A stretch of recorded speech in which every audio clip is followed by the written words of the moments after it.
it from your eyes. Ooh, and this is not a warning, this is not a test.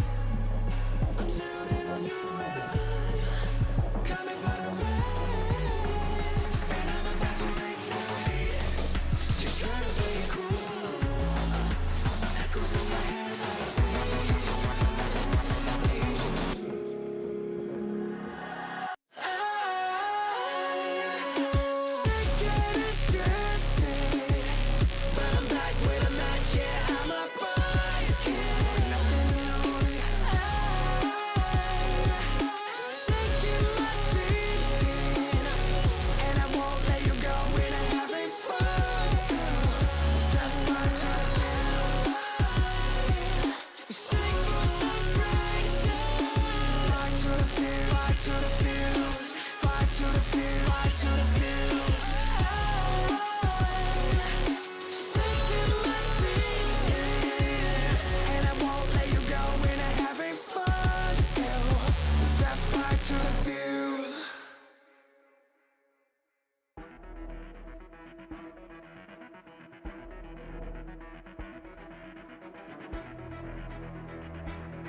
Red Bull gives you wings.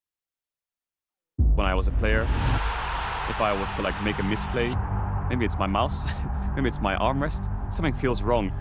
If you were at home, you wouldn't do that.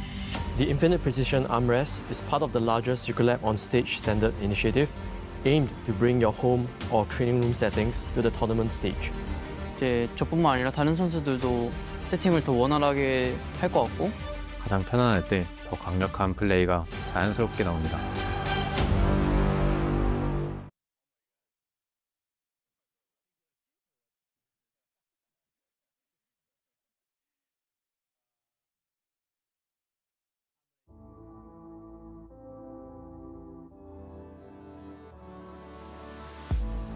If you had it all, would you look the fall in the eyes? Could you walk away this time? Will you realize, recognize it's never over? And the flame that once had died, awaken.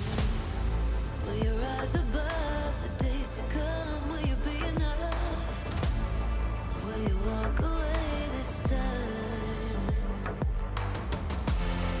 Look to your left, to your right, leave the pain behind. 'Cause we all face the fires, and we stray from the light. Go leave the pain behind.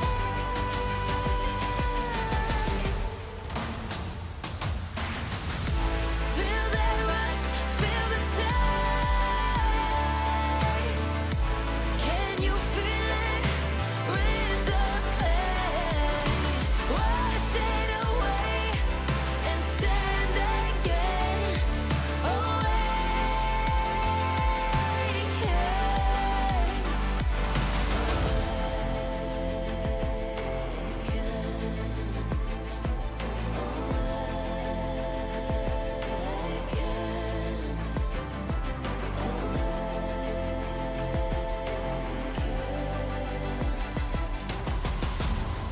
Will you turn and run from what's to come? Will you face it all?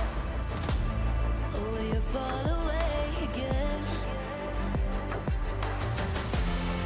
What's calling out to be found when the time is right? When the time is right. 'Cause we all face the fires, and we stray from the light. Go and leave the pain behind.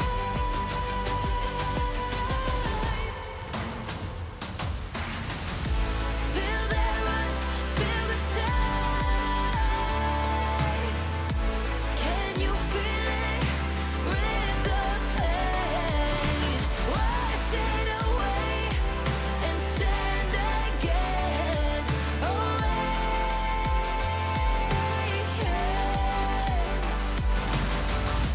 Feel the rush, feel the taste. Wash away what used to be. Will you make your stand? The world in your hands again.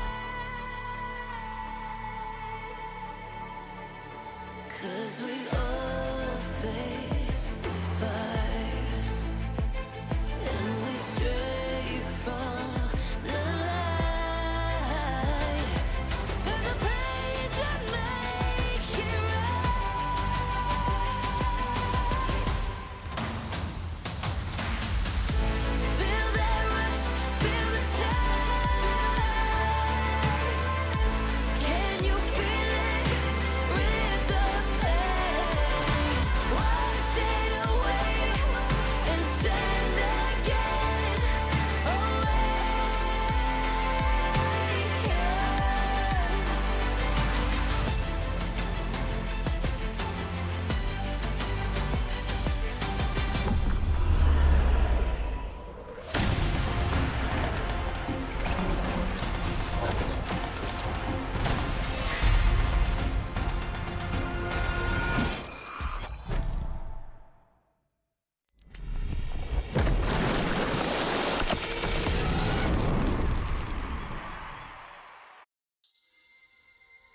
No clue, but I will guess this is Doran Seal. This looks like scuttlecraft. I think it's just old version of the shield, like the armor or armor shield. I know only this one is old jungle item. I'll say green defensive shell. I'm sorry, but I'm not sure if it's only HP, but I think it was HP and mana. Greenstone. That is something with will something? Iron something for sure. This is the tank stacking item. Is it? Oh, it's the one that gives you gold. Iron will. It's like support kind of item that generates gold. Shellback. Heart of Gold. That was the name, Heart of Gold? Wow, it looks like it is a shell, right? Heart of Gold. Oh my god, I knew it. I know of this item for sure, but I should know this. Is this red buff or blue buff? I mean, he's blue, but there's a fire camp, so it's kind of deceiving me. I don't know if it's a blue or a red. It's a red buff. This is little kids. But they're in a fire camp, so I don't know if it's... I mean, I'll guess it's the blue buff. Blue monster. I know now it's like Brambleback or something, the red buff now, but I actually don't remember. It was, yeah, no, maybe no, I have nothing. Brambleback or something. Very, very weird name. Just for me, it's still a red buff. In the Amazing Spider-Man, he was fighting the Renekton, big guy. How is this type of animal called? I forgot. Crocodile. They're a small one and they're running, you know? Lizard. Lizards. Monster lizard. Lizard? Lizard, red buff, red lizard. But I think it's a lizard. Something. Oh my god! I deserve some points, at least one of the two. Half point? Half point. Because I don't know why he's blue then, if it's the red buff. Because I was thinking, like, it's familiar, it looks like the red buff, but why is he blue is what I don't understand. He's not blue, Jojo. He's just not blue. He has some blue armor on him, but it is very obviously a red buff. He's surrounded by a buff that is red. Yes. And old League was weird, but we called blue buff, and it was blue. I know it's a crazy thought given that Heart of Gold was a tortoise shell for some reason, but sometimes things made sense. Did blue buff actually have a name? Because it was Lizard Elder, and then it was Sentinel? Golem, no? Golem? Yeah, was Sentinel Golem. Now it's called the Blue Sentinel. Yeah. I think it was just a blue golem. Did we get rid of Brambleback and Cinder? No, Brambleback and Sentinel. Is that what it is now? Yeah, Brambleback is the red buff. Sentinel is the blue buff, I think, and sadly the only reason I know this is not because I'm a good caster, it's because there's a Riftbound card. Blue Sentinel, of course there is! Of course there is! Ancient anyway, Golem? Ancient Golem. Yeah, it was Ancient Golem because it's Ancient Elder Lizard, Ancient Golem. Yeah, that's entirely right. And we figured it out. I'm glad on my second day hosting this weekend that we have spent this time to correct this. I'm Medic. This is Finn and Dracos, and we're here to talk about League of Legends for the day. We'll be kicking things off with some wonderful Heretics versus Na'Vi action and rounding the day out with KC versus Giant X. But I think one of the main things I want to talk about today is where we're sitting in terms of current standings, right? Because a lot of people look at this and like, oh, we know who our top 4 teams are going to be, we know who our top 6 teams are going to be. I really don't think is as cut and dry as all that, Finn. I haven't got a clue. Yeah, okay. I mean, I do know which our top 2 teams are most likely. The top 4 is up in the air, but the top 6, I think it's a very tight race for playoffs right now. The fact that I think there's 8 teams, maybe you can make the argument for 9 even, that are contesting for that playoff spot. And two or three of these teams are missing playoffs, and it's very unsure which one it is. Yeah, partially also because of the roadshow and the super condensed schedule. Teams have just played wildly different amounts of games. Vitality and G2, I think, both have played 8 of their 9 series, and we've got other teams who have played 4. So while you look at the standings, you look at where we're at in the split, and you're like, oh my gosh, this team near the bottom is out. A lot of those teams have played 4 of their 9 series. So there's just a lot of time left, and I think the way the standings look, because the games aren't the same, throws a lot of people off. Yeah, I'll also say, I've seen a lot on Twitter and on these social medias, not to like isolate Twitter, people saying that if KC win today, they're locked top 1. That's not true. There's a possibility they can win today and then 0-2, 0-2, and actually not make it as our first team. G2 could overtake them. It's unlikely that KC go 0-2, 0-2 after winning today, but it's a possibility. So just KC winning today doesn't guarantee them.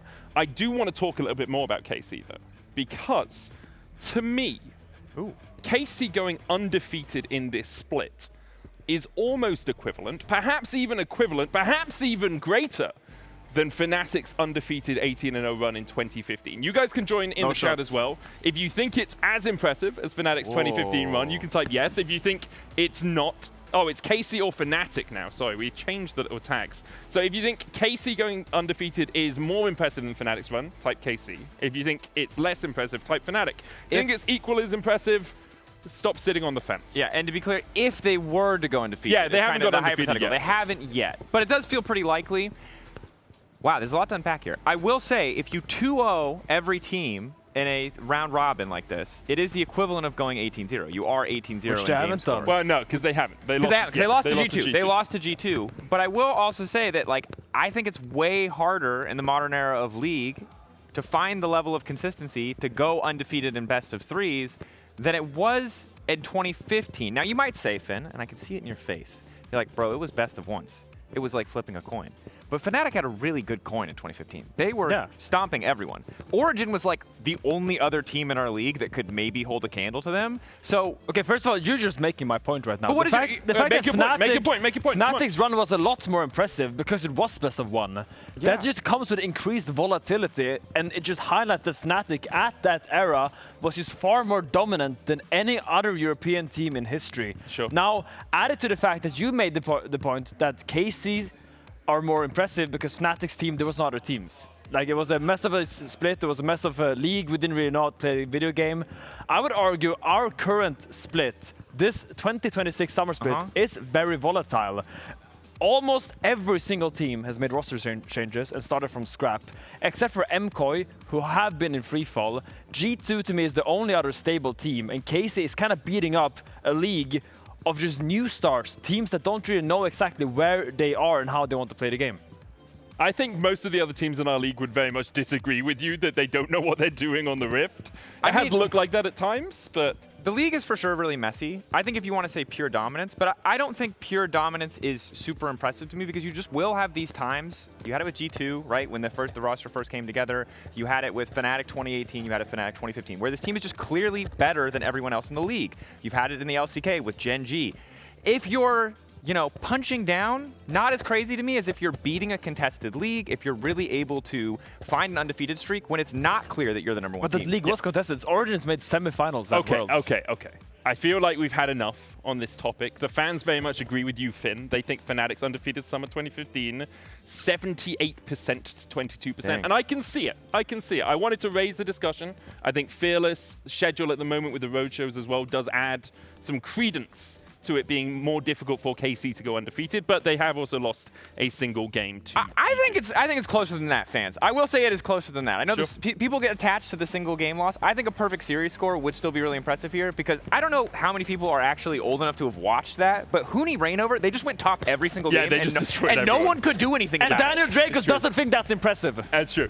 So it's enough about KC for now. We'll see them see if they can head and continue their streak into playoffs later on today, of course. We have done some simulations looking at where teams are likely to finish up in the top 6 and the top 4. So we have a quick look at that. MKOI increased their odds yesterday, of course, of making it into top 6, almost 60% now. Top 4 still a way away for them with 12.2%. Any teams you've got your eyes on, Finn? So to me, first of all, I think Vitality is almost gonna guaranteed make top 4 unless something drastically happens, just because they played all the really strong teams in the first weekend. The team I'm really looking forward to is Giant X.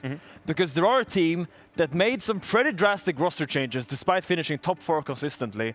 It is a gamble, what Gilotto is saying here. But then again, you're not starting from scratch. You didn't change your mid-support jungle. A lot of those concepts that you grinded for throughout the year are still intact in how you want to play the game. And they added volatility in the top lane with Oscarinin. Like, he is a volatile top laner, but the fact that he brings the possibility to play carries, the possibility to counterpick in a best of the Warwick, to bring out a Camille Flex, adds another layer to the depth of this Giant X roster. And I think that's something that should be highlighted and something that is their strength. Now, I will say they still have their mid-game maladies that happen, but there is an epidemic in our league, and every single team has that, so I'm a bit more lenient on them because of that. Look, I agree. I like a team that's willing to really publicly say, hey, here is the gamble. This is what it is. We're trying to shift things up to shoot for greater heights. I really prefer that over, hey, let's be 4th again, or hey, let's just barely make playoffs. I would rather them finish 8th in pursuit of winning a split or going further than finish 4th again, and I think it sounds like Yodo agrees. For me, though, the team that I'm still looking at is Na'Vi. The mid-game maladies you brought up for GX are almost doubly evident in Na'Vi because their early games have been pretty stable, have been pretty consistent, but the mid-game always feels like it goes awry, especially around mid-AD carry, but there's enough strong components here that I feel pretty good about this lineup. Yeah, and we're going to see Na'Vi take on Heretics, obviously, in our first series of the day. I want to talk a little bit about Heretics as we round out our Na'Vi section. To me, Heretics actually leveled up quite a lot across this split. I think Wei especially has been making some really good movements on the map, and I'm starting to see the synergy with the rest of his team that I was hoping to see over the last few weeks. Yeah, I mean, absolutely. He is a standout player on this Heretics roster, and you need someone to step up and really progress the game further. And to me, Wei really slotting in together with Hype is a standout player. Yeah, I completely agree. I think that for generally the amount of playmaking that we're seeing from a player who, yes, has had a little bit more time on the roster than his counterpart, but the fact that he's already getting active on the map when we have a very weird, very unique meta that is super communication dependent, I think is a really good look and an indicator of what's to come. And even if we go back to more standard, just sitting around in a 2v2, it's given me a level of optimism I really didn't expect to have. And also, when we look at his partner in crime, there's been some hiccups. Right, there's an asterisk next to, I think, every team and a lot of players in the league right now, but there are good things to be excited about with Hype. There's some excellent positioning moments. I think he's a very confident AD carry, sometimes to a fault, but I would rather have someone that's not afraid to step up and kind of take the risk, take the gamble, as opposed to someone who's just going to sit back in the back lines and wait for an opportunity to get a sick KDA. I feel like there's a specific copy pasta that Dracos may be referring to there. Well, we'll see if Hype can live up to the excitement around him. For Heretics, though, although top 4 is an unlikely prospect, top 6 is still very much on the table for them. We'll have a quick look at their schedule before we jump into the first series of the day. Na'Vi today, SK, Giant X, Shifters, and MKOI. I'd say 2 of those games much harder than the others. The MKOI and the Giant X series, I think, are going to be difficult. But if they can get 3 wins and get to 4 and 5 total score, that could be enough for top 6. I mean, I actually didn't realize that Heretics had such a good shot ahead of them. When you look at his schedule, these are all very winnable matches with how all the teams are playing right now. Heretics just needs to really find something that's working and stick to it. Yeah. And I think beating Na'Vi today would really be the first stepping stone to build that momentum, to build that potential playoff run. And Heretics do feel like a team that a lot of other lineups have overlooked. I think you felt it when you guys were on the podcast this week, right? It's like, oh, we've gone out with this team, that's going to be tough, and then, oh, this next game might be tough. And they're not even saying the name Heretics. That's the next person in their lineup. They're kind of looking past them. And I think that can be the downfall of a lot of the teams that they're playing up against. This is not a team you can just underestimate or expect to completely stomp. Yeah. And Dracos, I know that you wanted to catch up with Nukeduck before we get into this series, so I'm going to let you walk away. Do you want me to keep talking while you walk? I don't really know. Dracos is going that way. He's going to walk behind there, and then Nukeduck will be there, and then he can talk to Nukeduck. Hey, oh, look, Nukeduck's coming out. Excellent. Hey, Nukeduck. Talk to me a little bit about preparation. We just took a look at your schedule. Obviously, we've talked a lot about the team. You've been very one-step, focusing on the next opponent one at a time. Yeah. Is there anything in particular you focused on for Na'Vi today that you can say without giving away too much of the sauce? It's a new patch, right? First official for us and first weekend for them. So we kind of figured we focus on prepping the patch because we thought that's the most important to get a read on it. And I think we have a good read, and our read may be different from theirs. So that's what I'm gonna say about that. Yeah. All right, hope that the good read pays off. Final question, we talked a lot about Wei. We've been pretty impressed with his roaming in general.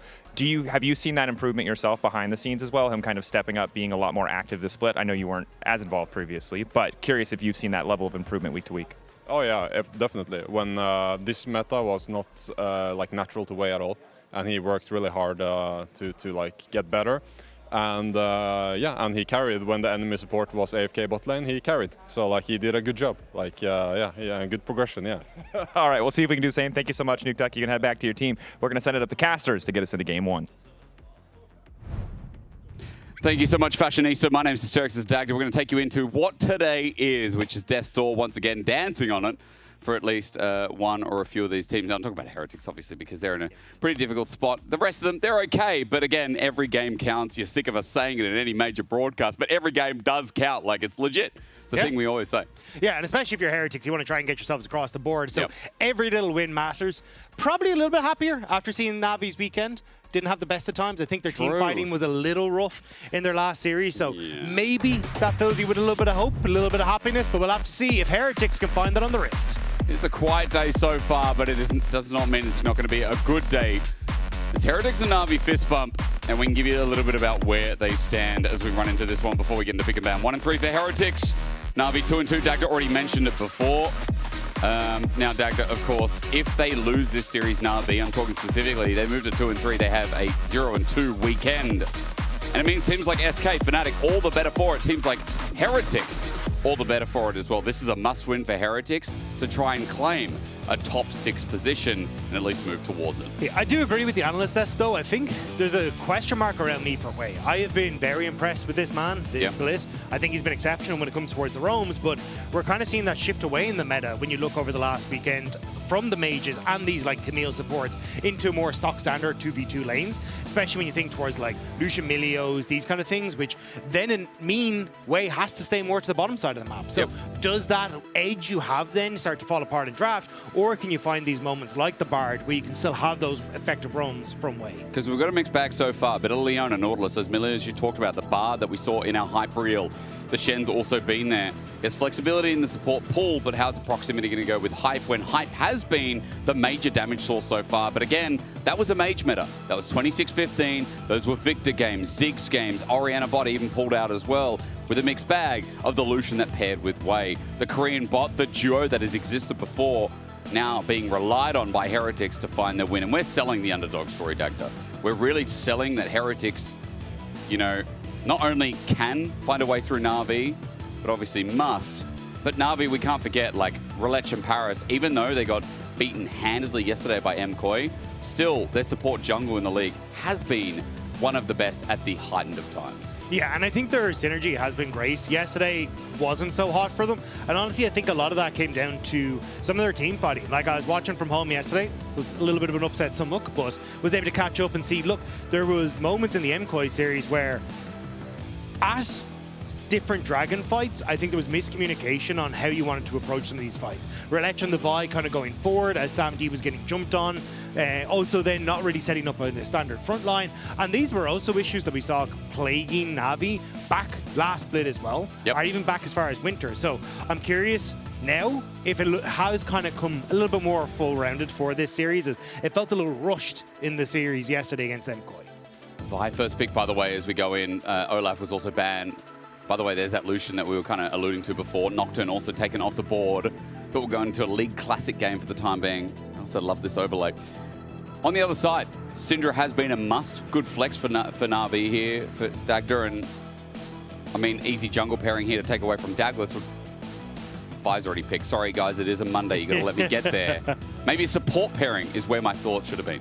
Yeah, there's kind of two ways. I think you could still go for the Jarvan if you want to, just match the Vi and then see what happens on this next rotation, because you still expect Heretics to then match probably with a mid laner, maybe something like the Rise here, and then you can always go for the answer into what Heretics take on that third rotation. So here you go, there's the jungle. Thought it might be the Jarvan, will be the Pantheon instead, so still wanting to have a little bit of that global pressure, but I imagine you can go for like the Rise for Saren here if you really want to, and then on that next rotation, I'd imagine they'd go for the support, probably trying to take something along the lines of the Nautilus, which has been left open if you want to, and then match that on the other side for Paris, where maybe you want to take a Leona, a Rel, something along those lines to answer for that. Well, I like that. I like the mention of the Leona, especially if we are talking about a bit of range so far built on Na'Vi. Paris' bag. Lock is open. Now, a couple of times been swung across, but no, even into the Syndra, even though the matchup can be deadly in the laning phase, it seems like Saren wants to take that risk. Yeah, I mean, I usually kind of see the Lock as you want to snowball and you want to have some safer matchups. Into the Syndra, not the easiest of times, especially when you've got that knockback and can try and play for the range. Makes it a little bit more difficult for the Lock, even as you try to trade effectively. So I think this will be Douglas playing heavily around Saren in that mid lane and hoping then that you can try and snowball the Lock at least somewhat. Snowball indeed, because you have an Aatrox now as well. Get the ball rolling for Team Heretics. That really seems the way they're going to overtake, because they're going to send it in. They've got a lot of dive and full committal here, Dagda. Heretics are not skirting away from trouble. Yeah, I think if I'm Enter, though, I'm happy enough to just go for the Nara, right? It has a decent matchup into the Aatrox, and you can try and play out, but the Gwen, double AP solo laners, okay. Na'Vi really want to try and take the fight in this top half of the map. You know, really famous podcast, I think it's called Meta Merchants, and there was that Aragon guy on it who talked about Gwen today, moving into this new patch and across the world kind of being underrated, being in a good spot. Up against the Aatrox, we are going to skill expression it out. And this is a little bit different to yesterday, Dagda. We're kind of throwing more spanners in for this game one draft. Yeah, it definitely gives you a lot of side lane pressure, which I think is great having the Pantheon there, where Gwen can try and be that threat in a 1-4 setup. And I think that's where Heretics will have to try and shut that down. They do have very strong solo laners in and of themselves. And already we're kind of talking about finding those skirmishes on the top side. So having that divide there to try and facilitate that is going to be handy. As we move into the next ban phase, though, already seeing Heretics try to focus on that support pool. I think, as we were saying, like having these champions that want to try and play for playing around the Gwen, specifically shutting down on the Shen, having that global presence is going to be quite nice. Yep. So, yeah, I think already Heretics trying to limit those options to answer for the Gwen. As you said, support matchup is important with the way we're talking about it, not just from Wei's side being highlighted, but the fact that Paris is pivotal in the comps. They're getting rid of safe bot lane answers, and this is specifically for Hype. Kai'Sa was gone to facilitate dive. Now the Ziggs is gone to facilitate backline. I think it's also because it'll probably be a blind Ezreal here with the Kai'Sa taken as well. So I think you just go for the Ezreal, still able to facilitate yourself, can be fine on mid wave, and then you can try and play into the next hand. Bye-bye. Unless like some teams are like, hey, you know, Varus is quite strong, but yeah, there's the Ezreal. Shake my hand, Dagda. Shake my hand. You called it, I see it.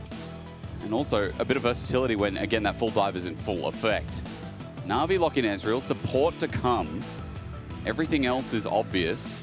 And now it's just a question of how do Team Heretics respond to this? What 80 carry bot can they run into this Ezreal, which is a lot of the time going to be an Ezreal Karma. Yeah, I mean, I think you can still take the Varus if you really want to, but yeah, Jhin Karma is also something you can then take away here to answer for some of that push. Or if you really want to, Jhin Leona can look for can go in for the all-in pressure. But if you are into Ezreal Karma, that's a little bit rougher. I will say though, if it is going to be Ezreal Karma for Na'Vi, that's a really difficult team fight to try and play out. You're right. I think that's why Heretics basically going to go for the engage option and saying, look, if you go Ezreal Karma, like Pantheon is solo engage and solo frontline is really difficult to pull off. Because you'd love going Ezreal Karma into the lane itself, but for the comp tag to further to your point, where is the engage going to follow up with that Pantheon? Maybe they need the Leona themselves. Maybe, I mean, Nautilus is also open up and available. What's your pick here when Na'Vi, for their comp, need a go button to follow? I think it'd probably be the Nautilus just because the Nautilus, at least you can still guarantee the engage. If you try and go for a Rel or the Rel, it's a little bit more difficult, can get knocked back by the Alistair. On the Leona, at least you got the Solar Flare, so that can also work, but... Oh, okay.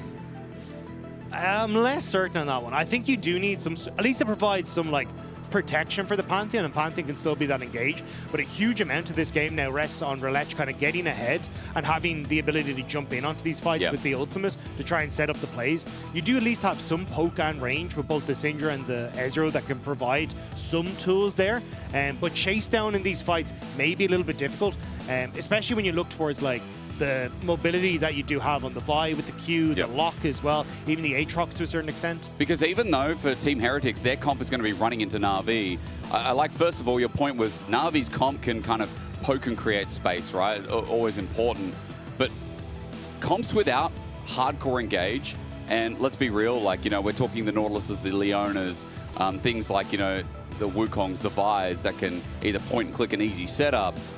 It makes the game harder to close out. We see comps harder to turret dive, harder to siege, harder as well to set up these plays around neutrals. It does make games go longer without these simpler engages. And Na'Vi have opted in for, well, we're going to give space to Poby and Sam D in this draft. And we're going to try, as you said, Relech get ahead, Main to get ahead in his lane, and then run the ball from there. Yeah, I think a lot of what Na'Vi are going to try and attempt this game is let the engage happen from Douglas and try and deny the follow-up, either through Scatter the Weeks or through that Glacial Fissure.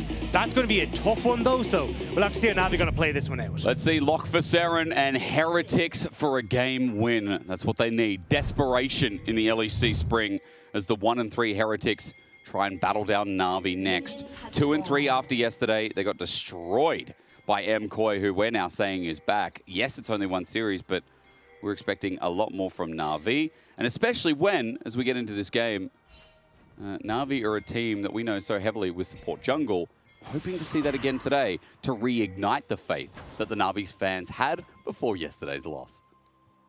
Na'Vi just going to move in here. Looks like they're going to try and look for the Raptor still. Douglas will spot this out. But yeah, okay. So Douglas, I think you got two options here. You can try and go for the immediate invade on the top side, but I imagine Relech is basically going to move back in and swing up towards this top half of the map to try and cover for that play. So at least you're denying if this pans out as Navi are expecting, with relocating all of his camps now, Douglas will be behind on the level 6, and you can try and play for some advantages on that 6 mark for Navi. Relich, thumbs in the air. By the way, if you're wondering, Sam D did get all 3 of those melee minions. His experience bar showed it, so he's not going to miss too much coming to lane a little bit late after said invade. Dagger's going to be watching that. A quick mention before we talk about the micro mechanics of these junglers. This is what we're dealing with for a team like Na'Vi right now. Good scat of the week in the meantime from Poby, as Seren has to deal with that as minor melee assassin. Dagger, so far, it's been a mixed bag. Na'Vi have been like kind of the gatekeepers to like top 4, top 5. It's I weird don't even for know me if to they are say that. anymore. Yeah, I mean, I think there was a point where they, even at the start, like in Winter Split when they came in, it was kind of like, ooh, these could be the new hot things on the market, right? Like, get your Na'Vi stocks in quick, but it hasn't really come to fruition, to be honest. It's been still the same story we're seeing, where Relich needs to kind of get ahead for them to have confidence to try and take fights. If that isn't in a position, I don't think their team fighting is as strong as it could be, and we got to see that at the Dragons yesterday against MKOI. And Douglas, actually, a little sneaky Yeah, move he's been here. sneaky with the Vault Break. You called it, setting it up. The nail's already down. Poby in trouble. Electrocute down as well. But a scat of the week was beautiful. Poby stops Douglas's entry point. I mean, that was a bit of a risky move from Douglas, because now he's going to be even slower taking these camps as well. And Poby didn't even have to burn anything, right? Just gets that little bit of a knockback, and it's all done. So nicely done by Poby. And again, kind of slowing down Douglas is clear. And again, for Douglas, he committed to that. You've already said it. The clear slowed down when he was already invaded. He's picking up the pieces from the bottom side now as we speak. Deadly Flourish down on the bottom side. The wall is up. A Winter's Bite, I think, already sent out towards Wei. As Hype and Wei know the correct way to push in this next wave. And it's just going to be a nice reset here with the build-up. So Na'Vi have to stay, and Hype and Wei get to move out. Yeah, and I think it's a little unfortunate that that play in the mid lane didn't work out, because you could have had this moment here where Wei is just on reset, Douglas finishes off his camps, and maybe you can look for a play on the mid lane as Poby just comes off of reset. But unfortunately, that's now kind of done and dusted. So you can see Wei is opening towards the mid lane, but there's not really much here. And you've even got both Paris and Relich in position now to cover any pressure from Heretics. Mainta looking with a solo kill down. Ignite onto Trace, and he gets the dunk. Mainta doesn't have a flash, so he can't follow that up even more. But Trace in a bit of trouble in this top lane. While I was noticing through mid, you were just talking about support. Ashen Pursuit was used by Seren. He got away with it. He's now full HP. He's moving up to top, trying to find something onto Mainta, but Mainta is very sus on the missing mid laner. Yeah, just going to back away. Even though the wave isn't in the best spot, I think it's a good call from Mainter. I'd already looked for a decent trade with the Ignite, but not able to get the kill, and now backing up. Should be able to just crash this wave anyway. It's not the end of the world, but yeah, you have to be quite careful, especially as you know Douglas more than likely going to be on that top side with the camps respawning, and also looking for that Scuttle Crab of his own. Yes, indeed. Third Scuttle for top. Douglas half the way to level 5. That lead big between junglers I will still. say it's still risky though for Douglas to go for the Scuttle Crab, because you've no mid laner and you got push on top, so he's going to move in now. We should be able to get it, but still kind of, this is where the problems are starting to arise for Douglas. Obviously falling behind early, but this top side having double push does mean that trying to look for any sort of plays can be hard, but nice job to move around vision here. You're right again. He's wasted time before. If he gets a gank off now, he'll be redeemed. Mainta's got 2 more minions. He wants to clear it out. Infernal Chain's now down. No sweet spot yet for Trayson, looking for Q2. The Darkened Blade in full effect. The dunk down knocks up Mainta. He's not level 6, so he can't get out with it. Needlework and a Vault Breaker this time. Successful. First blood over to Douglas, and the jungler of Heretics redeemed. Nice job by Heretics, especially Trayson there as well. Because that wave had been frozen on him before, Douglas is able to move up in towards this top side, move around vision, and there's no flash for Mainter. So nicely done by the by the Heretic side. Finally getting something back. Now up in gold as well. Ashen Pursuit going to come through as Poby. Threatened. Seren not level 6, so there is no Purgatory yet. Scat of the Week comes through even under turret. Poby still feeling confident here, maintaining about a 12 CS lead right now on your screen. So I have to see now how Navi want to try and respond here. There's pings, missing pings on towards the Dragon from Heretics, but I don't really think there's much of a position to try and go for it. And I think that's where, again, like, Navi have the pushing lanes that they could try and play for. Ashen Pursuit. Ritual nails, all 3 connect as well. There's the burst, but it's a bait. Scat of the Week catches him on the way out as well. There's no way his Soul Ignition will survive. And Poby picks up the kill again. A success story for Poby's mid. Great setup from Navi there. Poby managing to get this move over towards the river.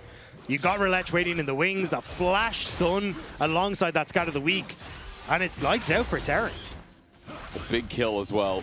Douglas going to come and catch the mid wave, but look at the CS advantage through mid. Now leads to a gold advantage as well. Gold's even on the top of your screen, but only because before Douglas was able to pick up Mainter. So mid right now versus the openness of top.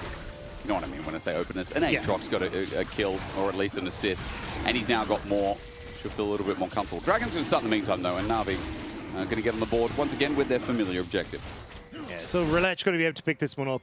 You're still moving Paris towards that top side of the map to cover for any sort of cross map here from Heretics, especially as you already saw, like the wave again for Heretics is in a good spot. So I like this move from Paris just to cover his top laner in case anything happens. He's covering his mid laner in the meantime as well.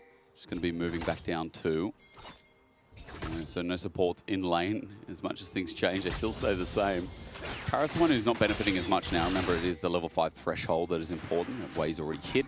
Paris is going to move down towards the mid wave, while Douglas is taking the next scuttle as well. Things have changed. Relech got that invade and was up in CS. Now Douglas really catching up. Yeah, I think, here we go. I was going to say Paris needs to hit this vision cone to spot out exactly what's happening, because that was a large wave that was about to hit on towards that top tower, and if Paris wasn't in position to cover that, that could have been both Douglas and Wei were able to look for the dive up there against Tracing, but Paris spotting them out means that Heretic's going to back away. But already you can see Heretic getting very active, and even though Douglas was set behind in the early stages, he's done a good job at least of still being proactive on the map, getting that early kill, and trying to interact with Wei on the map.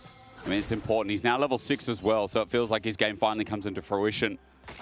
As a quick side note to how these junglers have been through LEC Summer so far, obviously Relech has been one of our strongest junglers just in the early game specifically, right? How he and Paris work together is something we've gnawed your ear off about, but, you know, Douglas as well, I do feel like this jungler, I mean, like, he's kind of middle of the pack right now with how the team is. Now he has to show up big as Grubstart. Yeah, Wei pushed into mid, though, makes it a little bit more difficult for Heretics to really contest this. Paris already shoved that in with Poby. So now they just want to hold the choke point, and this is the most dangerous position for Heretics, trying to take back a choke position like this against Syndra and Froth. The smite goes down. Scatter the Weak doesn't connect. Poby goes into melee versus a Vi.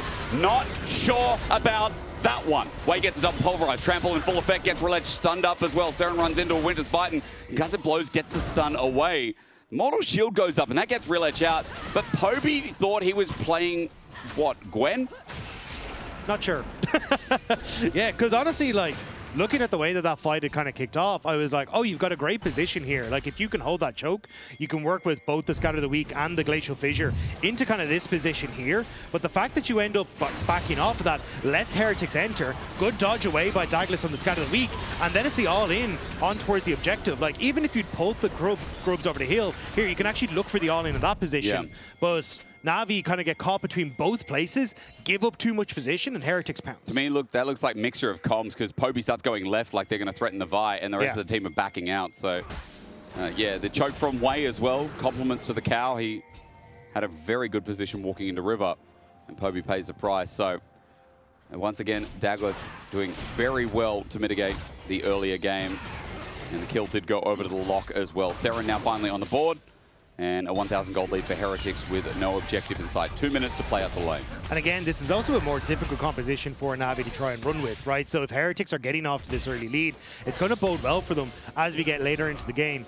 The only thing is, not like, I'd like to see them put a little bit more emphasis on the dragons as they start to come up now as well. Just with the first dragon going to Na'Vi, they have some abilities to try and look for cross maps and that, which I expect them to over the next dragon or so.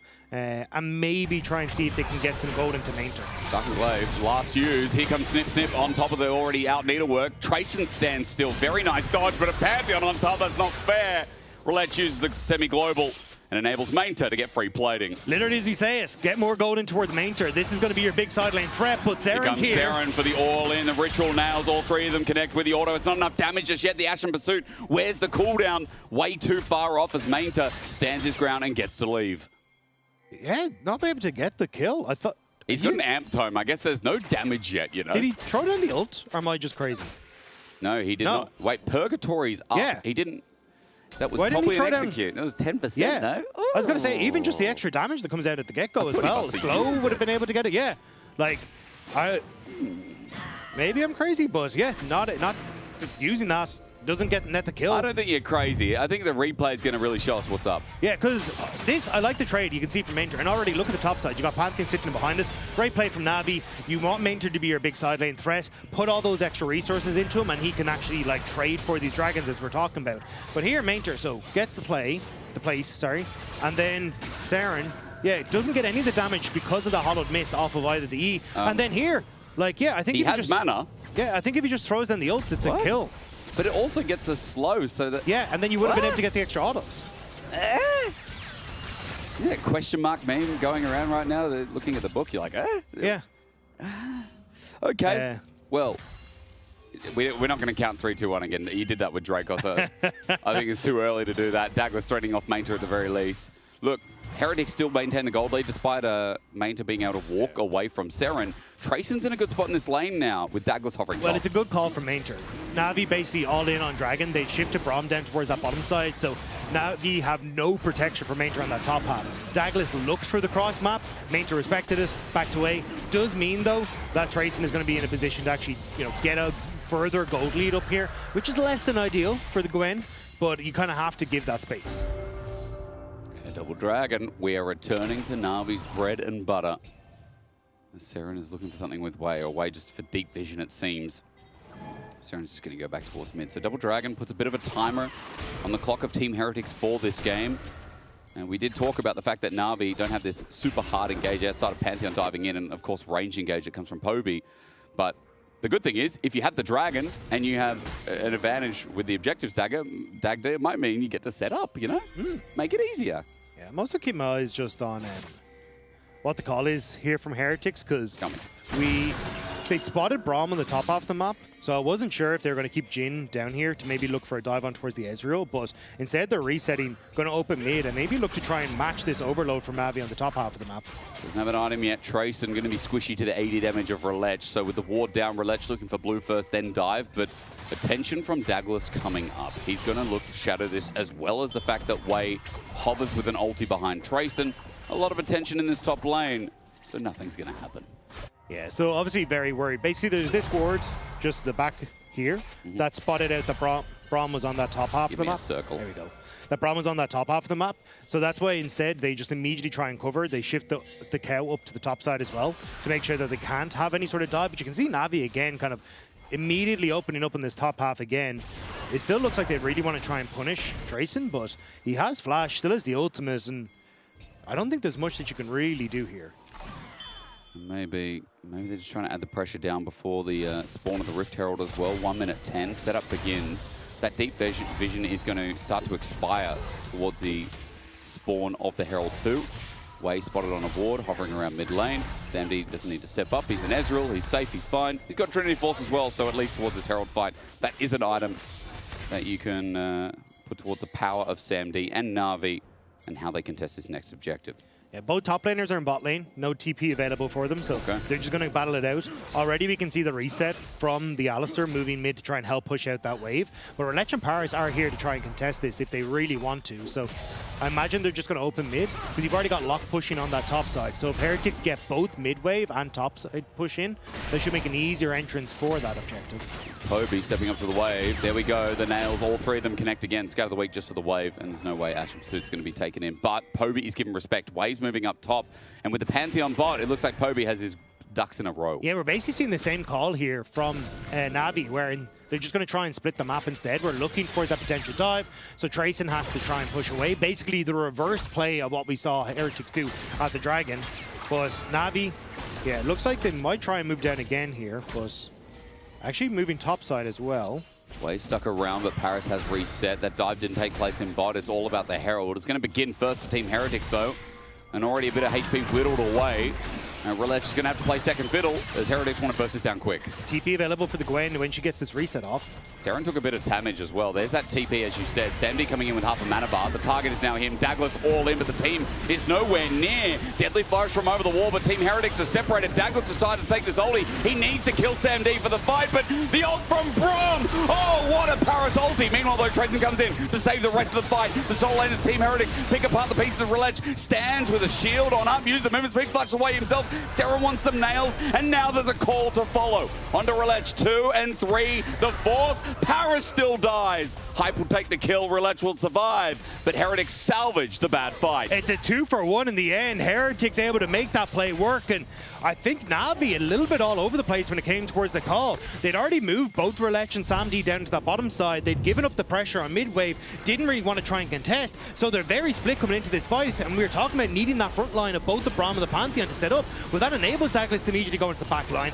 SamD is kind of out of this fight, and in the thick of things, as this Aatrox starts to come in, who's a little late because of the faraway TP, they're just able to get onto Poby immediately, close the gap onto so many of these melee members, and Hype is just in the thick of things, firing on all cylinders alongside Zeren, who's getting a lot of that AoE damage off. As you can see, the curtain call making things happen at the end of that as well. Full shot is enough on Paris. My The way that E7. support makes me feel. Okay, dodge. I will tank this one. Okay, I'm fine. What? Yeah, agreed. I mean, honestly, I didn't think he'd die either, but Trayson, hot damn. He comes into the fight, Eclipse in hand, Dragon up in 10 seconds. Can he do it again?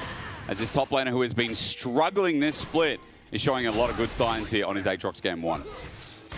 Still already Heretics in river. Relech now moving across. Push soon on bot lane for Zeren, so Heretics do have to be, Na'Vi have to be a little bit careful of this lock getting into a decent position. Is Staglis a little short on that one? A little bit crazy. It's because Wade's nearby. Headbutt pulverizes the 2-man Paris. Doesn't know if he has the door just yet. He's waiting. Full shot going to come through from Hype. He's waiting. He's holding onto SamD. Dodging away. Wade, meanwhile, Unbreakable Wheel down there. Finally, the Purgatory jumping into Zeren. Onto Paris, gets a reset and the execution. Okay, the skull on the ground, and now we wait the turn. Team Heretics have already found the pick off with no support there, but the health bars are kind of low, so Dragon's in question. Heretics were trying to burst down Na'Vi in the 3v3 and hoping that Zeren would be moving up river quick enough to get the kills and then still be able to get the Dragon, but even though they managed to get Paris, the health bars just aren't tanky enough by the time Poby shows up, so Na'Vi managing to get the Dragon off the back of it. The win for Na'Vi in the end, even though they lost Paris. In the interim, Trayson with the Darkened Blade going in. Douglas trying to set up for a dive, but Paris is here again. I have to say, even though Paris died, even though he's 0-2-1, I mean, this problem is still kind of in the correct place it needs to be, and Herald wasn't taken before. That means he's correct because he's in top again with a Pantheon that has ult and now Black Cleaver ready to fly Yeah, I in. don't think as Na'Vi you need to contest this though. You're happy with having 3 dragons, but looks like they just want to fight anyway. There's low health bars, and the very least is Herald's going to reset. They're buying time. You're telling me that Poby's going towards bot with your lovely fingers. You got Wei and Zeren down there, so it is a little bit of an awkward one here. But yeah, you can see Heretics kind of Na'Vi bluffs that they've got multiple members in position, but now maybe looking at the spot side instead, there's the... There it is, we're going to fly on in, and Zeren going to be in trouble. He tries to get out, his movement speed is great, but all it takes is National Pursuit over the wall, he won't get the chance. SamD snipes him down, a good kill for Na'Vi, and this Pantheon again showing why in the LEC it's so damn valuable. Yeah, I might need to see that again on the minimap, but basically I think Wei got spotted moving towards that bottom side as the Alistair. So already Na'Vi knew that they probably had the numbers advantage on the top half of the map, which is why Paris was comfortable to force them off of that Rift Herald play. And with that then, Relech saw him move away again, so then was able to go in for the all-in. Into the Darkened Blade. Trayson wants to fly away. The Demonic Ascension, but Ignite is enough. Snip down. Trayson was doing good until Mainter got a pure 1v1. Nicely done by Mainter. Especially, as you say, that 1v1 kill. Massive for this Gwen. Starts to shore up that gold lead a little bit. But honestly, I think at this stage, Na'Vi, they have 3 dragons. They have another Rift Herald. The gold is fairly even. But the way that they've been able to play this out so far has been going great for them. Obi too far in the lane. He's sticking around towards the middle of it as well. Here comes Douglas with a Volt Break. He flashes it, but not the first time Poby's been caught out. Cease and desist. He still sticks around, doesn't respect. The Volt Breaker back in Purgatory. Poby's still in trouble. Saved by Paris for now. Douglas needs one more hit, but too far forward. In the end, Poby will stand his ground as Paris, who once more with an ulti, stops Team Heretics play. Paris has been doing a great job of covering these plays from Heretics throughout the game, and now able to net one more. Still, the bot side tower will go down as Heretics overload, but you can see in mid, Ezreal going to be able to match that tower. So honestly, Na'Vi still coming out with the lead. These Glacial Fishes are on point. And Poby is bailed out again. SamD gets mid-turret. It's looking their favoured as we look at the gank again, and Poby had to burn a flash. Yeah, flash is over, but already you can see Paris was moving down here to make sure that he could cover for this Syndra in case anything happened there with the Glacial Fissure to cover. The damage is good enough to finish off, but Poby, once more, Paris to help. Once more, he has no flash this time. Paris in the way with the door. Teleport's going to come in. Poby still not out of dodge because teleport went down, or rather the turret. Terran's going to come on in, looking for an action pursuit. He gets in range. Ritual Nails on 2, and Scatter the Weak. Everyone's going for Poby. Trace in the backline, but Terran's gone deep for it as well. And so the rest of Heretics will get cut down because they decided the mid laner must die. Now in a 2 versus 3, though, things are bouncing back. Heretics have an opportunity with Main to suck in a 1 versus 3 while taking slow to die is Trace. And meanwhile, Cease and Desist, Main to dies. He's got no vulnerability for that one as 3 versus 2. That's what you're left with. A Team Heretics win, once again punishing the Popester, who didn't have flash. It's a 5v5 in bot lane that starts splitting off into 1v1s and 2v3s across the board. But Heretics managing to come out the better for wear there. 3 dead on Navi's side. And they're going to be happy to pick up a little bit of that gold just before that next objective. That was a good pick. I mean, they're still winning some of these fights. Next objective is going to be that dragon in minute 30. We look at the replay, Dag, to see what up. Because, as you say, trying to punish Poby, Paris thought that would be enough to try and help out, especially because you've got this Pantheon ultimate just about to come off cooldown, but didn't expect the TP in behind. This nearly goes disastrously for Heretics, though, as Poby goes for this Scatter the Weak with the Aatrox and Trace it. He actually manages to clip onto Saren as well as he flashes in just there, managing to get onto him there. Sorry, not the flash, the E forward, but still, that was the answer back. But it's still how long Tracing takes to die on the back line, and you're just hitting so heavily as both Douglas and Hype on towards the rest of Navi, and eventually Sam D gets to show up, but the damage just isn't there for the Ezreal right now. Bot lane, the only ones alive for Na'Vi. Damage is there, though, and starting to be there for Saren, I will say. And now with the Lich Bane, he already had the Protobelt before, didn't feel like enough, but the Lich Bane with the Ritual Nails, plus that all that beautiful, beautiful target missing health damage on his autos. He's going to make a difference. 30 seconds Dagda, 2 items on mid lane mage we're talking about, or sorry, Assassin. Poby 2 as well as we set up. But Navi are in a fantastic spot. Hype has to try and contest his mid wave, so Sam D and Poby push him up. Push him bot, had push on mid, and now Mainter trying to contest his bot lane once again, but Navi already on the objective, a ton of vision. Darren jumping in, doesn't really care. He's got that Soul Ignition to heal back on up. He's going to walk it out and look for a new angle to approach. Navi group up as 5, trying to use Poby with an angle. Ways engage also quite important here, as Poby, remember, still that flash is down. He's got to be careful where he positions. Being caught out before is setting up to get in Dragon. It's a slow take. Navi is giving no space here. They know these little choke points are perfect for them, so playing up into Heretic's face, so they have to come in as a 5 unit. Sam D can step this far up. He's trying to bait the Cease and Desist. Way has already been scattered the weak. Unbreakable Will is going to be late, though, as well. He's tagged out, can't hit the fight. True Shot Barrage almost gets him down to death. Na'Vi setting forward as Arcane Shift from Sam D. He fears no one, this guy. And he's just playing on an edge because he can. Mountain Soul's been taken. Team Heretics could never get in the play. Navi are playing these fights incredibly well. We talked about the difficulty of having kind of just your soul engage as this Pantheon or the Braum, but they're constantly playing around these small little choke points that is making it very difficult for Heretics' composition to try and enter. Heretics want a ton of flanks or to be able to pull the trigger very quickly with Douglas and have that follow-up there, but Navi playing forward into that bot side doesn't give them those answers or those opportunities, and now they find themselves a Mountain Dragon. The Team Heretics, they just had to go. They just had to press a button, Dagda, because Way's just there face-checking, thinking about who can I expose. Douglas the same, but the longer they stay there, the more poke we talked about in this draft. It's easy pickings for Na'Vi, as Baron's the only thing on the map. They've got a Mountain Soul to give them a bit of leverage in these fights. And Team Heretics know it is do or die time, as this next Baron could help seal game With 1. Syndra showing on top side, though, Heretics might see their Mate's opportunity. going to face check. He wants to go into the miss. Here's True Shot Barrage, the tag as well. Relash gets the stun down. Douglas gets no chance to press any button. He had flash, he had ult, he got none of it there as he walks into harm's way, and the Herald's going to get a nice knock up on the way. The flash out as well. And I've got to say, this support can't get in either. Herald for the next charge, Na'Vi for the steamroll, but instead it's for the stun. They're playing with them. The Heretics are corrupt, they're lost, and game 1 in the dirt as Inhibitor Turret drops next. And the pings are on towards Baron already. Na'Vi collapsing so well on the play. They are so far ahead, there is zero that Heretics can do. beautiful passage of play. This went from 0 to 100 fast. And you can see the Syndra on top side. So Heretics thinking, okay, maybe in the 4v5 we can try and find something, but the damage is already there. The Mountain Soul doing so much work. Paris blocking up so much. And Heretics like, Seren doesn't want to get involved. Mainter says, nah, bud, not a hope in hell. And it's the Battle Herald that gets so much done. Relech with the follow-up stun after this. And then the Herald once again turns into a battery. He hops back in. He's 2 for 2. This guy got a double strike. The points are racking up. And the range from Na'Vi to get the remaining pins. Beautiful stuff. 3K gold lead for Sam D, by the way. And like, we haven't talked much about him this game, but he's been fitting into the comp nicely. He's had a very clean game, while Paris has been busy off hunting with Mainter, playing with Relech, Poby getting caught. Sam D has got his ear pods in, and that guy's just playing, you know, he's playing a bit of initial D.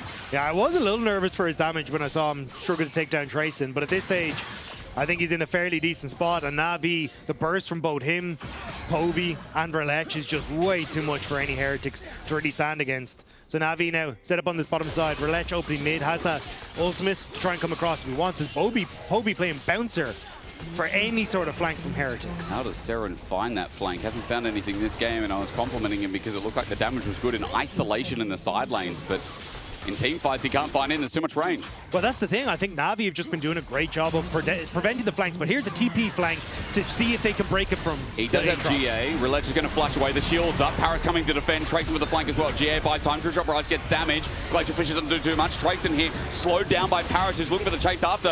Concussive blows are great as Trayson now in a bit of trouble. Wavefun's 2-man knockup. An opportunity here as the execution's not enough. Seren can't get the kill. Mater comes in to snip through. The damage is not enough. Na'Vi too far ahead, and with the inhibitor dropping down as well, this game's rolling to a halt. It is criminal that Relech managed to survive that, but Paris and the Crypt Bloom putting in work as Na'Vi look for the turrets. Zaglis is just going to try buy time. He's got GA too. Na'Vi got the Baron buff as well, though. Trayson without ulti dies quickly. Scatter the week of 10 balls.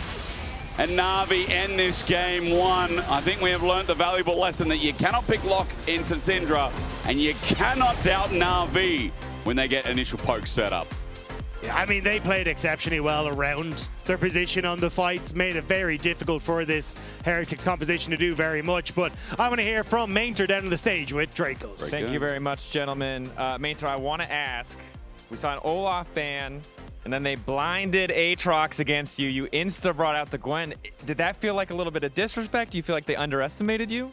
Yeah, I mean, I saw their idea. They picked Y, and they picked Aatrox, and like, you know, pick Vayne to be pick Vayne. And I'm like, okay, I will not pick Vayne. And I just picked Gwen for like first time in the last 2 months, I guess. But yeah, it feels nice. Like, matchup is good.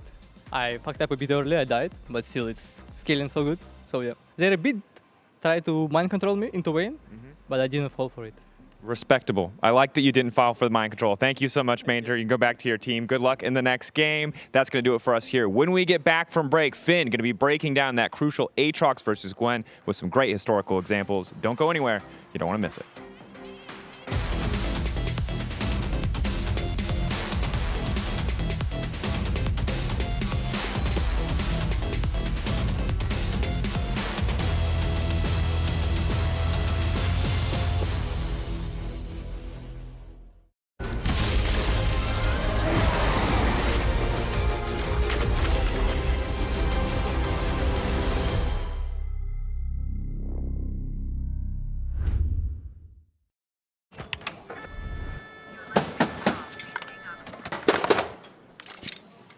Brother, let me try. Wait! Brother, let us break this instead. Brother.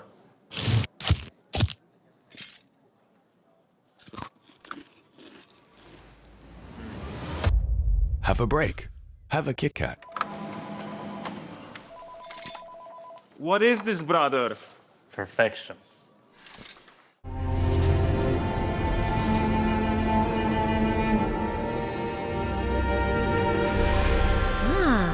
A new champion. Welcome to my shop. You'll need the right build. Choose wisely, because every upgrade brings you closer to the next level. So tell me, how will you level up?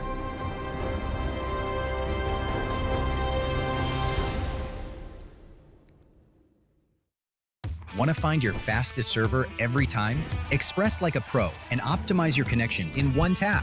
Express in game without ISP throttling. Express and shield yourself from DDoS attacks. Express and choose the VPN trusted by gamers everywhere. Express VPN. Experience gaming the Express way. Fast, stable, competitive. Outplay the world. It's time to Express. Unlock free Hextech rewards, exclusive skins, and more. Scan to subscribe. In your best man speech, you said my wife is funnier than me. That's factually correct. Okay. We're in range. It's fine, man. It's fine. Relax. I've got this. I have years and years and years of experience. Yeah, but it's gonna. It's very hard. And there we go. Look at that. What are you so worried about? Oh,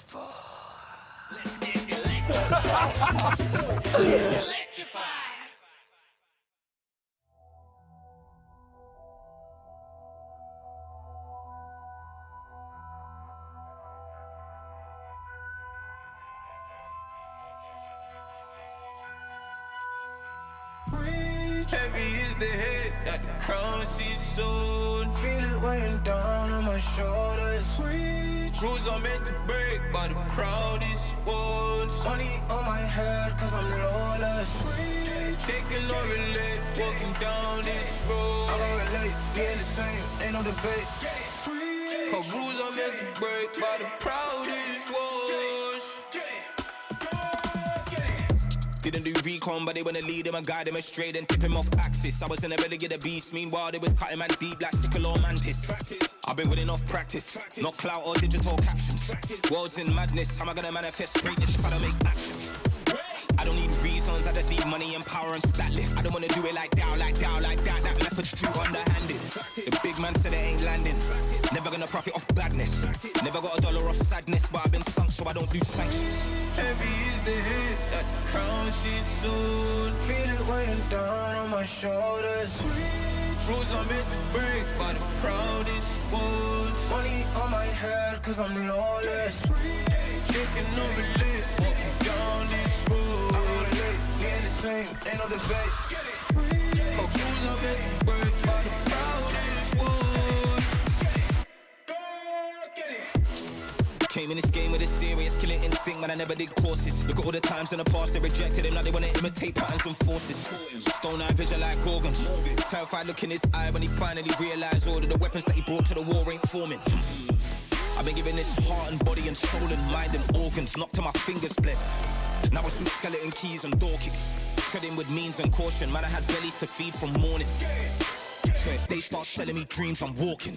Yeah, I was uncomfortable, man, I was scared. Looking for solace and they wasn't there. Now I'm a problem and they wouldn't dare. Yeah. Doubling down cause this game isn't fair. They loaded the dice, I came in prepared. Feeling this so out of body, I feel like I'm floating on air. How do you cope when they never gave you hope? Really left you in the cold, and it's weighing heavy on your soul. To be honest, I don't know. Either way I had to grow, get it together whatever.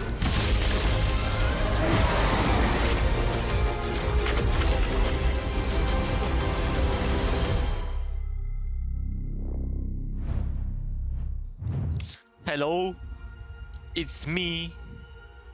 I was wondering if you had... I don't know the rest. Away himself, Sarah wants some nails, and now there's a call to follow. Onto Relech 2 and 3, the 4th, Paris still dies. Hype will take the kill, Relech will survive. You can bait more. Yep. Nice, already good. Yeah, just play slowly. Just watch them, Yeah. Don't go. They can't fight. Can you go? Slowly. We should not fight from face. I go body. Okay, bro. Wait. We can. Welcome back to the LEC. I wanted to have a deeper look at the Gwen versus Aatrox matchup. Last game, Mainter had a fantastic Gwen game, shutting down the blind pick of Tracin's Aatrox. Now this is a very historical matchup. My mind always goes back to 2022 World Finals, where Kingen locked in Aatrox blind and was countered by T1's Gwen. This Gwen was the only champion T1 fought was able to bring down this 2022 Aatrox that was such a powerhouse. Now, what did Kingen do in this matchup that caught Suso off guard? Now, he walked in to the mist of Gwen, When Gwen commits her E forward and puts down a W, she leaves herself vulnerable. The moment both the W and E is committed by the Gwen, Aatrox, assuming he has enough HP, can then walk into the W and hit her with a full combo. I want to show some examples from this game, because this was a very volatile top lane matchup. And I want to bring you guys some ground rules to how to play Gwen versus Aatrox, or Aatrox versus Gwen. Let's look at this first one. The Gwen usually goes for the Ignite in this matchup. Why? Aatrox gets a lot of healing. Healing reduction good. That's number one. But you can use the Ignite to gain a lane lead. Now, ideally, the Ignite would translate into a solo kill. That's the dream. That's the ideal scenario.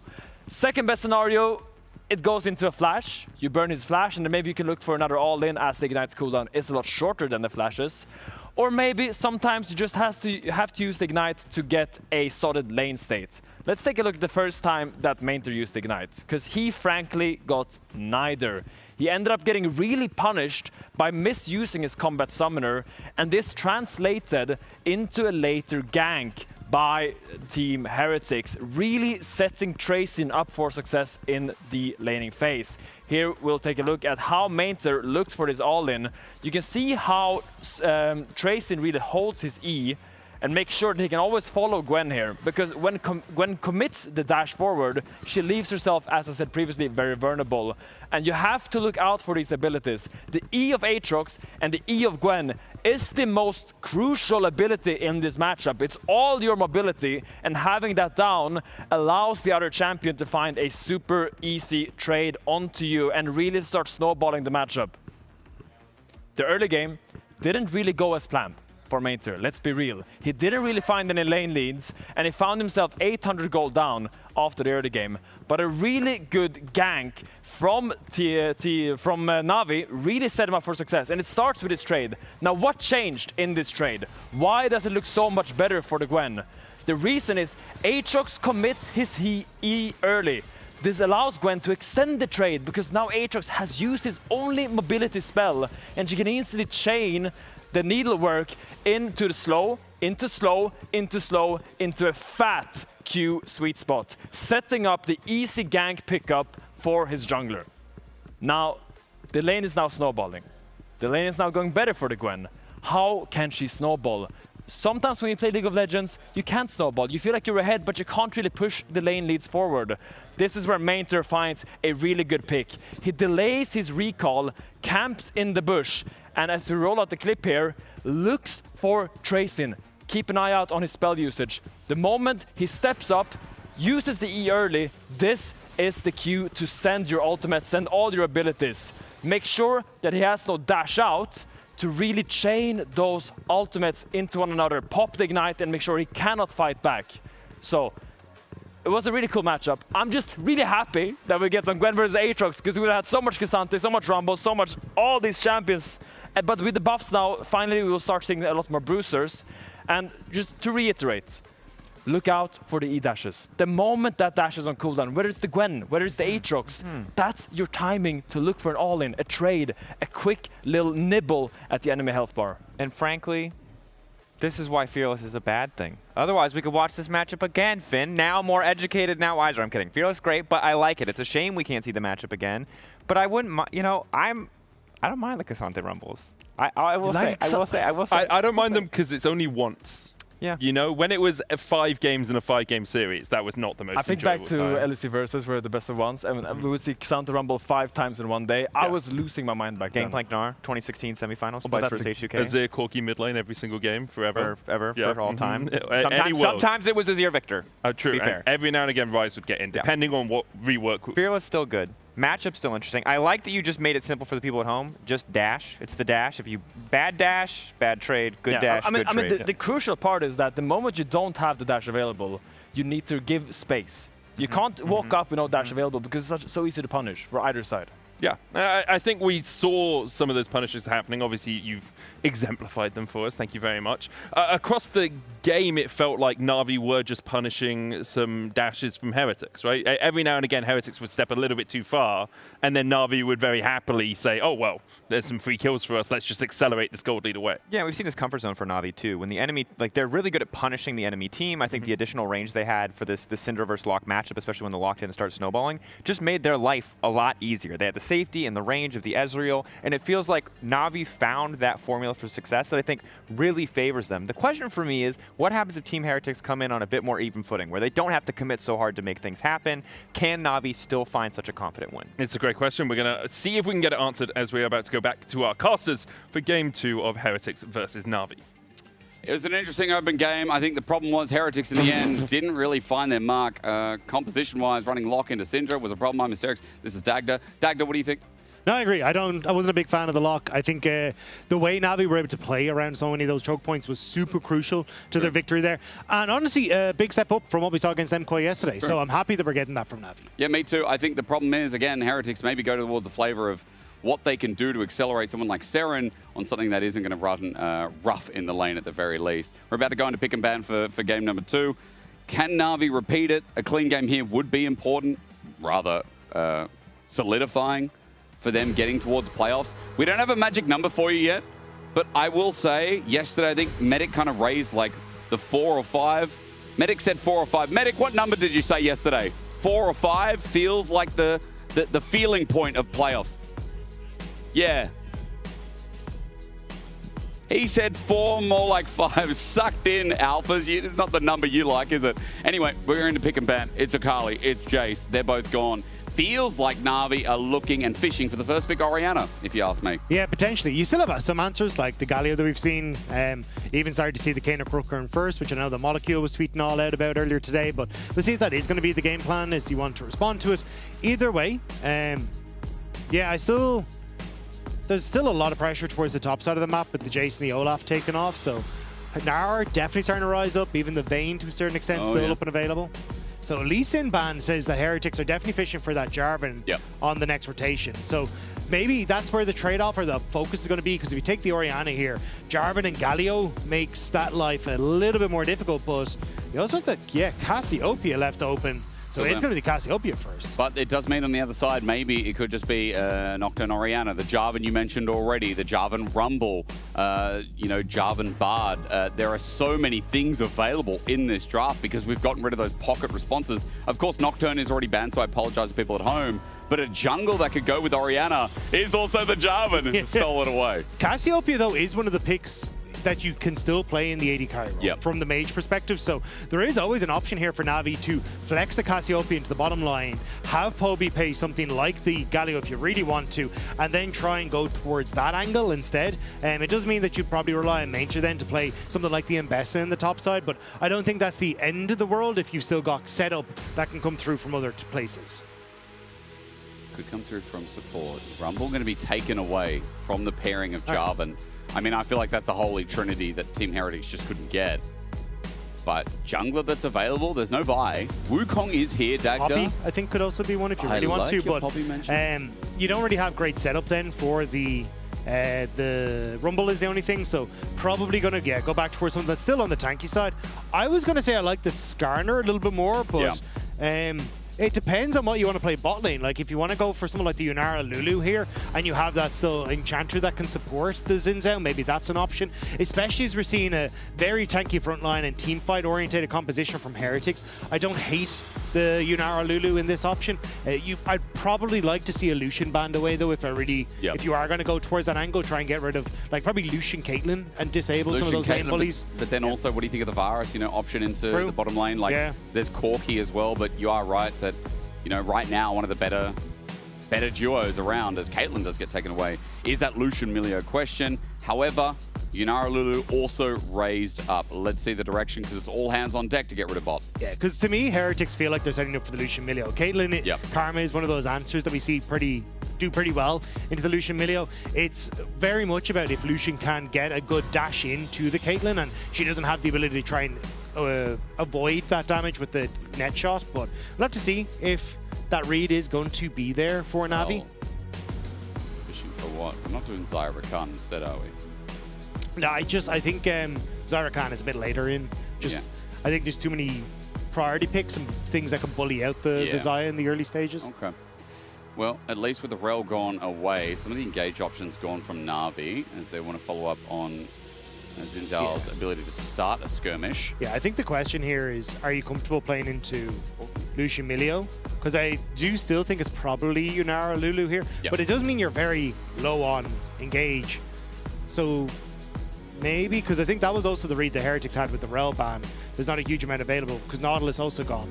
But there's the Lucian we were talking about. So yeah, with Ash Seraphine's still there. Okay, yeah, that works as well. There's your engage. Oh, I was talking about it today. Ash in this patch as well has also just been given a little bit of luxury. The MR changes, the fact that we got 80 carry buffs, like Ash utilizes all that. So with an Enchanter on Na'Vi, this is how they're going to run into the Lucian Milio, which in many times hasn't been that bad of a response. No, I think it's a decent response, especially the only downside is, of course, like Milio can get mega value from the ultimate in some of these plays, but I think basically the read from Na'Vi is like Xin Zhao not particularly strong when he doesn't have an Enchanter to back him up, so you kind of want the Lulu or the Seraphine in that regard. And I think Yunara Lulu just isn't strong enough in the 1v1, or sorry, the 2v2 to try and answer for some of that pressure. So Ash Seraphine, stronger in the lane, can try and play for these longer extended trades thanks to that range and the slope from the Ash and the poke that can come through from the Seraphine. But it does mean that I think the sum of that all in, that engage potential from this bot lane can be nullified. It does feel like we have, however, built up a bit of pick, or rather, I was going to say pick, but I was just thinking of what Lucian could do. I'm thinking more so, and the power that comes through from the 5v5s here this time, Dagda. A lot of skill expression in these fights, a lot of skill expression in these teams.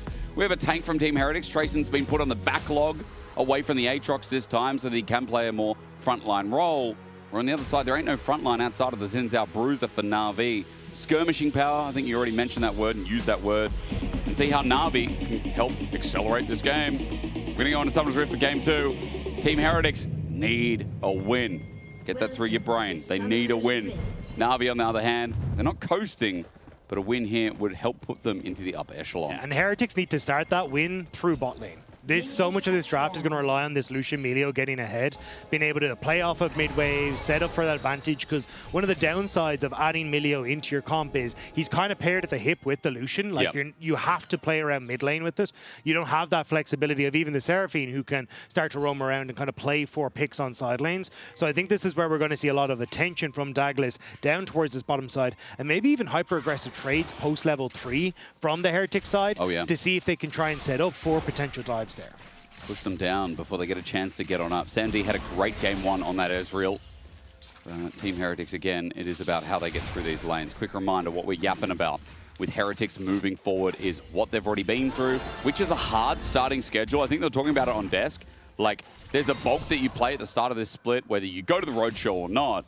But Heretics have actually been through the ringer of KC, G2, Vitality already, and they took a win against Fnatic, who are kind of our rising stars suddenly after this weekend.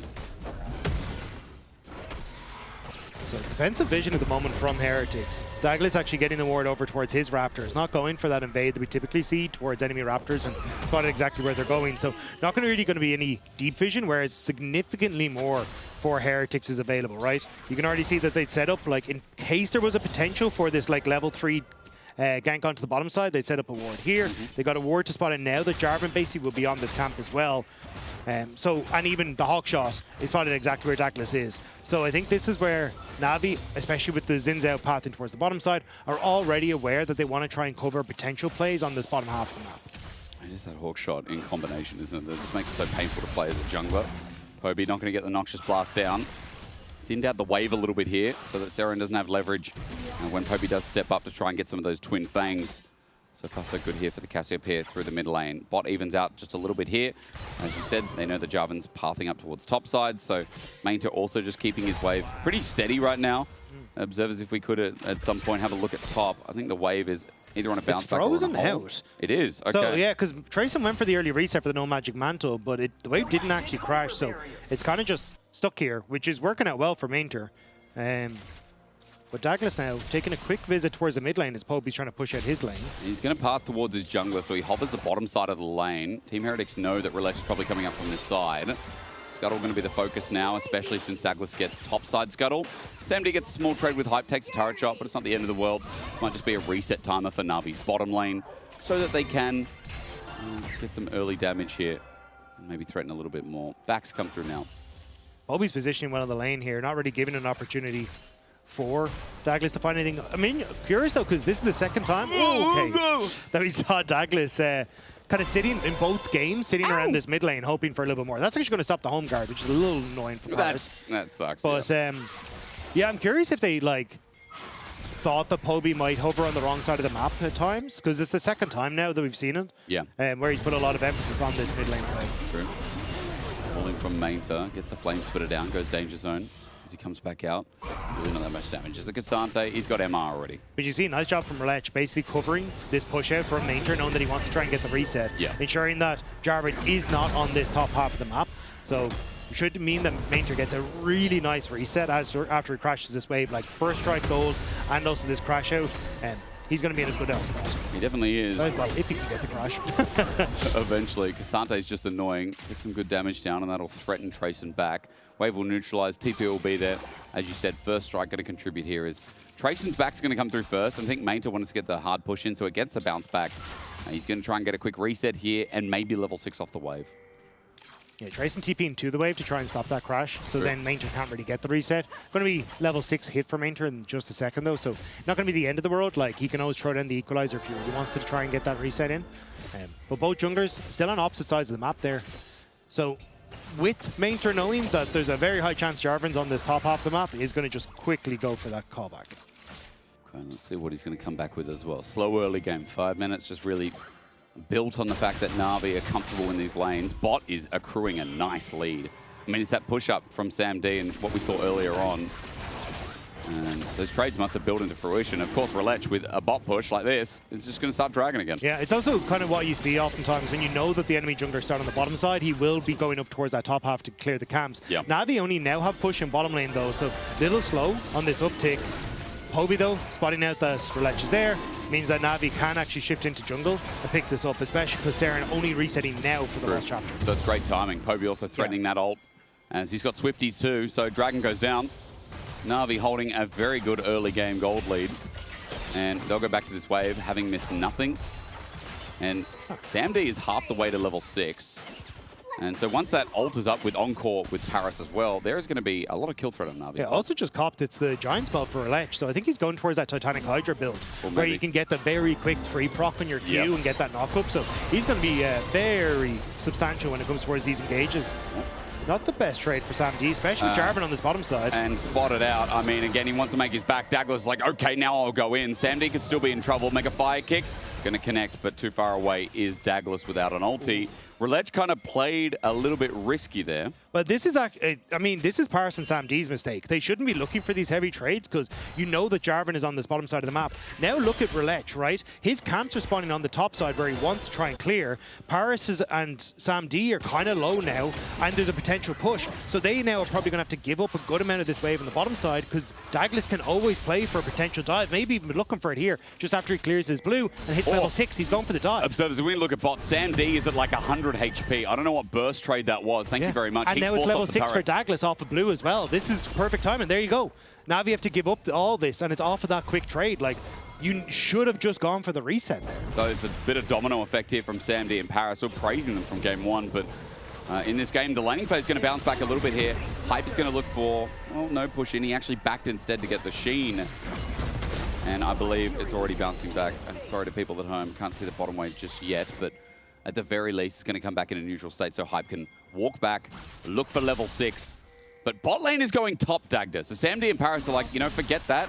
We're going to swap. Yeah, Void Grub's in 40 seconds as well, so I think that's mostly what they're looking for there. Still, with the early advantage that they had picked up, SamD still quite sizably ahead in gold, thanks to the early CS leads, but definitely a mistake there.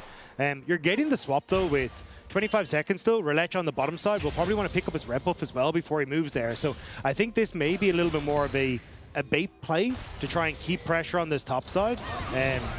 Because Hype and Wei late to the reset means that LEC will take another 25 seconds before he can really get up towards this top half and look for that objective. I will say just quickly in this 1v2, Mainter has Tarbies. So you can see the damage is actually not that much from Hype. He's just relying on the Sheen procs to get better trades in. Manta also holds onto the ulti, while Sam D now has level 6. So there is that arrow that obviously is not going to be used on a Cassante. It can be leveraged towards the scrub play that you were talking about that's now available with the spawn. Yeah, I think this is where at least knowing that Douglas is on the top side, Mainter feels a little bit more safe. Doesn't have to burn the ultimate because you understand, okay, although I'm not a tank, there isn't really a dive that can happen on this bottom side of the map. So Na'Vi, yes, they get push in top, but you're kind of matching some of that pressure on the bottom side. I think Mainter will probably ult this next wave and then look for the reset because Void Grubs should be taken at that stage. And then Na'Vi and with Paris and Sam D can actually go for the swap. There we go. Ult on the wave, and now you just swap back. And Hype and Wei haven't really got anything, but you've netted your Void Grubs. 3 grubs in total as well. Very nice. And back's going to come through. So we just swap back. Waves neutralized on both sides of the map. And things are chilled. Minute 33 to the Dragon. Na'Vi with the first. And we'll just see where the items come through. Arrow through mid. The Hail Mary. We shoot it. And we almost score. Seren moves down a little bit. I guess good intuition. Just also good positioning from Seren in lane. Yeah, Seren's still playing very far up. Paris is making his way in, but there's a lot of vision on this bottom side for Heretics, so should be spotted and should be fine.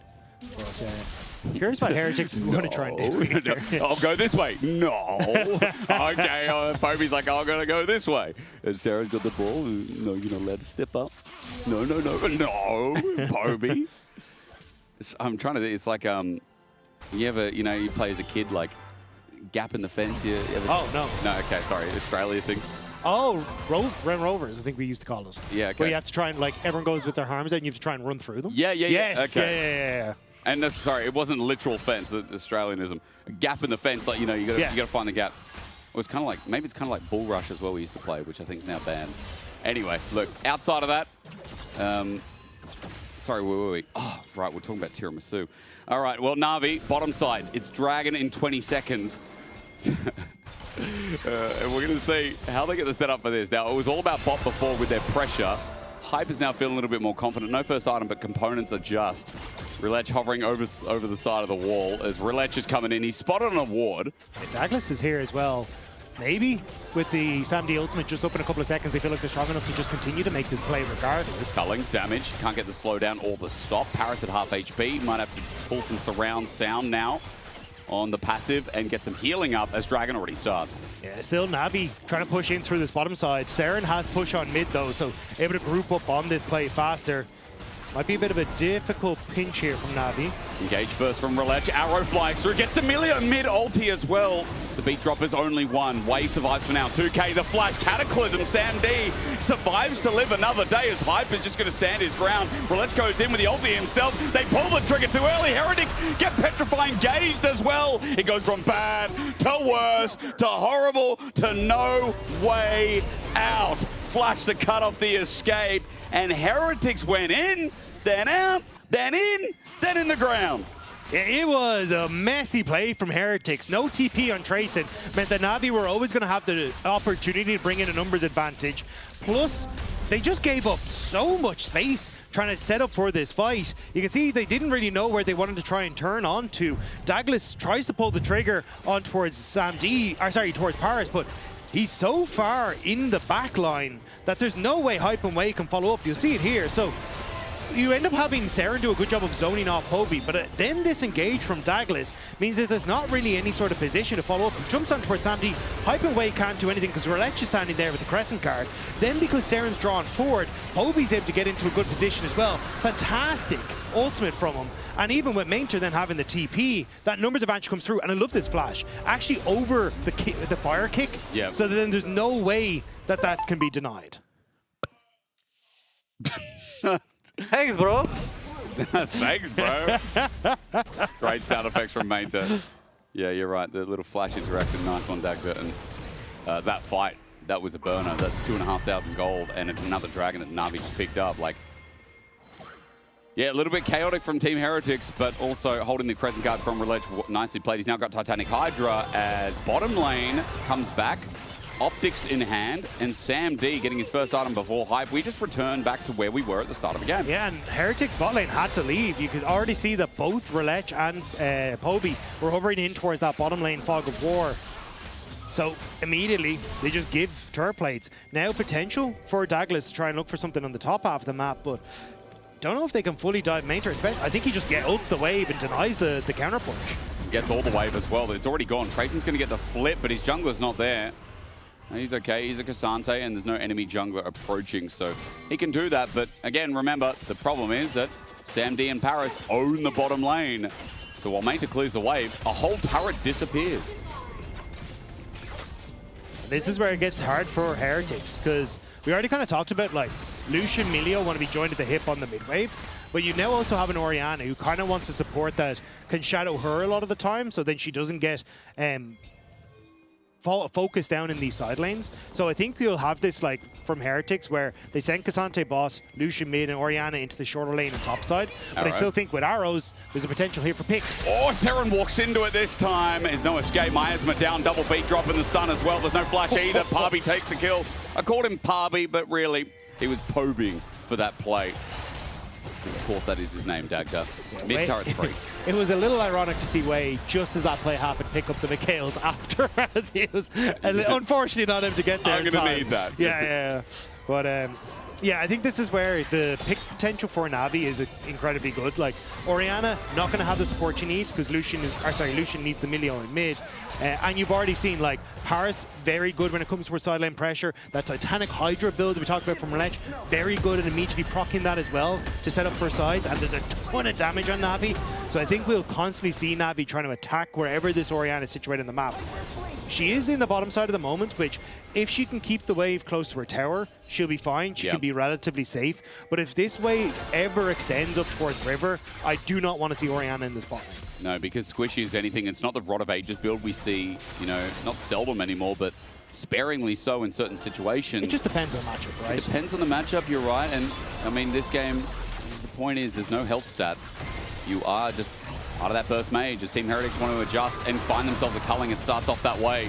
Hype is looking for an angle, but Herald's still under threat. Douglas is clearing a wall while the engage already starts off. Hype flashes away.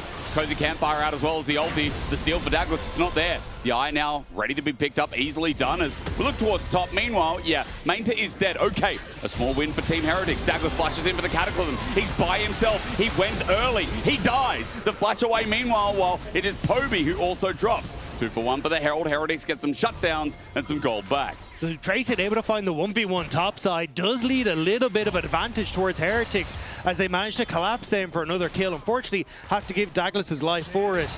But Navi coming away from the Herald, there's a lot of potential gold that can come from, but Heretics do find the collapse. Now, gold, it did go over to Seren from what I believe as well, so he caught up a little bit on Poby. He did move for the play, but is it going to be enough? 3,000 gold still there. Dragon's now up 2. The reset for Poby comes with a TP. We look at the replay quick because I think this will be the solo kill and how Manta died. Yeah, third Q, flick back. Immediately, probably. Oh, I thought it was going to be the immediate W there from Trayson to find the all-in, but no, not. Must be the second time around, I assume. He's up against the wall here. Electro Harpoon. Yeah, there it is. Q, hit, auto. There's the ultimate. Yeah, perfect combo there from Trayson. Nicely done. It's the true damage. Yeah, and does die, even stepping over the equalizer. Yeah. But here it is. Douglas, like, seeing, okay, we've got 4 people here, immediately goes in. Poby doesn't have the ultimate because he tried to just use that flash ultimate previously to catch out the Lucian. So, good pick, at least. But there we go. The Dragon off the back of it for Navi. They get the mid lane turret thanks to the Rift Herald as well. So, the Douglas giving his life for that. The knock-on effect is that Navi do end up with a lot more. I mean, Salt Point, yeah, it's huge. And it's an Ashe Seraphine comp with a Cassiopeia. Let's stay in combat and heal up, and that's what Ocean Soul's going to give us more of. Yeah, I do think, like, at least there's a decent amount of burst damage on Heretic side, so the Ocean Soul not exactly going to get the most value, but it's still pretty nice, especially when you have, like, the Seraphine who's providing so much healing. Oftentimes with that Ocean Soul on top of it, then you can actually kind of heal through some of that burst damage at times. But yeah, this is not looking so hot for Heretics. I guess that, yeah, the question is going to be, did Heretics get enough damage like a 2-3 out of Orianna by the time that, you know, Soul gets picked up? You have to, because you can see there, it's not really doing much to Poby, who is pretty tanky, and you're still going to have to get through, like, the immediate shield that's going to come through, the Echoes of Helia that's going to help out, the Diadem that's on the way as well for Paris. Like, there is a ton of healing and shielding that is coming through from the Seraphine, and then add in the Ocean Soul that's going to start to tick in after that. So even the times when your burst would have been enough to go, okay, we're forcing Navi back, that may not be the case anymore. We're getting a turret trade here, and that's why Heretics are committing so heavily towards bot. They're going to pull off for now, and with a reset, it's a TP from Seren. It defends top to the same plating that was in the bot lane push for them. So Na'Vi and Team Heretics trade evenly enough. 3.5k, still the gold lead. And reset timing as well here for jungle, for top, for support. Kobe cancels that. He wants to get the wave, doesn't want to miss out on that. And on that reset, it's double haunting guys, or rather the second one here for Mainta. While Relech actually just picked up a Black Cleaver, so a lot of shred for this Cassante, but also just a lot of good damage so far for the Xin Zhao with these buffed items. Navi looking for an invade. There's no camps in this bottom side though, so looks like it's just going to be excursion for vision. Yeah, I think just trying to enable this Rumble to try and push it a little bit more. But I think that at this stage, a little bit awkward for Navi as well. Like, they don't have much in the way of control over the side lanes right now because Heretics kind of spent their turn pushing it out. So I think it will be just Navi trying to get control of all these lanes and look for that 2.5 minute cycle where they can look for the dragon, as there's not really much on the map that they can look for right now. Extend, do they? I mean, they're just kind of playing patiently. A lot of vision defensively put down by Heretics. Waiting for Sam D or someone else who's kind of squishy to step forward and utilize that burst we talked about. 30 seconds till Baron, 2 minutes till Drake. Now they come back and Relech is confident, and so he's just going to walk into jungle with Paris. Yeah, Mainter hovering off of vision as Navi want to try and threaten this top side. But I expected, honestly, Douglas to open up on this top side of the map. His camps are on the bottom, but yeah, you can see neither team fully sure as to where exactly either are. So Navi not overextending for the top lane turret. But I think at this stage, with this next rotation, seeing that still we're not spotting Douglas on this top half of the map, on this next wave, I think they'll go for the Terror take. Step, yeah. You just slowly take it and then wait. Sold in 1 minute 30. Yeah, I mean, the minions might take it. Yeah, the minions would just take it anyway. Minions. So good on them. There you go. Waiting for the day when Riot makes a minion champion, you know? I know Nico can transform. There's got to be a day where it's like king of the minions. Or can we just get like someone that's 3 minions in a trench coat? Oh, true. And the champion's name is just David or something. Yeah, in quotation Dave. marks. Yeah. Dave. Dave from accounting. Yeah. That would be good. I don't know what the ulti would be, but it'd be just like a giant cannon shot or something, you know? They all combine their powers, throw one giant cannonball, rolls through mid-wave. It's like a Nunu ball, except it, I don't know, maybe Crash explodes. Oh, there's so much you can cook with that. There'll be a day. There'll be a day there's a turret as well, Doug. There's just you wait. I found out, actually, I was watching Necrit's video, yeah, that the old Baron from like Classic was actually just an old tower that they were going to use. They had split the map into Order and Chaos, so it was an old tower. Yeah, she had a great video, by the way. Highly recommend it. Yes, some bangers, yeah. Yeah. But yeah, it's a really cool video on Onslaught, which was the original investor pitched for League of Legends, was the name of the game. Onslaught? Yeah. We could be playing Onslaught. Arrow Yeah. misses. Mm-hmm. I have Relentless Pursuit away in this game of Onslaught right now. Sam D, and he's down an ulti. That's 10 seconds before Drake. How long's the cooldown? Not too long, but not short either. Worth mentioning, Team Heretics have an angle with Douglas. Yeah, I was going to say, love the positioning from Douglas. No vision here to spot him out. There it is, though, as Poby now going to be able to mark him. So Heretics trying to force their way through. The poke is there, and this is not the easiest of times for Heretics. And this choke, Miasma down, Flame Spitter out, Trace and half HP, flag down again to show that Douglas still wants to commit. Dragon going down fast, TP on the spot. This is going to give a shield to Trace, but Mains is just taking it down to Douglas, so he can't get near the pit at half HP. Na'Vi trying to burst it down, now holding. Mains in a bit of trouble, the all-out use. Trace in a good spot still with that shield up. There's a Cataclysm, a 3-man as well. Present guard, encore, layers back, and Sam D gets the fire away. It's Ocean Soul with a slowing Miasma, petrifying gaze. Poby won't get the chase. He'll be slowed, but the Dragons are quiet, and Na'Vi played that well enough. Yeah, Na'Vi definitely were forced to sweat a little bit on that one. But I think there was a couple of key moments where individuals from Na'Vi doing well. Mainter in particular being able to turn and burn on towards Douglas and kind of forcing Douglas's hand where he went for the all-in when the rest of Heretics weren't there to follow up. Baron trying to be taken, hype, stepping forward, but no culling. And that cozy campfire may turn into a bonfire. Arrow's back up as well. This is an easy turn, dangerous moment. Team Heretics can't give it away though, hoping for a shockwave, but that's not there. Arrow goes into Trace, and meanwhile slowed down. Engage from Relech, looking for the smite. He'll go back and get it, and now look for the fight. Slow down with a volley, doesn't matter. Sam D knows that, well, without an arrow, we're not going to get in range. So the Baron goes down, the Soul's in hand, and Na'Vi have done everything to tick this game off. Nice attempt, but Na'Vi, they don't panic on that one.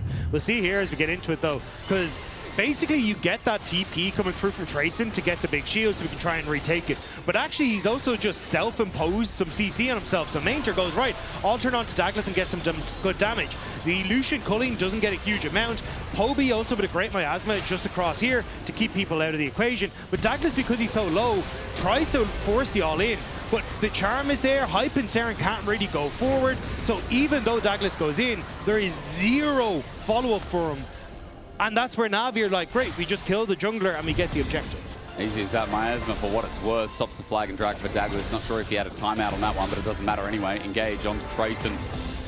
Now I'm curious about this Baron push. A lot of turrets standing with the inner, top, mid, bot. Bot's going to start off. Mainta has that ulti. Sieging here a lot easier when you have a bit of range engage and range slow that Na'Vi can play with. And the other team has very little range because Hype is like, oof, I don't know if I want to step up here. My Milio's in base. I am not doing very much on this one. SMD has arrow again. Douglas just stepped up. Relech is going to take mid by himself, or at least half of it. Next wave getting pushed into the inner turret bot, and Team Heretics are looking for an angle to fend them off. They need to slow down Na'Vi. I don't know how at this point the 1-3 team that's getting closer to their last legs for this split yet again is facing down a team that's middle of the barrel. Douglas, flag and drag, but over the wall he's spotted out as he goes a little bit deeper than that control ward. Paris stepping up, Culling's there. Relech is cleared mid, now he looks for an angle. Douglas spotted out. He is between a lot of danger right now. He's knocked up, equalizer, a beaut! Encore will lay a 3 as well. Cleanse out from ways, he flushes away, but I think the fact that Douglas has stopped is all you need to know. The jungler gets no way in, and Team Heretics have no way out of this series. Trayson will try, but he'll go squishy now, which makes it all the yummier for Na'Vi to sap on up. Petrifying Gaze, Hype flushes away, even over that miasma. Na'Vi take an inhibitor, have an 8.7k gold lead. The Baron still in full effect, and 30 seconds for them to close this out. Maynter teleporting in. They know they found their moment. A 2-0 for Na'Vi, a confident performance here against Heretics. What a bounce back against MCOY yesterday. They got shut out, but they did the exact same thing to the Heretics. Na'Vi at 3-3 to end your week 4, and a shellacking stomp from Na'Vi to silence Team Heretics. Na'Vi playing with confidence. Huge moves around the map. Sam D and Paris looking clean on the Ashe and Seraphine. Honestly, great performance. Nothing bad to say. Relech, Sam D or Paris, take your vote. Your key player of the series. It'll be a hard one, but I mean, I will say today, Sam D had a very good day. Yeah, I also want to give a shout out to Paris. I think his map movement was insane in game 1. Yeah. He covered so many plays that Heretics were trying to go for. And even here as well, like, he was instrumental to a lot of these performances. So, but as you say, like, the thing I love about Na'Vi is it's never just a one-man job. It is the work of the entire roster. And taking a bow on stage, they're going to be very happy with that 2-0. They definitely are. Some growing pains in game number 1, but honestly, in game 2, they kind of completed that up. Really nice stuff. Team Heretics, however, 1-4. Now, obviously, they're not out of playoffs. No one's out of playoffs just yet. And at 1-4, there's still chances. They've still got 4 series to play. But Heretics really need to, like, sober up here, Dagda, because SK, GX, Shifters, MCOY, majority of these matchups are going to be just as hard as this one. As we throw it over to the couch with Sam D. Oh, yeah! Flexing on us. Thank you very much, casters. It's a great cast on the day. Joined by Paris and by Relech. Congratulations on your win. Thank you. We've talked a lot about jungle support. Oh, Finn's here as well, by the way, everyone. He's been here most of the day. Thank you for yeah, good. Yeah, elephant in the room. At the moment, one of the key kind of themes that seems to be going through the LEC is jungle support synergy, right? And the fact the game is so explosive and that you can do a lot, especially through the early game as jungle support. Is there something that you two have been working on recently that you feel has leveled up your game together as a duo? Like especially last patch, because of the how meta went. We improved on and worked on too much, I think. And level 1's early skirmishes, I think we were doing really good. Yeah. Even against KC, we were like so much ahead in early game. We were kind of stomping them. But this patch is a bit shaky. Like meta shifted too fast, and we couldn't get ready for it yet. I think it's so much better than compared to last splits. Okay. Paris, would you agree? Do you think that things have been a little turbulent at times? Yeah, I think first meta was good for me as well because Kamil is kind of my champions. I want to play aggressive, and I think we were really good. I think we were good last week as well. Just yesterday, I did some stuff. Level 1. Yeah, we saw that was a fun moment. Talk about the Bard. Yeah, we don't talk about the Bard. But I think in second game we did good again. We got good leads. I think overall, I think we are really good in early game, especially jungle support. Yeah. Talk to me a little bit about playing the Seraphine now, because you've obviously probably been playing mostly in engage support metas. How does it feel just slotting in that kind of play style? Because it really shifts how you play the mid game now when you play enchanters. Yeah. Right now, when you pick Seraphine, you just click your AD lane. Okay. I just click my AD lane, and I didn't do this for like a couple of weeks. It kind of feels weird. You cannot help mid, you cannot help top. You just make sure your AD doesn't die and he's scale. And that's what we did, and it worked. No. How does that feel for you, Relech, that you know Paris isn't going to be there to help you out in the early game? Yeah, it feels weird. We were used to be him mid every time or top every time, open top from base, mid from base in early game. But right now, like especially after last patch, it's sometimes because of the enchanter meta and XP change as well. He needs to open bot more compared to last patch. And yeah, we are kind of adapting it, but it feels not good for me, but probably it feels really good for somebody. So I noticed there was one game, you played Braum quite recently, and you really delayed your tempo to really wait for Relech's full clear. Who kind of has the initiative in making the play? Is it Relech saying, I want to invade on this timer, Paris just wait for me to be ready, or is it you saying, I'm on the map, I want to do something, Relech, hurry up so we can go invade? I mean, it's generally me. Yeah? Like 99%, I guess. Like, trying to synergize my camps with Paris. And he's always informing me, but when he can base, when he can move, he's trying to get wave ready for the move. Yeah, that makes sense. Would you prefer it's more you, Paris? Do you think you have a better understanding of the game than your jungler? I think I'm too much of a good guy. I think I'm helping people too much. Most supports are. Like I don't force people to do anything. I think it's also kind of bad. Support should force sometimes and get vision, get tempo of it. But I try to help everyone. I try to help AD, jungle, mid, and usually my jungle is a bit greedy. He likes to play for camps, you know. I know the kind, yeah. Yeah, and I usually follow him and try to make sure he gets lead. We're going to bring up the standings just to see where you guys are placed at the moment. You've got a couple more matches left. Yeah. It's a possibility of playoffs. Like you're sitting at 3-3, right? Very middle of the pack. How are you feeling about your chances of playoffs and then a possible top 4? I think playoffs we see 1%. Yeah.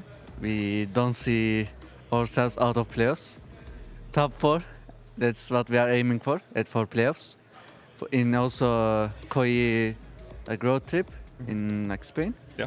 We are also aiming for that. And I hope if we win all matches, I guess we are. If you win all matches, you're definitely playoffs. I think you're probably guaranteed for sure, but top 4. I guess top 4. I mean, if you win all matches, yes, you would be top 4. Yeah. Because Nkoi have played one match more than you and they're behind you, right? So, I mean, it would be great if you could make it, obviously. Yeah, it would be really good. Yeah, with the win today, things have definitely bolstered in terms of your chances. Your key player of the series or player of the game, Relech. What a surprise. A Na'Vi win and Relech gets it. What do you think about that, Paris, yeah? It's so boring, no? Just give it to someone else. Who deserved it, actually? Maybe AD? Yeah. Samdi had a very good series. Yeah, I think he did. He didn't die, actually, with Ashe when he had no flash. He respected a lot and he gave up a lot of waves to wait for this guy to come bot and help us, you know? We were kind of I didn't give single Drake, bro. That is true. You did have great neutral control. Congratulations again on the win. Thank you so much, both of you, for joining us. We're going to go to a short break, but afterwards we'll have more League of Legends. What a surprise! Here on the LEC League of Legends? Wow, I'm shocked. Yeah, I look at this way. Yeah. But Millie will be behind. Yeah, it's okay. Okay, sorry, you can try. I ulti here. Yeah, just try, it's okay. Nice. I hit. Yeah. You have ulti? Yeah. I think I don't use this actually. You can get mid tower or hit. I can flash on Lucian. No. Okay. No, it's very good. He has no flash now. We can look to end. We can look to end. I can base TP. I will heal. Yeah, I like.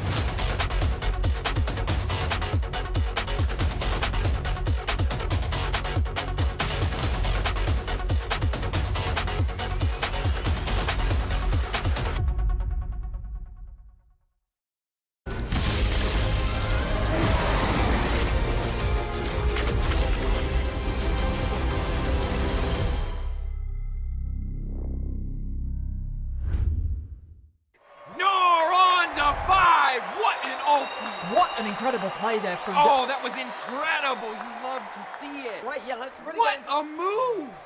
He's just so good. I mean, the persistence, the patience to find the angle. You just don't see that from rookies. I think he's got it all. He's got the pizzazz. Have a break. Have a Kit Kat. Ooh, that looks good. Do you want to maybe share a little bit? Yeah. What a move!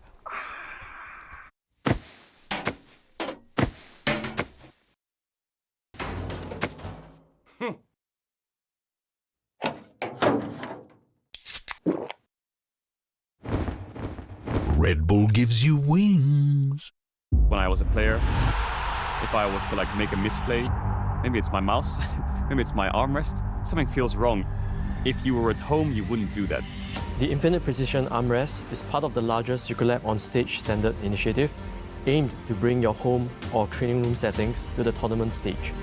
이제 저뿐만 아니라 다른 선수들도 세팅을 더 원활하게 할 것 같고 가장 편안할 때 더 강력한 플레이가 자연스럽게 나옵니다.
Let's go.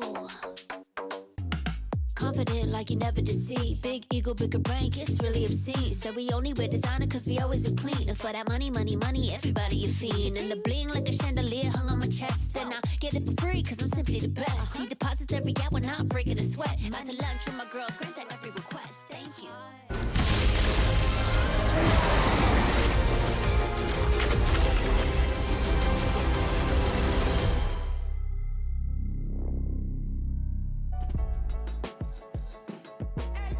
LEC에서 최강이 되려면은 어떻게 해야 하냐고 물어보셨는데요. 이제 당연히 소통도 소통인데 개개인이 좀 잘 해야 한다고 생각하고 있고요. 솔직히 다른 팀들 만났을 때는 좀 잘 하는 것 같은데 이제 G2를 만났을 때는 좀 많이 힘들어하는 경향이 있어서 이번에 저희가 G2 6연패를 끊어낸 것만큼 좀 소통도 잘 하고 개개인이 잘 하면은 충분히 가능성이 있다고 생각합니다. 사실 준우승을 계속 만들어낸 것 자체 그리고 결승전에서 5세트를 계속 간 자체가 가능성이 있다 생각해서 사실 잠재력은 저희가 뛰어나다고 생각합니다. 네, LEC 내에서 탑 플레이너 중에 랭킹을 정해보자면 네, 탑 1위는 당연히 저라고 얘기할 수 있겠고요. 2위는 BB, 3위는 제가 생각할 때는 낙나코인 것 같고 4위는 제가 개인적으로 라인전 상대해봤을 때 좀 잘한다고 싶은 생각한 탑이 루스터? 이 정도인 것 같습니다. Great to hear from Kana, breaking down his top lane tier list. And we're going to make a top lane tier list as well as a collective group. Mostly you two, I'll be honest. I'm going to do the writing. Obviously, in this matchup, we have Kana, one of only 2 players ever to win the LEC and the LCK alongside Huni. And then Oscar Rinin, the player that denied KC Worlds last year in that lower bracket match. The fever dream of a the single day he became Thanos. The day, he became Zeus for one day. And then the next day, really sprinted it against Mirwin. Okay. Very frustrating series performances. But we have to go quick, right? Yeah, the we have to go quick. Ready. So C, B, A, and S are the tiers I've got. Let's start at the bottom. Who's in C tier? I'm going with Wunder. Okay. I think he still has a lot of great qualities as a top laner, but I don't think he's had the most impressive showing yet so far this year. Okay, too long. Great qualities. Anyone else? Anyone else one joining trick, Wonder? moving next. Yep, Wonder, Trayson. Yeah, Trayson? I agree. I agree with that. Did have a solo kill on Cassante. Has continued the trend of Team Heretics top laners playing Cassante and solo killing people. Sure. Evie paved the way for him. Yep. Anyone else in C tier? No. Oscar? No, I think Oscar has to. You think B? I think Oscar has a tendency or the quality to be able to take over games. I don't think these two can. So Oscar goes in B. Oscar, I would say bottom Oscar of B. B. Bottom of B. Okay. I mean, you put it in whatever order you want. I'll Like, put it over here. Yeah. Okay. Who's else? Quick, come on. I've Got already 90 forgotten who else seconds. is in our player. Saboro? Saboro, for sure here. Yeah. Not proven enough to be A. Saboro. Okay, Saboro. Probably on the upper end of B tier based Sure. on the recent performances. But More maybe players, just come on. Mirwin here. 100%. Okay. Yeah. How many do we have? That's 5. I've forgotten all of our top laners. Okay, The go pressure's A, go too A, much. go A. Go A? No, don't go. What? Okay. Let's Go A, who's go A, go A, go Who's A. Rooster for sure is an A. Yeah, Rooster is an A. Rooster's here, yeah. For sure. Knock, I put an A. No, Knock is S. No, why is Knock S? Because he Stop living in the past. is Why carrying that entire lineup, okay? Knock is just the weight he's lifting every single I day. put him between the becomes two. thinner. Yeah. I put him between the two. Okay, we're going that fast. Yeah. I would say, okay, main tier also B. Main tier's in B, yeah. Okay. Main tier also B. We're speedrunning. Yeah. Main tier also B. Knock is contested for me. I'm not convinced anymore. Yeah, I'll I think put him there's a bit here. of- I've I think there's a misspelled bit his of name. knock-aganda. If you Yeah. want to talk lane phase, I'm with you. You want to talk about the rest of the game, I'm like, "Meh." That might be a little bit Yeah, on your but I'm argument not is there. that's not very strong. Okay, What is your Broken argument? The MVP vote? We only have 2 players He's the left. reigning MVP, carrying Vitality every single game. He comes into Yeah, the but studio and that's just not lifts summer. weights. That's not summer. He has been good at summer. He has been good Think at about that summer. Akali game, bro. Who's best, Kana or BB? Kana. Kana. Kana's the best and BB's second. BB better on the map, but it doesn't matter because his lane phases have been diabolical. That's our tier list. Let's hand it over to the casters. Guys, take it away. Clutch. So Yeah, very neat handwriting for a medical professional, you know. That's what our production was saying, and we agree. Your handwriting is like, yeah, you need to study more medicine, sir. That's too neat. I was going to say, it got progressively worse as it went along, which was the most impressive part. Maybe it's assimilating.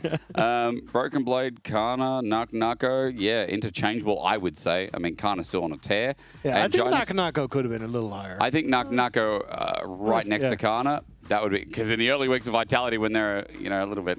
Yeah. Nako I remember was that giving it a Akali good game. That Nako That was game a sick game, yeah. And also, BB didn't have the best of times yesterday. So. He did not, yeah. So now Broken Blade's bad, but we don't get to talk about that. Now we get to talk about, is Oscar good enough for Kana? That's a different egg. You know? Yeah, and I think it's one that we'll have to wait to see exactly how it pans out. I mean, last time they faced off against each other, Oscar did good. So They did. Could be a little bit different, you know? But right about now, pick ban coming up now. It's got 10 seconds. 10 seconds? Yeah. Well, But, you just won't believe it because in my line of work, I'm very good at filling time and I can send it to pick ban right about now. Holy. and it's walkouts. Yeah, you can get the timing right. You just don't get the toss right. But close it up. Either way, I want to see what this toss-up is going to be between KC and Giant X, because we actually haven't seen KC for a little bit at all. Hasn't been very long in the grand scheme of things because it's been a week. They missed out a week, sorry, last weekend. And now playing once more, I'm curious to see what they've been learning on this new patch, how things have swapped up. What does Busio look like when he's kind of left more in the 2v2 rather than more than anything else?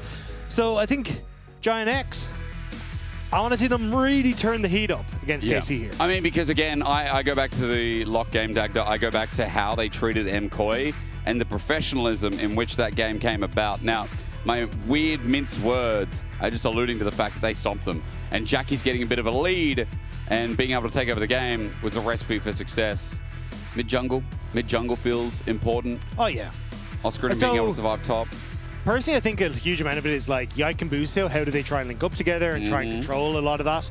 I think Jun has been very much, he's like this, it's Lospet then Jun on proximity to their bot laner. Yep. So I think Jun much more about trying to get hard leads with Flacket in that bottom lane, whereas Busio has been much more about the roaming, especially like he's one of the people that's played the Camille the most in the league so far. So I do think we'll see a little bit of a change. Ash Seraphine back was their bread and butter for last split, so maybe they do try and go back towards that, but I do expect to see a little bit more of a little bit less of the moving from Busio in this one. Okay, well, Busio is more stagnant in lane. Let's see if that benefits Giant X, because so far some of the movement that would come from other parts of the map has been taken away. The Akali, the Lock, both gone by KC, while staples of the draft and 26-15 and 16 in the Jace Cassio are once again removed. Yeah, Akali also taken away. Maybe an Orianna setup. I'd imagine something like the Vi, maybe, or the Jarvan, going to be the ban away here in this last one. Yeah, there's the Vi. So options here, if you really want to go for it. Jarvan, always an option. Orianna, still there as well. Just depends on how comfortable you are playing the Orianna here, given some of the alternatives that can be brought into the matchup. We did talk about it the other day. If it does get Orianna, I mean, I know the laning phase can be a bit harsh, but Azir, Jackie's has loved in the past, his most played, and one of his most favored. That's also an option here for the series at the very least. But for now, first pick Ezreal with the Xin Zhao pairing. Interesting here. We're not getting... I mean, I guess Ezreal priority for me hasn't been this high. Yeah. I mean, Ezreal, I think, is probably the strongest AD carry currently, or like the highest pick rate at the moment. And I guess into he can kind of do too, everything, right? yeah. I mean, flexibility, like he has, he can basically go with any support, which is like any of your Nautiluses, your Rels, any of those kind of things. Even if you do want to take an enchanter like a Karma, you can still go towards that. So, and if you got Ezreal Karma, you got good push in the lane that can tend to do pretty well. And I imagine that's what Giant X are setting up for here, especially with the Xin Zhao pairing. So I think you're already setting up for a lot of potential in those early fights and early push. But on the opposite side, yeah, that is a very strong top side with an Ornn I was not expecting. Yeah, I guess, you know, surviving the lane against a Rumble in early levels, it's been able to mitigate and even find some advantage, but when that first item comes along, oh boy. I mean, this is just a trifecta for KC. It's such an easy to play comp. Also, great champs. Really good champs. Yeah. Yeah, I'm still surprised by the Ornn. I thought there would be the Karma pick for Jun here, so you can try and get that early pressure on the bottom side and guarantee yourself a good matchup. Yeah. Because you're able to now, as you can see, ban away some of the AD carries, maybe like set up for like, you could go for like a Nautilus and the Rel ban and kind of be like, cool, we just guarantee ourselves control over bottom lane. But with the Yunara, there's still a focus there. I still think like KC will just look for the Karma ban and try and put some more pressure on towards Jun. Karma ban, maybe follow-up engage, maybe something like the owner as well. The only other option I could see for KC is, I was going to say mid lane bans, Okay, just to try and guess a guaranteed good matchup for Yahoo. So there's that Azir you're talking about. I don't think the Galio would technically work with what Giant X have, but could be an option, as you've got like Jin to deliver the Galio in as a kind of, the Xin deliver the Galio in as a potential fight. But yeah, Giant X. Syndra, by the way, also. I mean, we're talking about Ezreal, we're talking about long-range engage with Ornn. Syndra pairing here is nicely, plus for the lane against Orianna. Maybe that's an easy slam dunk for KC. As you said, Galio also an option for the synergistic part of their comp. You're just a little low on damage is my biggest worry if you do that. So I like the Syndra angle. Could also be the case here as a ban away. They're banning Silas, by the way. Oh, okay. I guess KC may be thinking about Alistar here on 4-5. Yeah, I must be. Are they against Ezreal? I think so. I think there is an angle here for Giant X with the Ornn to just go for the Karma. I like Ezreal Karma. Yep. Basically, there is no real matchup in the bottom lane. Unless you're worried about like Kate plus X as an answer, like you could go Kate Lux or something like those. But like I think you're still fine with just the Karma. And you've already got your engage coming through from Ross Gorinnen. But it looks like they want to try and keep that support counter pick. And they're just going to go for the mid lane answer into the Orianna. Which is a bit more setup as well. I mean, a bit more burst damage.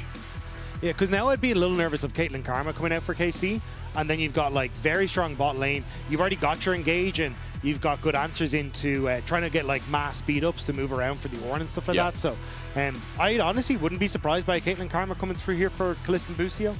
The only thing would be if they really want to enable Busio to move around the map more. Does he pick up his Bard here instead of the Karma? Do you think? Also an option, yeah. How worried are they? I think Caitlyn Bard is decent into the Ezreal Karma. Ezreal Karma still gets push. Yep. And I think Caitlyn's still fine to play into the Bard on the opposite side if you really want to. Maybe you're worried about the Bard getting the ult onto the Orianna, so maybe you take the Bard here. But yeah, either Bard or Karma, I think good on either side. We'll probably just get a handshake on this. Maybe the handshake indeed. KC confident in the 2v2 lane at the very least. Interesting draft. I mean, KC got that 1-2-3 punch, which was the Jarvan Orianna Rumble. And now it's just like, can GX actually get to that stage, Dagda, where they have an enchanter and a tank, they can front to back, use their long-range engage, and actually poke out some of the elements of KC? Yeah, I think you've kind of got for KC a very strong all-in potential, especially around that top side. Yeah. And I think that's going to be very much a, hey, let's try and very quickly pull the trigger.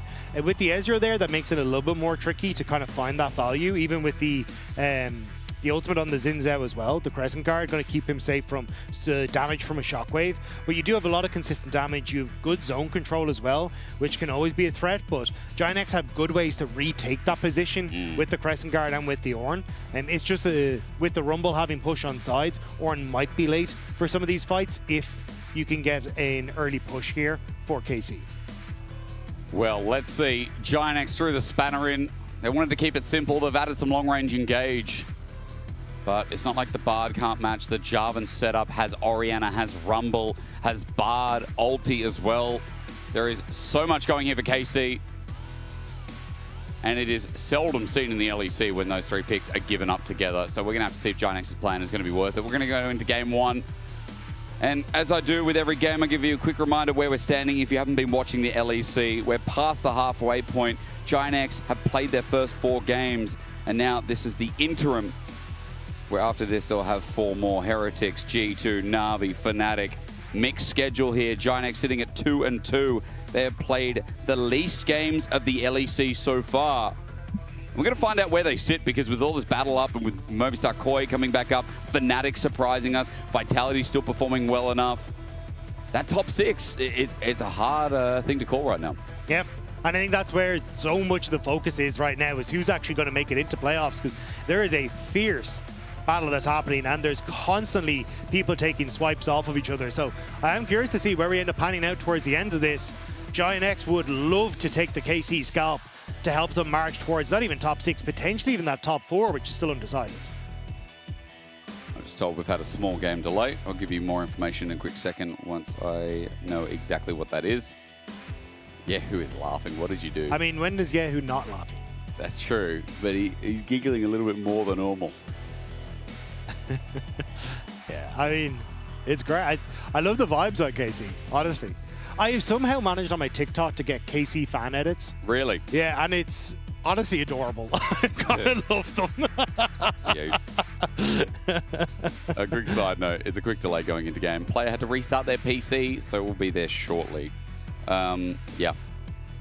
PC stuff, you know how it is. Yeah. Like lag or Windows Defender, I don't know what it is. I mean, I tell you what, I was in the middle of a league game the other day, and Windows security popped up and said, Windows, what is the new Windows 12? Probably, I'm on Windows 10 or 11 or something, I don't know what it is. Oh, it pops up, full screen mid-game, and goes, your Windows 10 security has ended. I'm like, I don't care. Middle of a game, dying. by the way. I'm literally like playing Vi, queuing in, and Windows goes, Yeah. Did I really need to know that right now? No, You could've did. left it. You did. I wanted you to know. No, I mean, Windows didn't need to tell you. Oh, at that right. I thought you were talking about me. No, I no. wanted to tell you. I understand with you, Jake, that I'm just going to be along for the ride. Wherever you take us, I'm going along. Good. You are the wind for my sails, and I will follow that direction. And you are the wind beneath my wings. Who sings that? Betty? Bette Midler, the singer, old singer. Yeah, we're also into game and we have a pause. So that's also now just happened. That's why Jackie's put his head in his hands in his head, hands on his head, hands around his head. Yeah, we will be getting into game shortly. I'm still waiting to see how this kind of game pans out, though, because I do think, like, as you're saying, Blackhead, Jun should have push on bottom side here, where they can try and, like, set up again for Isma to try and get control over the bottom side. Jackie's, if he can look for some good trades and maybe some setup, can also benefit from some ganks from Isma, maybe look for some kills onto Yahoo. But if left in isolation, I do think there are, like, moments where KC can try and play it onto the map, especially with Yike, with Busio finding some good roam timers as well. Yeah. So I think that's where Giant X, like, they kind of want to slow the game down, play just through lanes, and look for dragons. Whereas on KC's side, they definitely want to see if they can get a little bit more active with Busio. Slowing it down, keeping it fast for KC. We're finally onto the rift. The person who had to restart had to check their settings and runes. That's why. And that's why we had a pause going into game as well. So all things are in order. And we return to the rift. Busio on Bard. Now, in the LEC, you know, it hasn't been as impressive as maybe it was historically, globally, over in NA as well. But it is still Busio's Bard. They still have Kalist on a carry that can take over as Isma is deep for a win becomes lightning. Electro Harpoon close to connecting. Flag going to be the start here for Yike. Isma just hang on a second. Walks in the fog of war. Kana gets some damage down. Electro Harpoon number 2. Oscar is sent away. He's going to have to fight his way out of this one, though, as well, because he's going to run into the Ornas on the opposite side of this.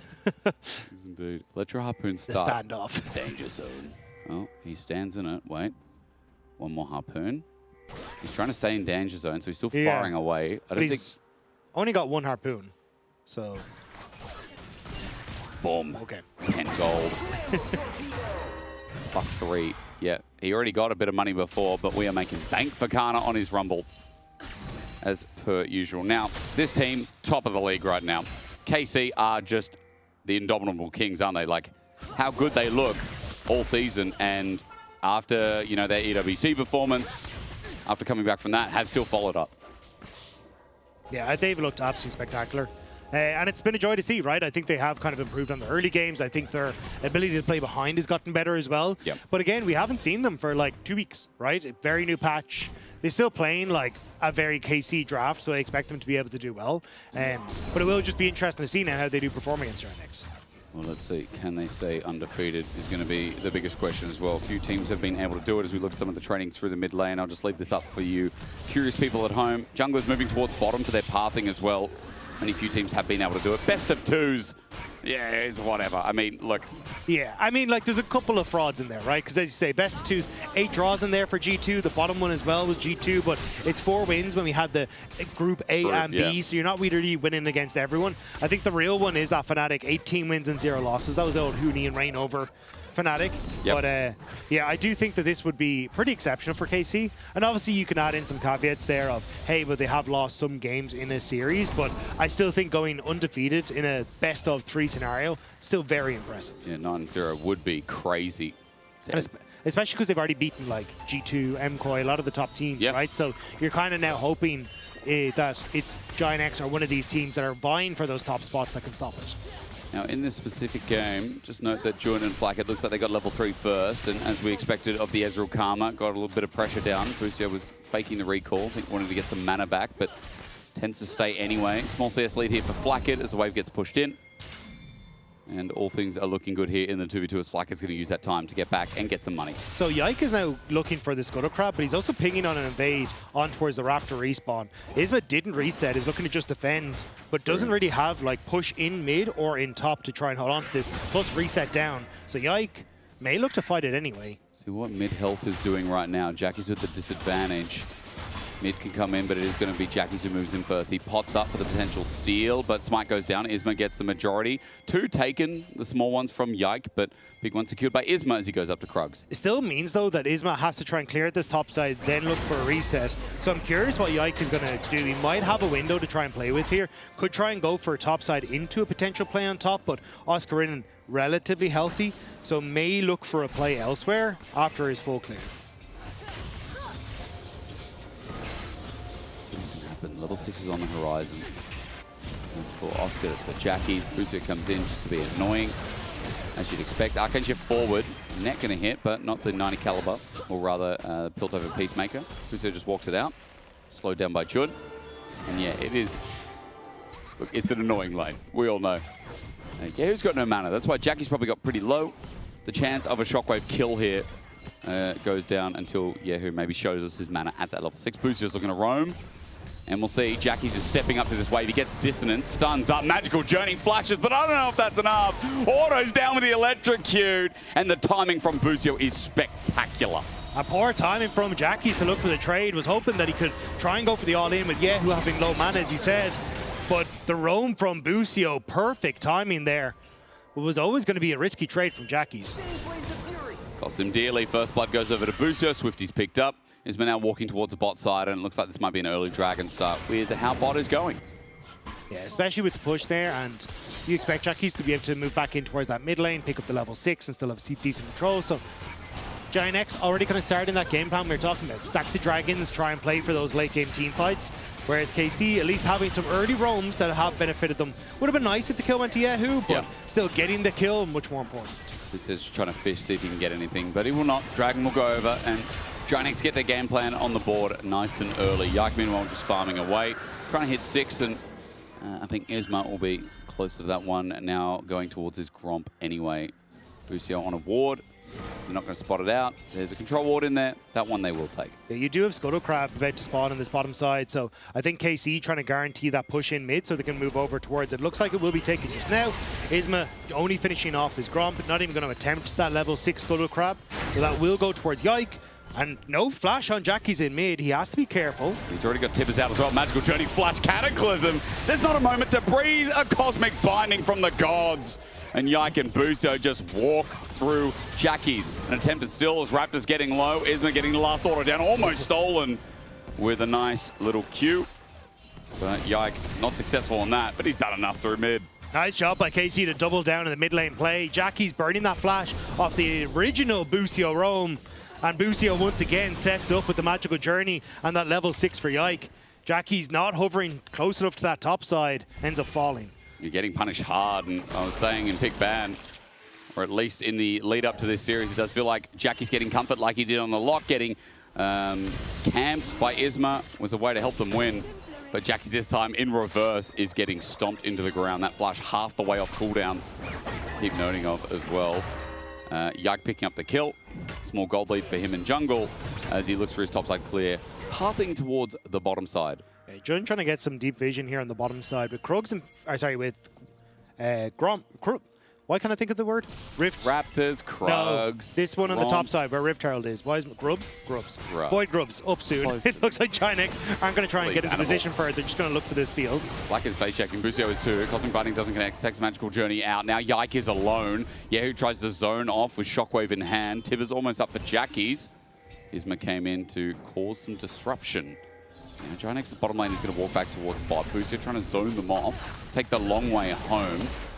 He's doing a good job of that as the wave is going to crash in. This will give Kalista some nice time to back and get some raw damage on this Caitlyn. Yeah, so it's an interesting play from Giant X because basically the focus is on Void Grubs. With the invade from Jun, they were trying to steal away camps with the thought of, oh, okay, maybe we can try and like get something back here with the push on bot lane. But by not resetting there, they actually give an opportunity for KC to potentially do the rotation towards Rift Herald or Void Grubs. Now they're unsure if they're actually going to enter bot lane or if they're going to go up. So you can see both Giant X's bot lane is opening up on mid wave because they don't know whether they're supposed to open top or open bottom. But now they're just going to move over towards the objective. Yehu gets the Shockwave to try and poke Isma down. It is risky for KC with Giant X having numbers advantage. Good damage at least. Gets a shield around him, ready to engage in. Grub's still the question. Isma at half HP with level 6. Pressing guard there. Smite No, he wants more than that. Yike is pitching for an angle as Jun is now zoned out, slowed down. Busio thinks, where can I go? Smite comes down, it's 1-for-1 on the grubs. Jackie's on the walk-in. KC don't want any more. They just want to back away. They had push in top that prevented the Ornn from being able to get in towards position. They're already taking a ton of plates on this bot side for Kalist, and they've stopped the full stacking of the Void Grubs. And again, that kind of comes back towards that invade. They try to play for the invade. They don't really get much out of it. They give Kalist and Busio push on bot lane, and they get to move around the map first. Now TP to bottom side, basically to say, okay, maybe we can, off this play, set up for a trade on top side, but again, kind of has the equalizer to clear out the wave if needs be. Or face checking, just use wind becomes lightning, now spotted out with the control ward down. Casey looking for the steal, Isma coming in for the smite. No advantage here, Yike or Isma both don't have that smite button. Blue buff runs out of patience and it will go back to Isma. But you can see they're trying to exert their pressure, 2.2k gold lead. The blast cone is going to stop the blue buff. It's going to reset a third time, and Yike hovering in fog of war trying to spot Isma on this scuttle take. Yeah, but so GiantX TP'd Oscar into bot lane. Yeah. He then immediately reset and ran top, and then Flacken and Jun came bot. They didn't stay for the extended trade on top side. So it's kind of just a wasted TP, because honestly all it gave was kind of, who didn't have teleport, a good reset timer to move top with first item. And Dragon's up, number 2 here, so that kind of foregoes it, or? Yeah, well, you could have had the Ornn TP for Dragon, right? Like, I don't really understand the passion play GiantX just did. Well, they probably think Kana's TP's not up, but that's up in about 40 seconds, so that'll time out with a long extended look over this Dragon. Shockwave in, good damage. Jackie's going to bring Tippers out. Yahoo has flash available, won't burn, and he's got the Lost Chapter now. One of the most broken items in the game as we've established. And the back has to come through from Jackie, so Dragon looks like a bit of a horror now. Jackie's back is stopped. Yahoo steps up. GX are covering here with their bottom lane. Kalist's going to be in a solo lane again, though, is the only problem as GiantX try to overwhelm. Yahoo in trouble. He's fine. He's fine. But Yahoo actually basically wins Dragon here, as you say, for KC. Like, you should now be able to have push. You don't have Oscar in who can try and move down. Kana is already kind of hovering to Fog of War to threaten a roam down towards here. But I think you've caught up enough where you can now push in bot lane and then start to move over. But they have actually given up a lot of position on mid wave here, so maybe not so much. Jackie's aware, as there's decent vision here for KC, or for GiantX. The KC are in this bottom side. Jackie's not going to overstep, puts a ward down now. Tiptoes, or rather there's ward in the pixel brush. Dragon going to start. Remember, the tools that aren't up for KC are Yahoo's Shockwave, but TP advantage for Kana.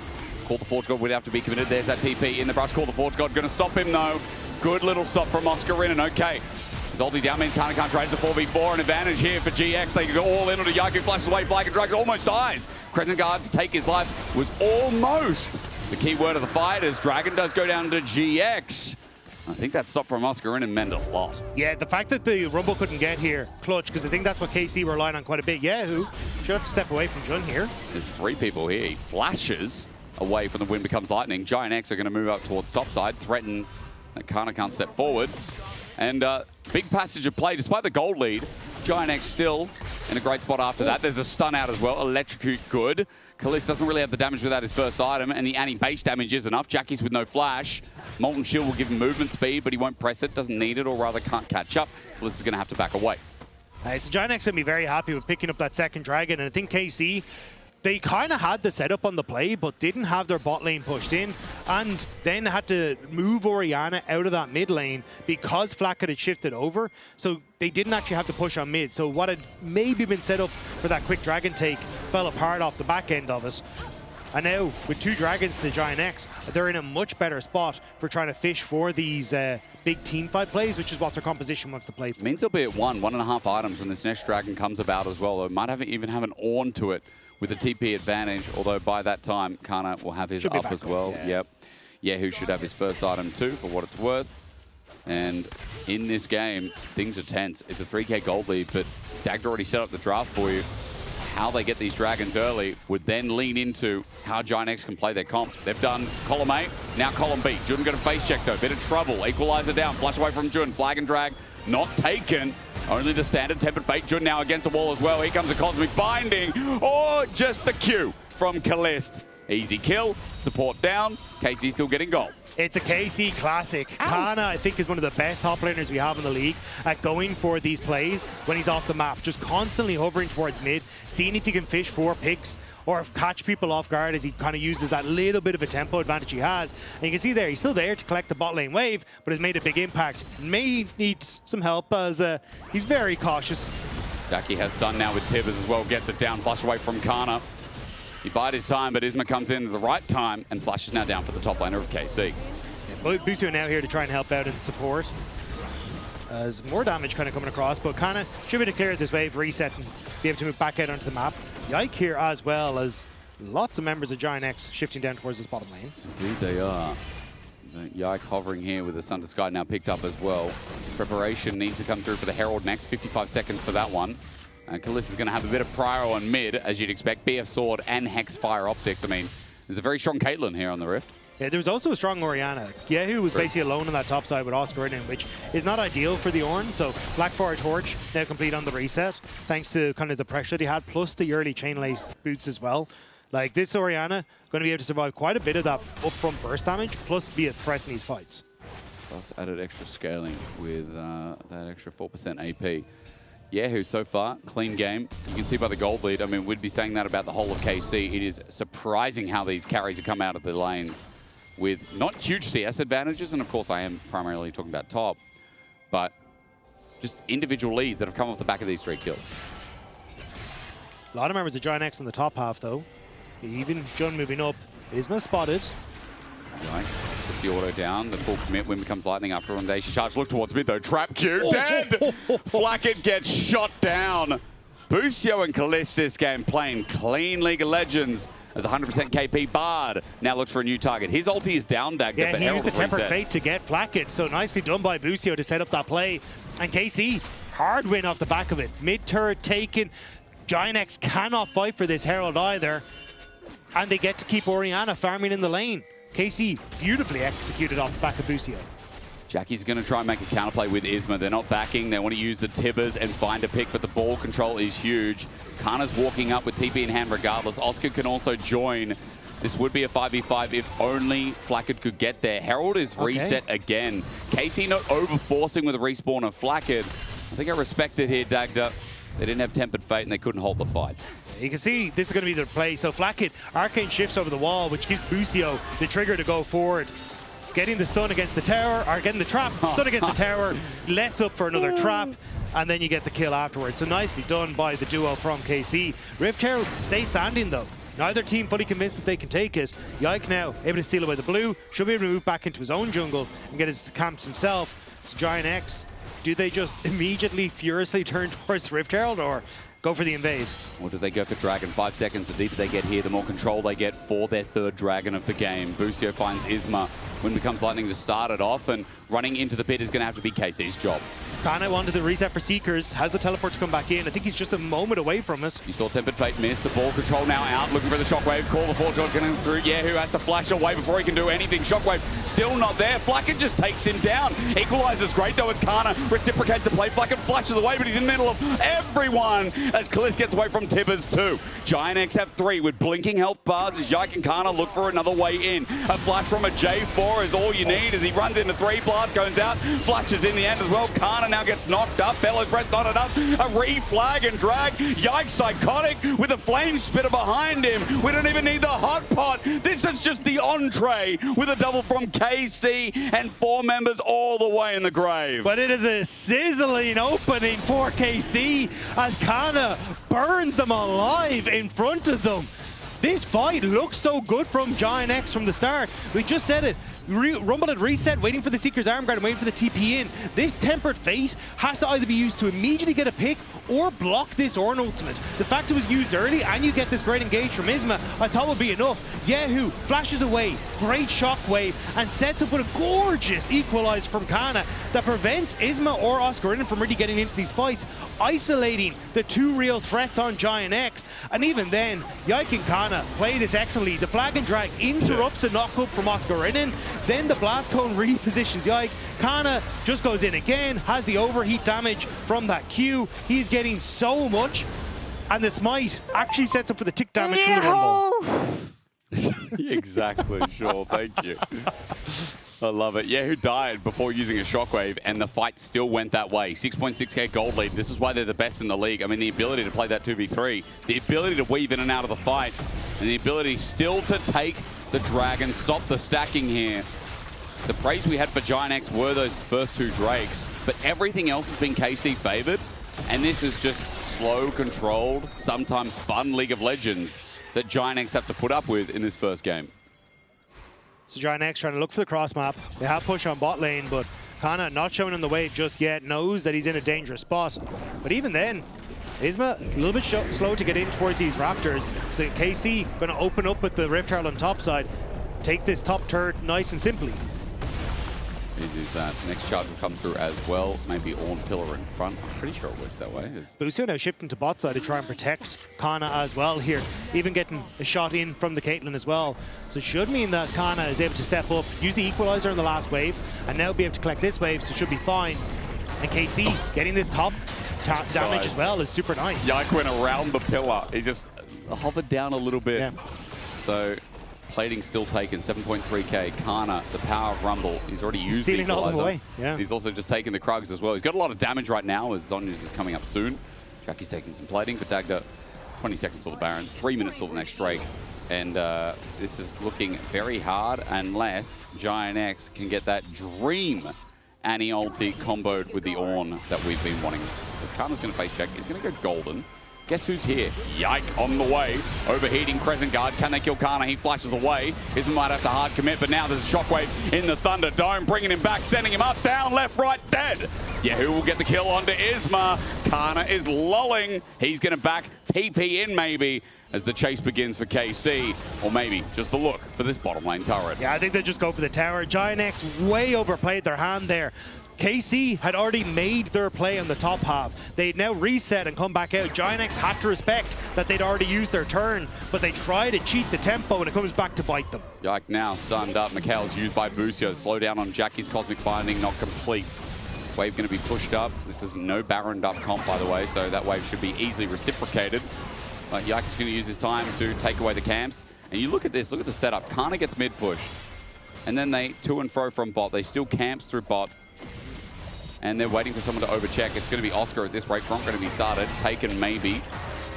And Oscar's going to deal with the wave. Confident to step up with the rest of Giant X on the way in. Yeah, you don't have the Annie there, though, which is kind of, and especially since she doesn't have Tibbers, I think Giant X kind of more bluffing the way into the bottom half. But there's nothing left for them. So KC, with a minute 30, should be able to start to set up for this, Dragon in just a few moments' time. Rocket has to get away. Isma defending his jungle again. Busio, Tempered Fate, oh no, and guess what, he's next to a wall. Cosmic Binding going to be flashed at first, but Electro Harpoon down with the Equalizer. Crescent Guard used to save the damage. Yike, Cataclysm's back in, call the Forge God through a choke. You'd think would be great, but it's too late. Jungler's already dead from Giant X as KC have numbers advantage. Flash Shockwave, and Kana set that up himself. He didn't flash, excuse me. He took a magical journey with a ball on his head. Yeah, but that's a lot invested as well from KC, right? Yike has no flash now, so that could be something for this upcoming fight. But Isma burning his, Flakked gone as well. Definitely an up trade when it came towards both the kills and the summoner spells. I'm going to see it here. Giant X, they just wanted to get something. But the Tempered Fate has to be flashed away from here by Isma. And even then, KC continue to turn and burn. They know that they can get the kill, and these ultimates will all be back up in time for that crucial dragon fight. And then eventually Kana comes through. Boom. You're right, they did use a lot. All 5 ultis now down. We'll come back to live. We'll see what it brings us. 30 seconds. But it's just, they're so far ahead. Their levels are up. And all those ultis are going to be available for Dragon in 20 seconds. Yeah, I think if I'm GX, I don't even try and go for the Dragon. I just try and look for a top tower. If someone is unfortunate enough to be stuck underneath it, you can look for a dive. Like Ornn is going to be able to do good damage. Jackie's going to be there as well. You can already see, though, KC have set up some decent vision to try and spot out if that is going to be the play. And it looks like Giant X still going to go ahead with it anyway. Oscar in on that top side with Dragon already spawned. All right, Ace in the hole again. Flakked has no shielding with him. Good poke damage. It's a 3-item Caitlyn. So Kalist with the 2.4k extra gold. Obviously putting that to good use. Baron being the thought. Dragon there, as you said, soloed by Yike. In the meantime, KC are that strong. They can send Busio away to start clearing some of this vision and just walk up to River himself. He's got Magical Journey too. Giant X still on the defensive as even Yehu's safe up in that top lane with his jungler bot. Yeah, unfortunate for Giant X. Can't really get much done. KC defend the play well. push in mid, have Busio in position, so then they can't really make it happen. And the wave isn't there fast enough. So not only do KC get Dragon, they're stealing away camps again from Isma. And it's just getting harder and harder for Giant X to play out this game. It really is. I mean, I'm struggling to find angles here, Dagda. It's 10k gold lead, but not even that. It's just, again, for Giant X to send it. I've not seen a perfect fight leading with Jackies. Obviously now, when they're down in gold, it is so much harder to find successful setup with Annie Orn. But I digress. KC, deep vision. I mean, you can see this play again from Kana. Like, this is what I talk about when he continuously just plays off of vision. The second he gets any sort of push. And now this is going to net potential kill on Flackett. And I love the way KC enable this with their vision. Like, you can see Oscar and clearing out the pink ward, but they've already established full control over River, so there is no wars that Giant X can have. And it just constantly opens up this runway for Kana to play into mid, fish for a pick. And if he doesn't get it, I mean, it doesn't matter. He's still just going to go back and collect that bottom wave anyway. True. He's got nothing to worry about. He's always going to clear a lot quicker. Speaking of clearing, Yahoo does the same with top. It's just a timer here. KC very patient. It's next Dragon. It's a mistake that leads to Baron. But it's also like, so you have both Rumble and Bard missing off the map. You have no vision for Giant X where they are. So Giant X go, could they be doing Baron? Like, is that an option? So now all 5 members of Giant X are on the top side. And now you can see, oh crap, they're not doing Baron. Well, we now have to go and collect these late waves. What be lays, and now Flackett isolated on mid. And Ezreal on midway. They're waiting for the Arcane Shift. Busio almost dies in the process, though. Court Forge might take him out from range. He flashes. True Shot Barrage gets him. Nice from Flackett. He holds onto the Arcane Shift forever. And that means there's no commitment from Yike. Yeah, and actually comes back to bite them. Flackett still had the barrier as well, so very nicely done by the GX80 carry, holding his own, and actually maybe giving a little bit of a shift here towards Giant X. They are hovering over towards the Baron, but I'd actually just look for the gold on the turrets if I was them. They want to force Dagda. They're like, we could get the push in. They're obviously not. Yeah, I don't know if they have the waves is the problem, right? It's a nice play, but unfortunately, top wave was the only wave that they could have really played off of, and you've got Yahoo who'll clear that out very quickly. So even though it's a nice one from Flackett, it won't really net much for Giant X. Something though. I think Flackett also got the gold. I mean, he's the only one with the kill, so yeah, he definitely got the gold. Which will be nice as he gets towards his Shojin. He's also level 14, so he's not trailing that far behind. It's much of a muchness. It's still 10.5k gold. This game still feels very much in the dirt. But I see an Ornn, I see an Enchanter, and I see the ability for them to kind of lay it down this Wombo and actually have a team fight. It looks like we need another 20 minutes, Dagda, but anything's possible in our league. I don't think so. I think KC basically just waiting for like the correct timer to find these pushes. Yeah. Because again, observers, can you just show what Giant X can see on the map?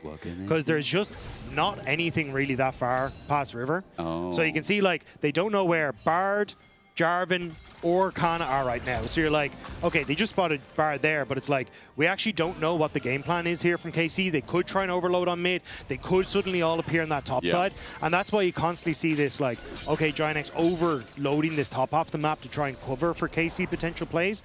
And it's just because Kana keeps floating off of mid, and you just are off a bot wave, and you have no idea where he is. True. If you do have to commit, you have to commit an Ornn ult if he's too far away. Maybe an engage here. Yike's been sent upwards. Stunned up. Tibbers flashes, flag, and drag all in. Isma, Crescent Guard, stuck in the dome. It's a shutdown still regardless. Yahoo gets knocked up as well. A great play from Giant X.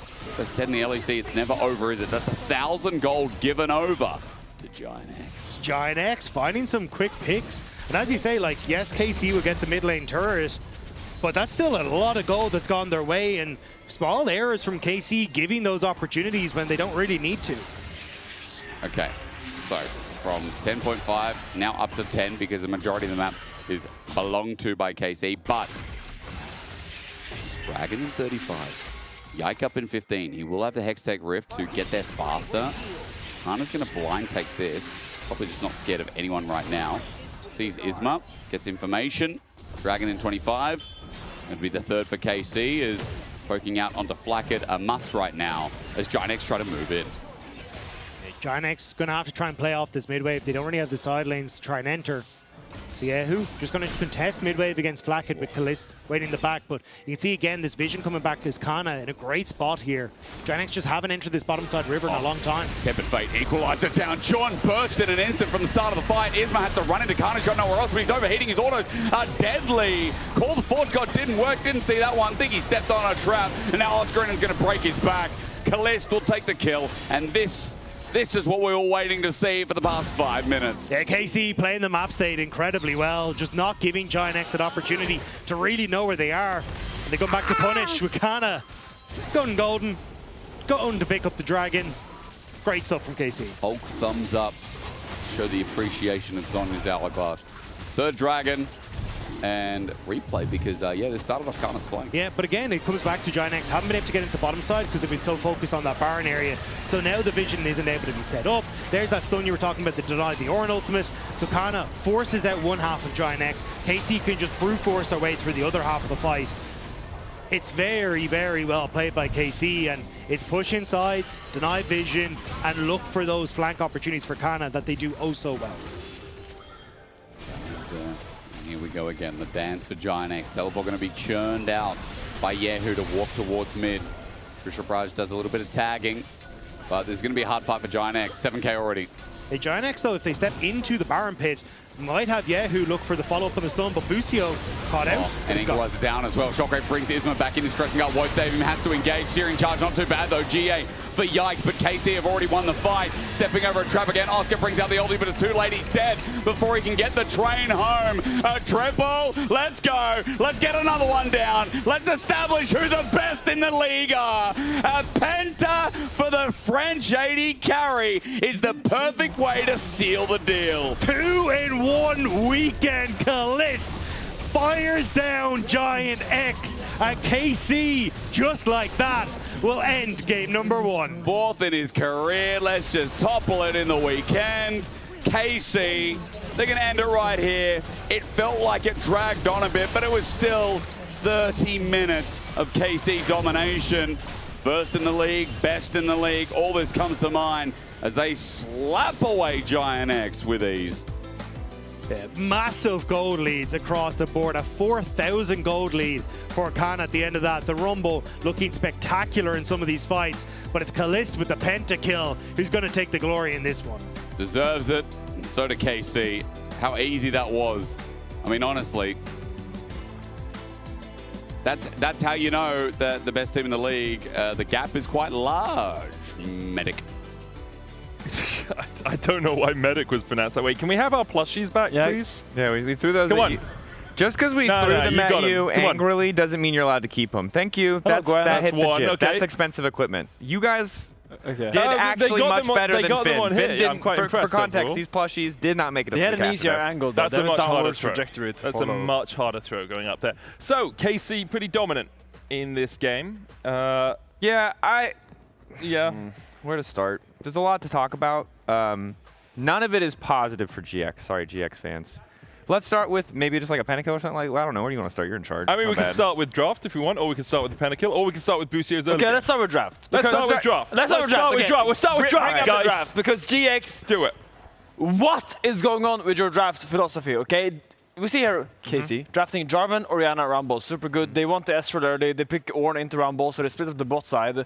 But by splitting up your bot lane, it really hinders your support options. You see, KC, they make sure they don't even ban any bot laners No, they because they ban know no they're just going to support. get the Karma anyway. And I hate this Karma Annie pairing because you're playing Annie into Orianna, which you're getting outranged. Yeah. You're getting Yeah. this ball thrown around in your laning phase, getting these clockworks being thrown at you, and you need to all in this Orianna. You need to get her flash down, repeat gank multiple times with the Shincha, with the Annie, with the support. But you have a Karma. Yeah. Karma needs to play for bot lane. She needs to stay around the Ezreal, and she doesn't have that liberty to move mid when she wants to, so she can really help this Annie have a good game. And it feels like they're Compass anti-synergy in a way. I get you. I think the logic behind the Karma is Caitlyn Bard wants to push into us. Let's stop them from being able to push into us, right? It's Ezreal Karma has one of the best pushing bot lanes.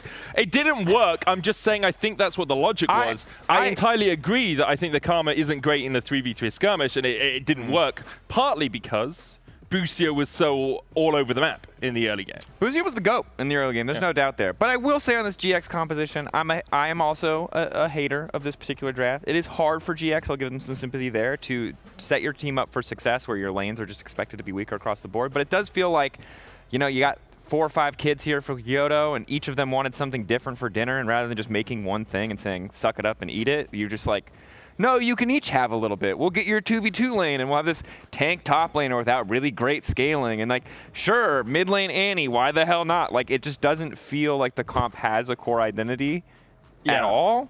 I mean, they're basically praying that Isma gets fed early game and just runs away with the game Shinsha with the Crescent Guard not being able to get touched. Yeah, So it's like, a lot to bank on, okay? Like, Annie Ornn is not a wombo combo. No. It's not. Like, it's just, it's not. It's a womp combo. Yeah, it's a womp womp. It's sad.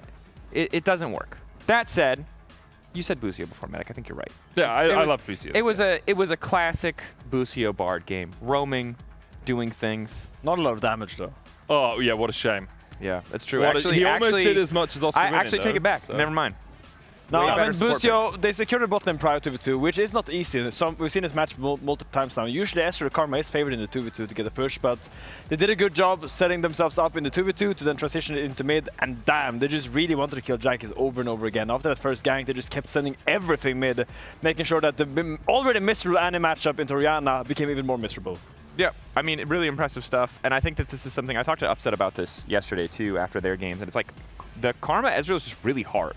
Like, it's a very unforgiving matchup. It is very powerful on paper, but you have to hit your Mystic shots around a creep wave. You have to hit these mantra Qs. If you start to fall behind, it's really easy to stay behind. Like, yes, it's favored on paper, but you have to execute at a really high level, and when it comes to execution, I just trust the KC 2v2 so much more. And we already heard from Paris as well in the last interview that bringing out the range supports now after this meta is a bit of, there's some growing pains. You're probably not practicing playing range supports every single game. So from being able, as Jun, to walk across the map, level 1 gang top, level 2 gang top, level 3 gang top, level 4 gang top, etc., to now have to be grounded to your AD carry, grounded to the bot lane, and just have to stand there and suffer. Yeah, but Karma for me is on the etc. portion of Jun's champion pool. I want to engage for this guy, and I understand versus Bard is hard. Bard is one of the few champions that's flexible. It's kind of like both this engaged champion and this champion who can kind of have some presence in lane. But it's just, I don't feel like GX were really set to draft towards their strengths. I don't think that they had a cohesive composition, and it just meant the second that they fell behind, it would require some kind of historic outplay, which when KC are on paper the better team at most stages of the game, just doesn't feel plausible. And have a teamfight comp. And have a teamfight I think comp. this is the problem, right? GX, the way they drafted, didn't give them any way to upset what KC wanted to do. Yeah. Right? And you have to do that against KC. They're the best team in our league. They're sitting 7 series undefeated now. Is it 6, 7? I can't, one of the two. I think it's 6 undefeated. This would be 7. But yeah, incredibly impressive all round from KC. And of course, a pentakill for Le Petit Prince to round it out. Le Petit Prince de Pentakill. Oui, oui. Got his Caitlyn Pentakill, just adding it to his collection. Poisson.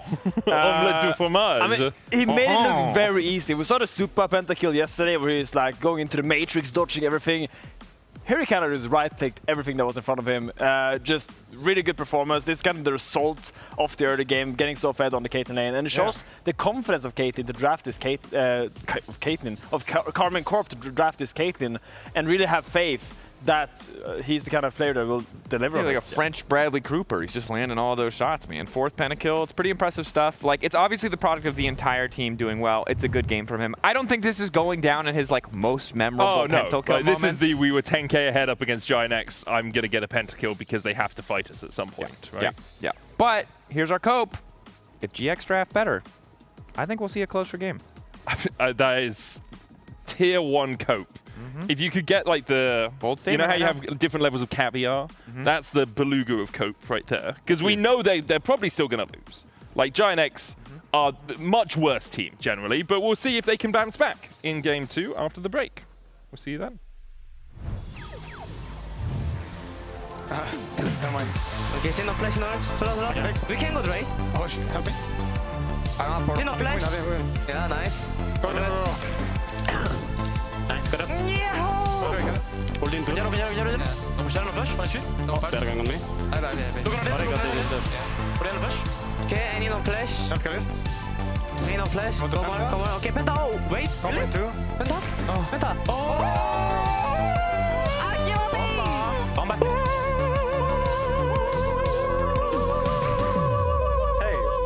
stung my... He 2 times this game. He's the enemy. Jarvan is the enemy. Jarvan. Jarvan is the fuck? enemy.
A new champion. Welcome to my shop. You'll need the right build. Choose wisely, because every upgrade brings you closer to the next level. So tell me, how will you level up?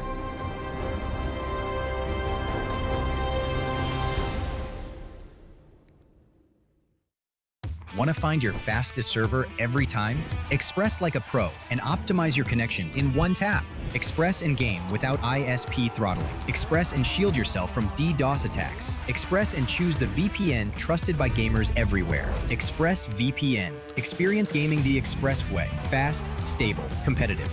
Outplay the world. It's time to Express. Unlock free Hextech rewards, exclusive skins, and more. Scan to subscribe.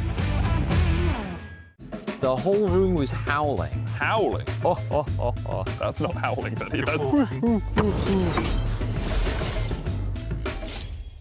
Did you steal the LEC trophy?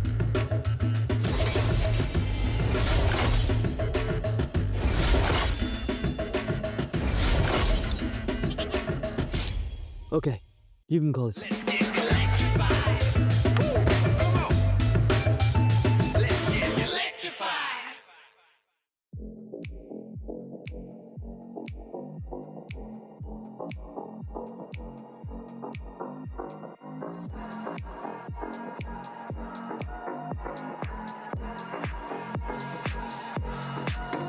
Time for a show. Show 'em how you outplay. Go and check the replay. Dubs like all day. Boy, you better know. Know that it might be just a little hyphy. Trying to call about these watches go. Cause the games are straight fire. Every team fight coming down to the wire. The whole world trying just to look like us. Take a look at your league. Wish you played like us. Now time to check reality. You're facing a tragedy when the European legacy comes sucking down your pride to be. Those feelings of anxiety. The future you don't want to see. The wrath of our whole dynasty. It spells LEC. This could be the final chance. Our last dance together. This could be the final chance. Our last dance. Are you ready? Come on, dance with me. With the LEC. Come on, dance with me. Let yourself be free. Come on, dance with me. With the LEC. Come on, dance with me. Do that Pepe D. Talk that good shit. Boy, you better back it up. If you want the LPL, sorry, that's just not enough. Cause we got every team fighting lame flashbox. When they clash, you would never last less than 100. Bring your A game if you want to claim fame. That'd be your main aim, now you're in the right lane. Show up or shut up, no time for excuses. Can't take a series, you're probably just useless. You want a shot at us, you can come get it. If you're just talking, then you can forget it. We're gonna blow up, we're on the rise. Euphoria, this is the vibe. We wear the clown nose and we wear the crown. Kings of the West, you know we hold it down. Like This could be the final chance. Our last dance together. This could be the final chance. Our last dance. Are you ready? Come on, dance with me. With the LEC. Come on, dance with me. Let yourself be free. Come on, dance with me. With the LEC. Come on, dance with me. Do that Pepe D. We've come a long way since the beginning. The dark days of double streams, vacation memes, now charged up and charging forward.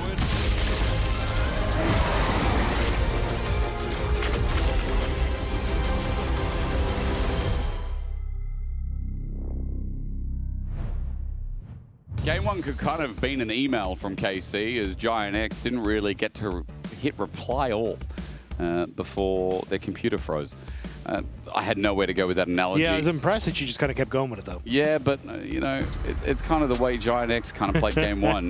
There was no chance for them to play, no chance for them to retort. They've lost Jackie's mid-champions as we're dropping Red Hot into pick ban for you. And it's the same bans against Kana, against Yahoo. The Cassiopeia of Yahoo needs to be respected. Kana's Jace, fantastic. Nocturne's going to be taken away. No Orianna pairing with Vi also taken away. So jungle, slim picking, sort of. Yeah. Ryze, nice. Probably going to be the pick Pantheon. The also only one that it'd be like if you want to put some jungle pressure there. Just to try and secure something nice. Yeah. But you do have answers like even with Lee Sin and Skarner and those kind of things. So wait and see. What are they thinking? If they do blind Ambessa, Renekton's open for Oscarin, and he does play it too disrespectful. Yeah.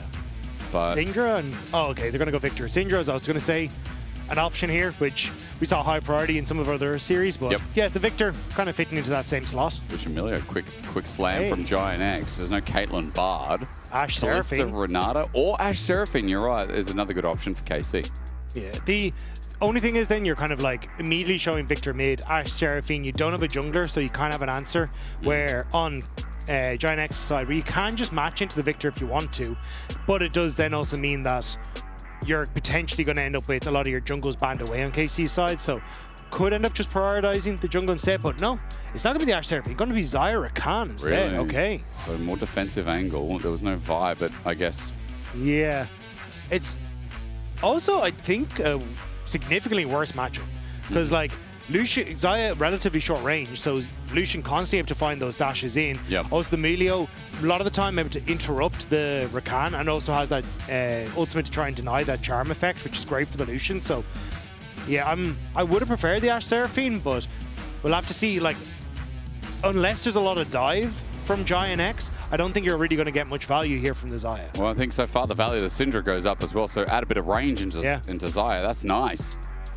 Jackie's didn't pull it out last game, but this time we're going to see what it gets to go with. You already pulled out the Pantheon, it feels like, for KC. They're probably going to ban that away. Make sure that there can't be a nice pairing like that. Also, Skarner, an option here that we saw last game. I was also thinking of like Olaf for top lane probably gets a ton of value here as well. With the like Xayah sure can like go up for a little bit, but she does have to come back down, and against the Victor as well. Like I think the Olaf on Giant X's side could get a ton of value here. So maybe that's where KC are thinking of throwing a ban. Ban Olaf, ban any other top laners. They fish out, they give themselves Kana Gnar again maybe. This is going to be a Renekton ban. Maybe they want to get that Ambessa for sure. Yeah, I mean Gnar or Ambessa, but I really do think Giant X, if you're comfortable with the Olaf, which I mean we haven't seen Oscarin play it, but I wouldn't be surprised if he can play it. Yep. I think does get a lot of value. Lucian final ban, double jungle for GX. They don't have one themselves. They either go jungle themselves, expecting that Olaf is going to be banned, as you talked about, Dagda, or they slam the Olaf and take pickings from jungle from the other side. Remember, things like Trundle, Skarner still up and available. Maybe just getting rid of some of the pairings that they are worried about. Surely Olaf, as you said. Yeah, I'm trying to figure out what you do play. Maybe it like there's two for Giant X. I think you could even take Poppy in towards the jungle if you really want to. Yeah. And then just continue to play from range, deny the Rakan follow up, because I think if you go towards like Victor Xayah, there's so much lockdown and zone control, it becomes really difficult to try and play, but maybe they just feel like they need to engage anyway. But if KC play it right, it can be difficult for this Wukong to really get full effect. So maybe you just end up opting in towards the Poppy and try and play from range, but they're just going to take it. Yeah. Well, that means they do forego something like the Olaf. I mean, will it even be picked? Will KC just pick it up now? Because are they going to just bet that Oscarin is not going to play the Kled that Finn's been talking area off about how good it's been? Or Jax is the Jax, the other option, right? I mean, right now, Olaf just has so much comfortability. So I think basically KC will probably go for the Gnar. And then that's when Giant X are going to get value from the Olaf. The question is, what does Yike want to try and go for into Wukong, though? Okay, the Kiana. Okay. So, yeah, I think more than likely the Gnar, or if you really want to just full send at the Mbessa with the Renekton and the Vayne ban. But I do think Olaf can still get a lot of value there in that matchup. We keep talking about Olaf. If this doesn't get picked and they just pick the Mbessa in the end, I'll be very upset. But I think for KC, it's a little bit more difficult to get value from the... Yeah, they do need follow-up, Yeah, because you got a lot of burst. You're running in towards like the Lucian culling as well. True, that's true. So I think Olaf, great for Giant X, but they're thinking the Poppy. And I mean, still get value from the Poppy. We're just saying, I thought it might have been the jungle pick, but they're actually thinking of it for Oscar and decent into the top lane matchup, good into Kiana and into Rakan. I think it's a great Poppy angle. You know, Oscar's played a lot this split, a man of many talents. Going to add Poppy into the mix. It's going to be number 1, 2, 3, 4, 5, 6, 7, 8, 9, 10. His 10th unique, and we're past the halfway point, so can't say that Oscar's not trying to flex around. It does mean, though, Dag, that Wukong is the engage, Poppy is the follow-up, and they're going to rely a lot on Syndra this game. I don't hate it, though. I still think your poke and the ability to try and play around the culling is still really nice. You've got really nice range as well with the Lucian Melio, so I think you're okay as Giant X to just kind of like play for those like small little windows of trading. And especially on KC, like they are heavily reliant on Rakan or Kiana to try and find these big engages, but it's quite difficult to do it if a Poppy's just sitting there on top of them. So I actually like what Giant X are bringing, and I think it is going to be more on KC to set up for multiple angles of attack and hope that Kana can really find some value from these public executions to start off some of these fights. I mean, some of the flavor from Giant X this time that hits different is nice. It is really nice, and we'll have to see. Is this going to be a Giant X comeback story? Is it going to be Giant X who, in game number 1, got shut out of each and every lane? Very different dynamics, as thank you to production for letting me know. 10-4 on Poppy is Oscar. 9-1 if you only count LEC. The other losses would have BLG Genji. Now that is understandable. Yeah. They're teams that are good. Arguably the best. Well, right now the form. I just watched Genji vs T1 the other night. Hot blimey, they're back. Fair, yeah. And BLG, as you'd expect, also. I mean, yeah, look, BLG are pretty good overall as well anyway. But this is KC. And the biggest question is going to be how Oscar goes. In the lane itself, stopping Ambessa for the Drakehound step is nice, but steadfast presence for what is going to be low cooldown Ambessa past Eclipse. We'll see how Oscar deals with that itself. Dagda junglers, you've been interested today. I'll show you interest again. We are pathing towards bot. Wukong needs a bit of time. Yike can do some meaningful damage, but obviously his ult impactful as well. Yeah, I think the biggest trick here for Giant X is being on objective early, having good vision around it, and spotting out the multiple attack angles that KC are coming from. And this is something that they haven't been able to find thus far in the series. Like game 1, they've really struggled because KC got that early lead. Yep. This time around, they need to make it happen. Otherwise, like if you are walking in blind and it's Kana on a flank or Yike who's on that same flank that we just got at that last dragon fight in game 1, this game is done for. True. So Giant X need to be on point for this. Need to be, and it needs to also come through what we said in the fights, what Oscar's going to be able to do. Yeah, he's going to check this with a ward. Spots Isma out on the path down. Oscar in, and by the way, obviously we're talking about how he's doing in the regular season as the fill-in, you know, Giant X. And when I say fill-in, obviously Lot was on this roster and becoming a mainstay. Oscar Rinnan pops up and says, howdy. Well, this is actually his stats versus Kana last year, the last time they played up against each other. So, I mean, this was just to show that the last time these two top laners went head-to-head, Oscar Rinnan blew Kana out of the water and sealed Fnatic's ticket to Worlds, but Kana might remember that, because the Rumble, he ended up 4,000 gold ahead at the end of the game, and already getting some good trades against Oscar Rinnan. That's what I mean. Poppy, steadfast presence, big cooldown. Kana, even this early on, as he doesn't get that Q whip down. He's got a full rotation. It can be quite deadly. Presses W, gets that grasp once again, farming the stacks. And Oscar under a bit of pressure, as this will be a quick reset for Kana. Wuchunger's moving down towards this bottom side. Push on boss means, though, that it probably will be the Wukong is able to get this bot side Scuttle Crab. Also just the fact that the Kiana, not the strongest at these early levels. Yeah, so you can see Yike going to immediately move back up towards this top half of the map. But Oscar going to take... Ooh, that was not it. He just ate a minion. He wanted to last hit it, I guess. But he's okay, he's okay. I mean, I thought Kana was going to reset after the last wave. I guess he stays, and now forcing Oscar to reset, so he has to TP back. Yeah, I mean, Oscar will be able to at least get the teleport back. There we go. I was about to say, sure, if Connor was going to try and interrupt it. I don't think he's low enough to dive. Yike, probably just going to get a ward down and then look for his own reset. Yeah, I think Oscar in a little bit, especially with the steadfast presence, it make this very difficult to try and go for. Well, Yike may be feeling it as he is sticking around. But I think Oscar now just resets, yeah. He does. Missed a couple of minions thanks to the pressure of Kana. And obviously keeping Oscar there in lane is more detrimental than Kana delaying his base, which he will think about doing now after the push. There's a TP. Might be able to walk back to base as well. Isma going to be spotted on this ward as he walks up towards the top lane. And yeah, full information gathered over as Oscar has to stand here and take the cannon wave. Kana's going to back away. I'm wondering what's going to happen off this next push on bot side, though, because one of the big things that we saw in the last game was Busio having an impact on those roams on the Bard, and you do have this with the wave about to crash, a moment where Busio can again look to try and have impact on the map. Jackie's fine in the mid lane, but if you could start to burn that flash, suddenly becomes a lot more scary for him, especially with Yike. Busio just looking for a trade, but I think this is where, again, I want to see if Busio can start to blow up in this game for KC. Yeah, so do I. He's going to stay in lane for the time being, maybe looking towards that level 5. But for now, they're doing fine in the 2v2. Flacket expended his mana, and Busio was trying to get a grand entrance to force out the last for the Relentless Pursuit, which he did. Flacket also leveled up recently, so yeah, there's his mana. We'll have to look towards level 5 to get a little bit more back. Wave will keep pushing in, and we are laning again for KC. Look at that, all green, teal, aqua, whatever that color is. It looks KC favored coming out of these lines again. Look, there's a 10 CS lead mid. Yeah, they're just doing good. Let's go to grab a spot on that top half of the map. So you can see Busio already starting to roam out, it looks like, with Yike. Because Yike going for this bottom side, basically 530 to get the smite upgrade, and then can try and look for the contest in the top half of the map. Which is why I thought we'd actually see Busio and Kalist reset on the wave before this. Because then that wave would have been fully crashed out by both Flacket and Jund. You'd then be pushing this wave out, but they still get to that bottom wave just before them. So it still gives the opportunity after they crash or push out this wave for Busio to try and roam. But Giant X kind of gating them here in the bottom lane. Have to be a long walk. It is topside scuttle. Flacket looking like he wants to pop his Relentless Pursuit in.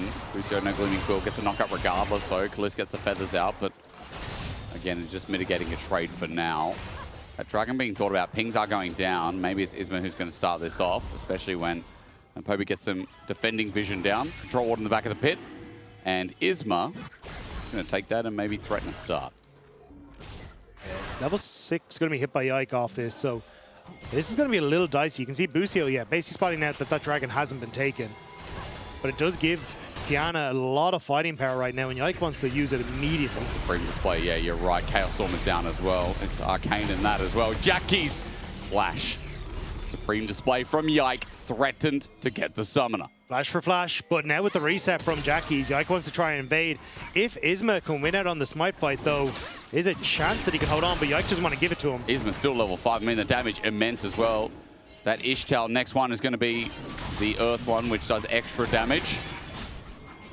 Red buff. Flame of Fire here. Yike's stealing away red, but you can see the move from Blacker to try and cover a mid lane play. Keeping Jackie's here and denying Yahoo access. Got up.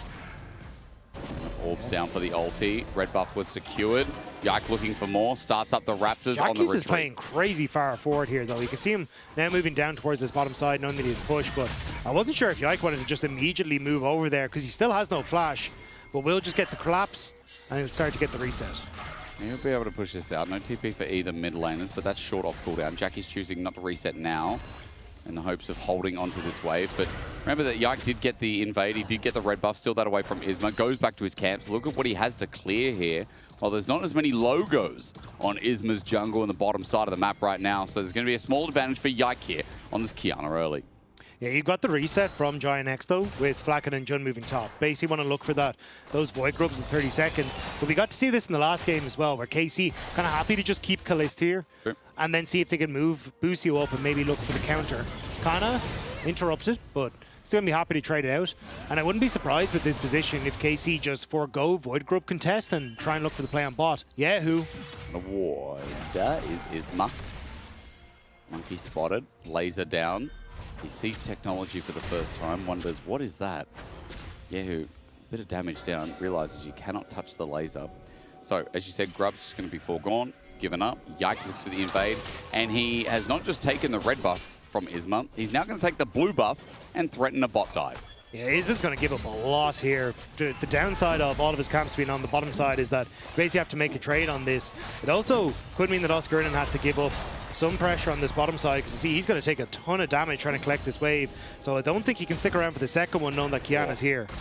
Yeah, we look towards mid. What's happening here? Laser down, looking for the Arcane Storm. There's no gravity field to slow.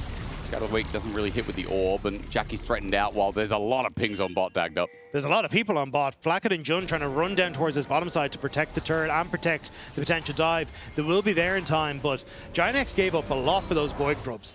Several camps on bot side, and plates, plus now Kana's getting to put pressure onto his top side as well. Yeah. That was not a very effective trade from Giant X. I mean, it's just smarter rotations at their core for KC as well. As you said, Yike's anticipation of it moves straight into enemy jungle. He stole blue, he stole red, I think he stole Gromp as well. Yeah. And he goes back and you look, he's got his own red buff up. Jun's going to spot this out, but Jackie's, as he steps forward into a Victor, is in trouble. Quickness, he battle dance, flashes! Busio with the moves, baby! Skirts around the ball and kicks his own goal. Busio with the first blood. That was beautiful on the mid wave. Reminiscent of game one, as he was able to pick up that first blood in mid as well, thanks to the help of Yahoo. Makes a triangle out. You've seen it on Yone, but it looks a lot more horrible.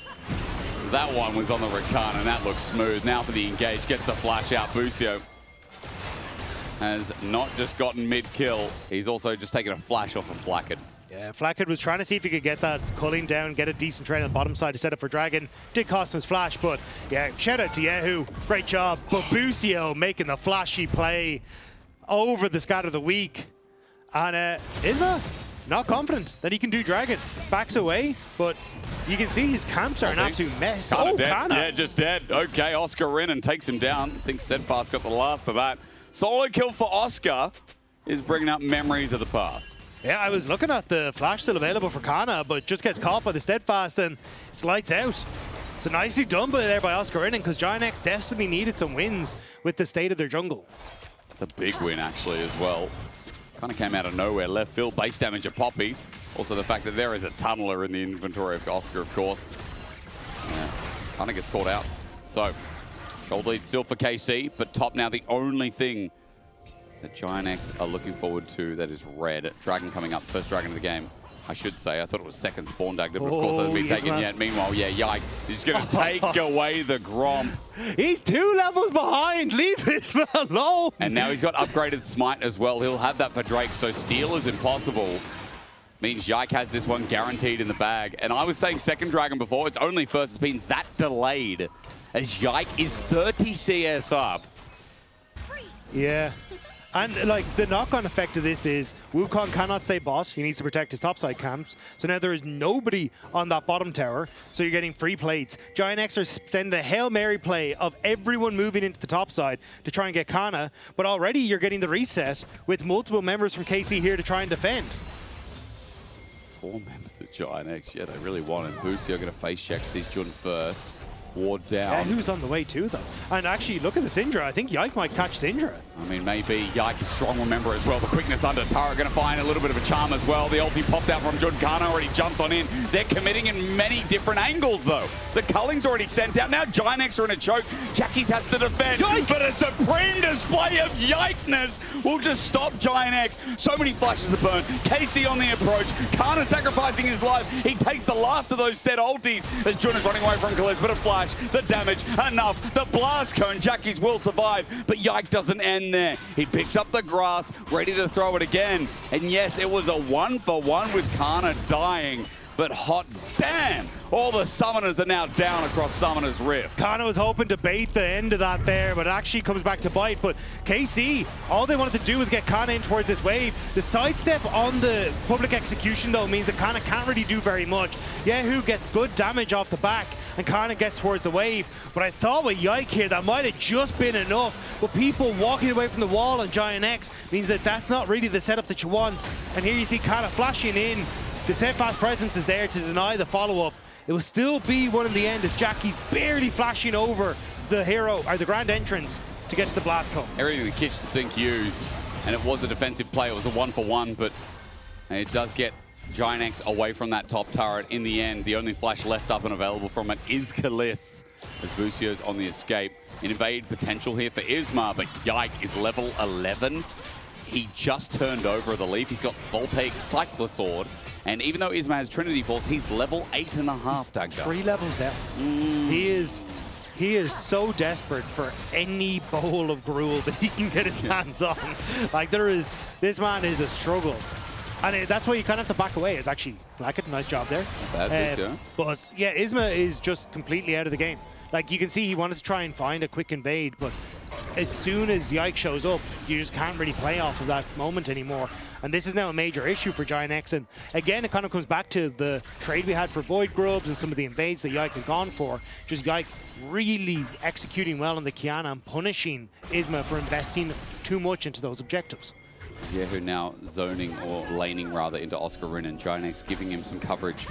Isma and Jun spotted on a ward as they clear it going up, but Yike is willing to fight. You can see ready to walk on in, waiting for some of the damage to go down. He's going to clear out the control ward himself, and Herald's up in 45. And Busio potentially looking for the Poppy here as well. Don't think he can really get much, but he's still covering so that then Ambessa can guarantee that he gets this tower.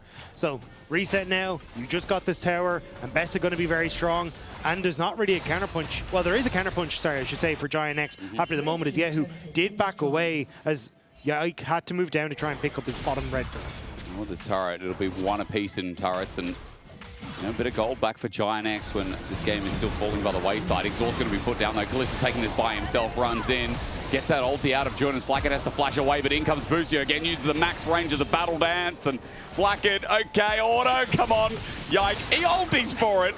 Really needed to kill Flackett, who almost got away. They get the kill. It might have taken a little bit more than they were expecting, but they get the kill.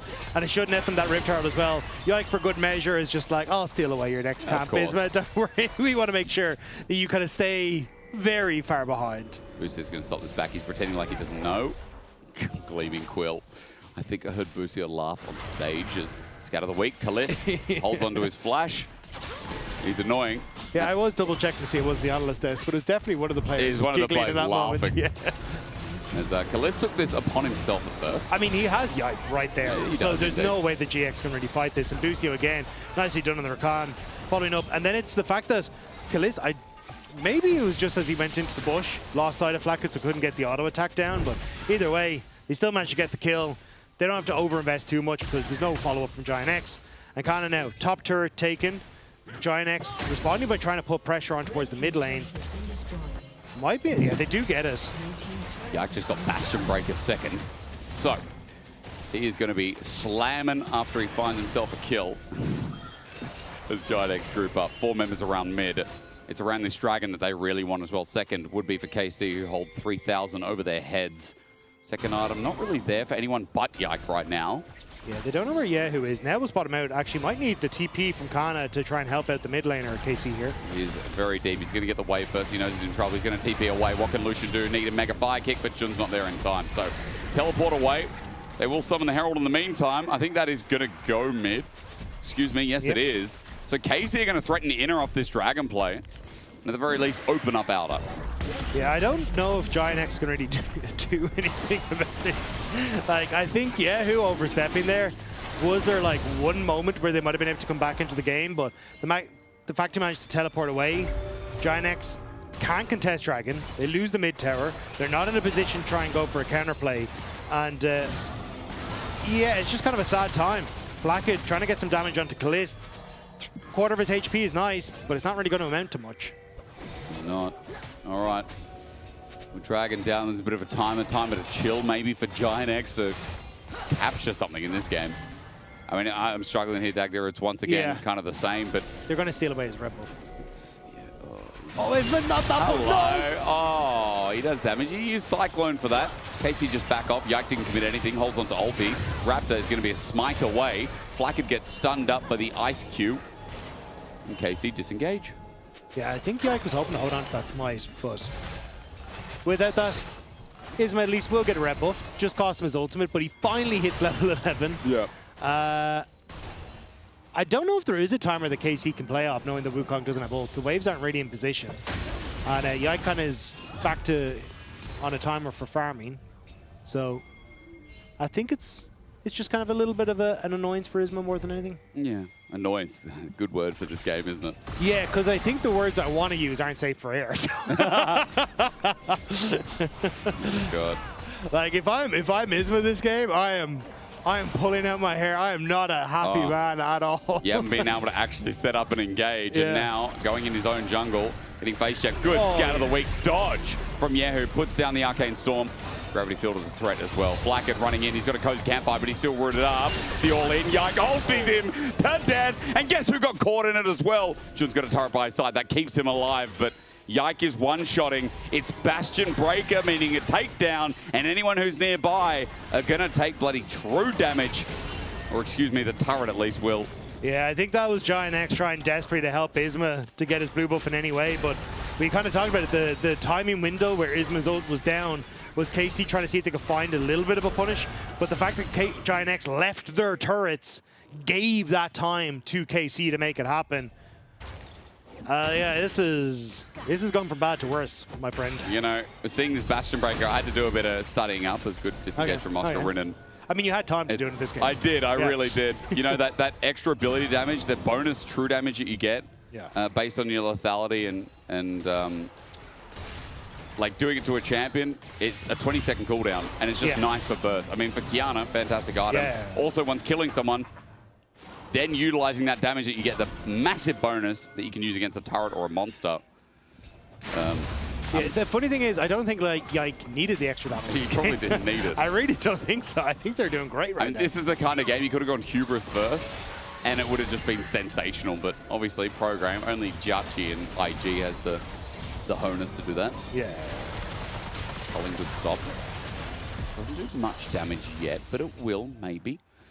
Baron's up. Dragon at 145. It is a lovely Monday for KC as they crest over 5,000 gold, and it might be a quick night. Yeah, I mean, I was kind of saying, like, hey, I'm wondering what KC are going to look like when they come back, because it has been about a week and a bit since we've seen them. 2 weeks, technically, but they look great. They look pretty good. They look really good. I think Clayton's team in the league easily right now. Yeah, especially after, I mean, it is kind of a battle between them and G2. Right? Yeah, but G2 Fnatic happened, and then... Yeah, but we also, look, we doubt G2 every regular stage. Yep. Every single time. And then they come back and they do really well in playoffs. I'm like, well, I guess this is the moment again. Yeah. Now we'll get to playoffs and just watch them dominate, but maybe KC... I mean, this is the battle, right? This is the battle for sure. This is the battle for first seed at Worlds. You know? Yeah. And people will be like, oh, Disingenuous Koi coming back, but it's like, no. I mean, this year, the damage that's been done internationally by KC and G2 has been sensational. EU's had a pretty good year at international events. Now, we did lose to NA, but we beat T1 before that, guy. G2 beat T1. What would you rather, lose to NA or beat Korea? I know what I'd pick. I don't care. NA I mean, that is actually a tough one. NA didn't beat Korea. What did they do? Huh? Yeah, that's right. No matter what, before I leave this broadcast, I will put so much NA slander in. It's crazy. That'll be my legacy. Even though OCE players did go to NA. Now, let's fight. 15 seconds, Dragon Dagger. GX are going to try this one. Yeah, Kana is topside still. Good scatter. Yahoo, Protobelt. Oscar can take damage up, okay. But yeah, this is a 4 versus 5. Yeah, they need Isma to engage, and Isma is not so hot right now. Not so hot. But KC, very hot right now. There's Kana TP. Scatter. A wall presents itself. There is an ulti, and a Kiana just got a 3-man. You walked up, you got a mid laner, yes, and a Poppy ult, yes. But Kana just took out Jackie, who tried to flash away. And even though it was a 4v5 for a good while, it doesn't matter. KC got all that was presented to them, and Yike saw a wall and pressed the magic button. Yeah, it turns out the wall was a bait. The wall was a bait. Oscar likes walls, but so does Yike. Yeah, and every time a Victor dies, a KC fan gets their wings, because that was absurd. That was just absolute bedlam. They just died on Impact. And you see here, Poppy, like, again, yeah, who probably shouldn't have stood beside the wall. I think there's decent poke coming down from him, but the scatter of the week and the stun sets him for the kill, but then immediately the turnaround. Jackies and Blackett cannot step up because Kana's now in the back line, and unfortunately, the Poppy had already used the steadfast presence on the engage, so nothing to follow. Yeah, who kind of understands his mistake, but it is still leveraged by KC, getting the Dragon in the end. Soul point. And yeah, this one still feels as done as it's kind of been leading up to. 4.3k gold lead between junglers. And it is kind of crazy. Like, Oscar got a solo kill. Obviously, like, you know, the lanes weren't doing so bad. I think Flacket and Jun didn't find as much in the 2v2 as they wanted. But this really does feel like single-handedly Yike has just taken the game. And that cross-rotation we talked about was a domino that was way too damn big to fall. Yeah, now pushing mid, pushing bot. Going to be able to more than likely get this tower as Giantx kind of caught between a rock and a hard place. They move Jackie's out. Now a little bit of pressure. Good side step from Kalist. Jackies can't do much. Oscar finds another wall. Nice, okay. Fought out is Kana. Yeah, who just puts down a Chaos Storm, but Kana trying to get on out. Poked out. No, not dead. Oh, no! Somebody stop him! Yike comes in from the west wing, the east wing, flies through and walks out. I think the job of stopping him was Oscarinen, but Oscarinen was not ready for Yike to make that play. Isma doesn't have Cyclone, otherwise Yehu might have been dead. I mean, to be fair, Giantx are looking for plays, but how can play when you're a Lucian who's like, I got my team in front of me, and then pops out Kiana with this magical hula hoop? It's the magical hula hoop that gets me every time. It's the hula hoop. It's every time. He's seeing that ring, you're like, it's fine. You just do a ring around the rosy, but it's got blades around it. Everywhere is dangerous. It's pointy.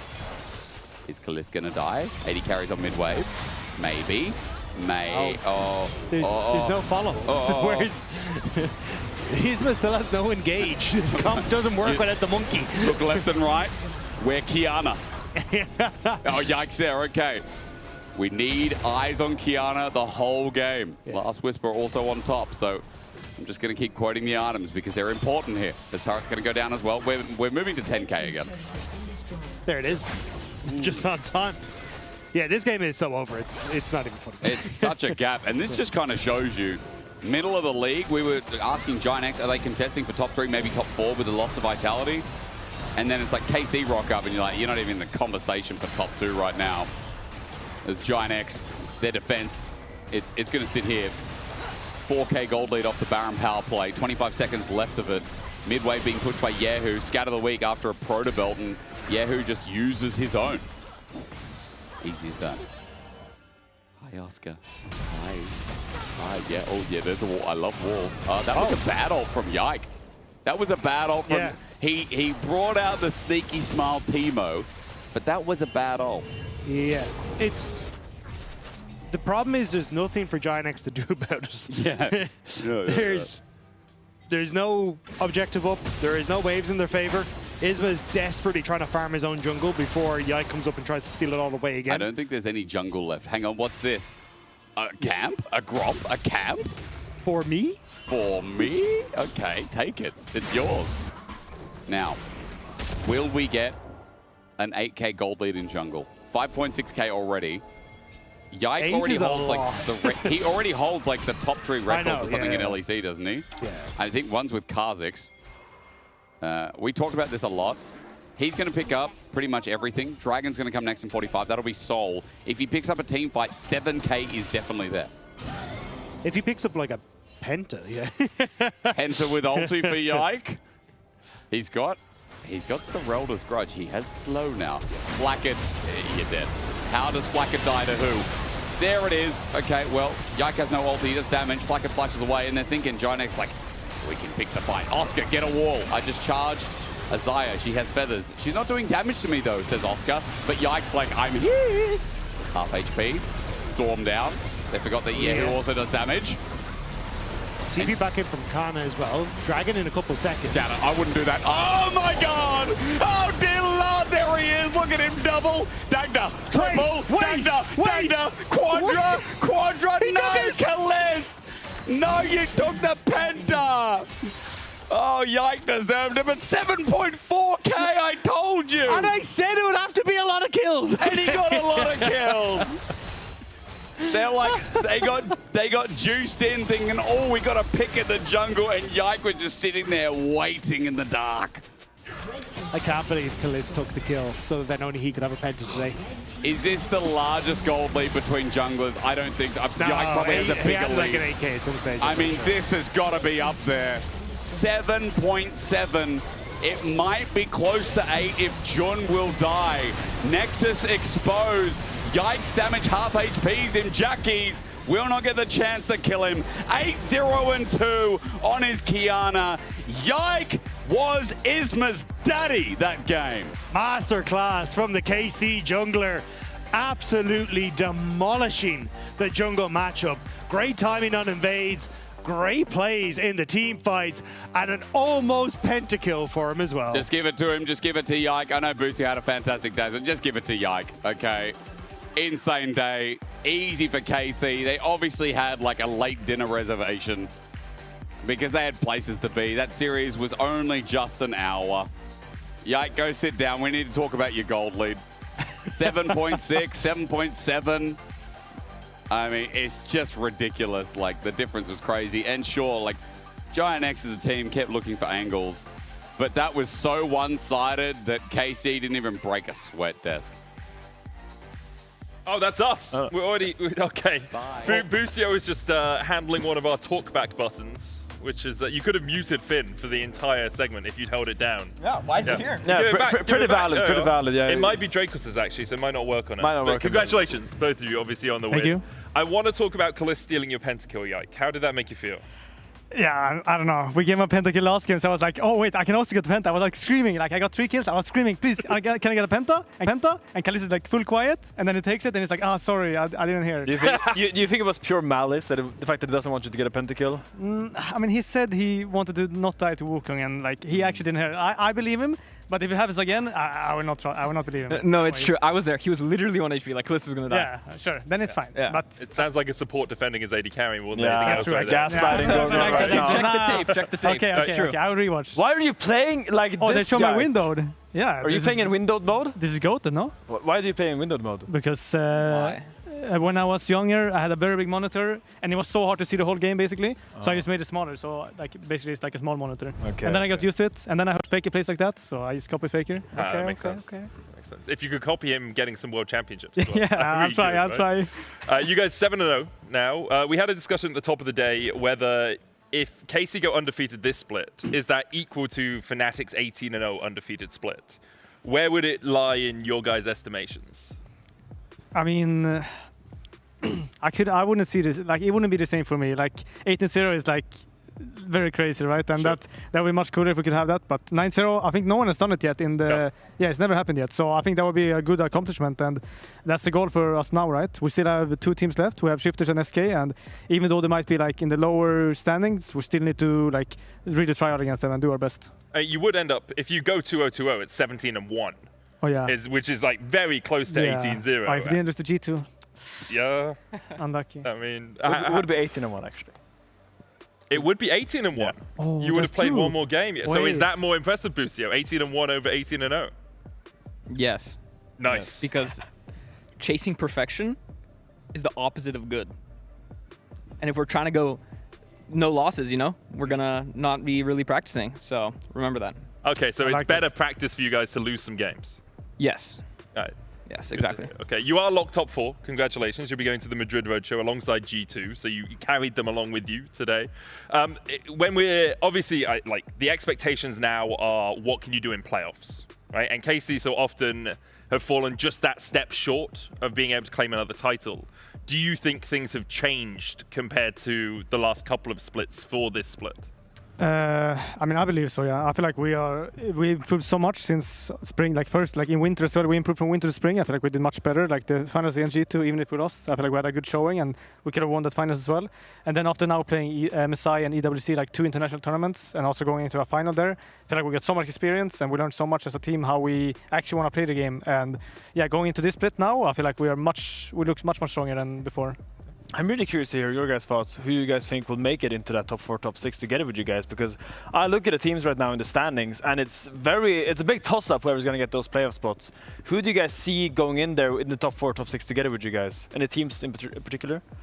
Probably Heretics. Can they still make top 4? They can, yeah. Yeah. So I don't know if they can make top 4 still. They can definitely make Maybe top 6. Maybe not top 4. They can definitely make playoffs. Okay, they'll make top 6, and I think we'll see them in the finals. Okay. Or did they run you guys over in scrims, or did something happen? Or? It's just the end of a 4-day weekend for Busio. He's just like, trolling. I'm just going to Yeah. jump I'm not trolling. I'm not trolling. on.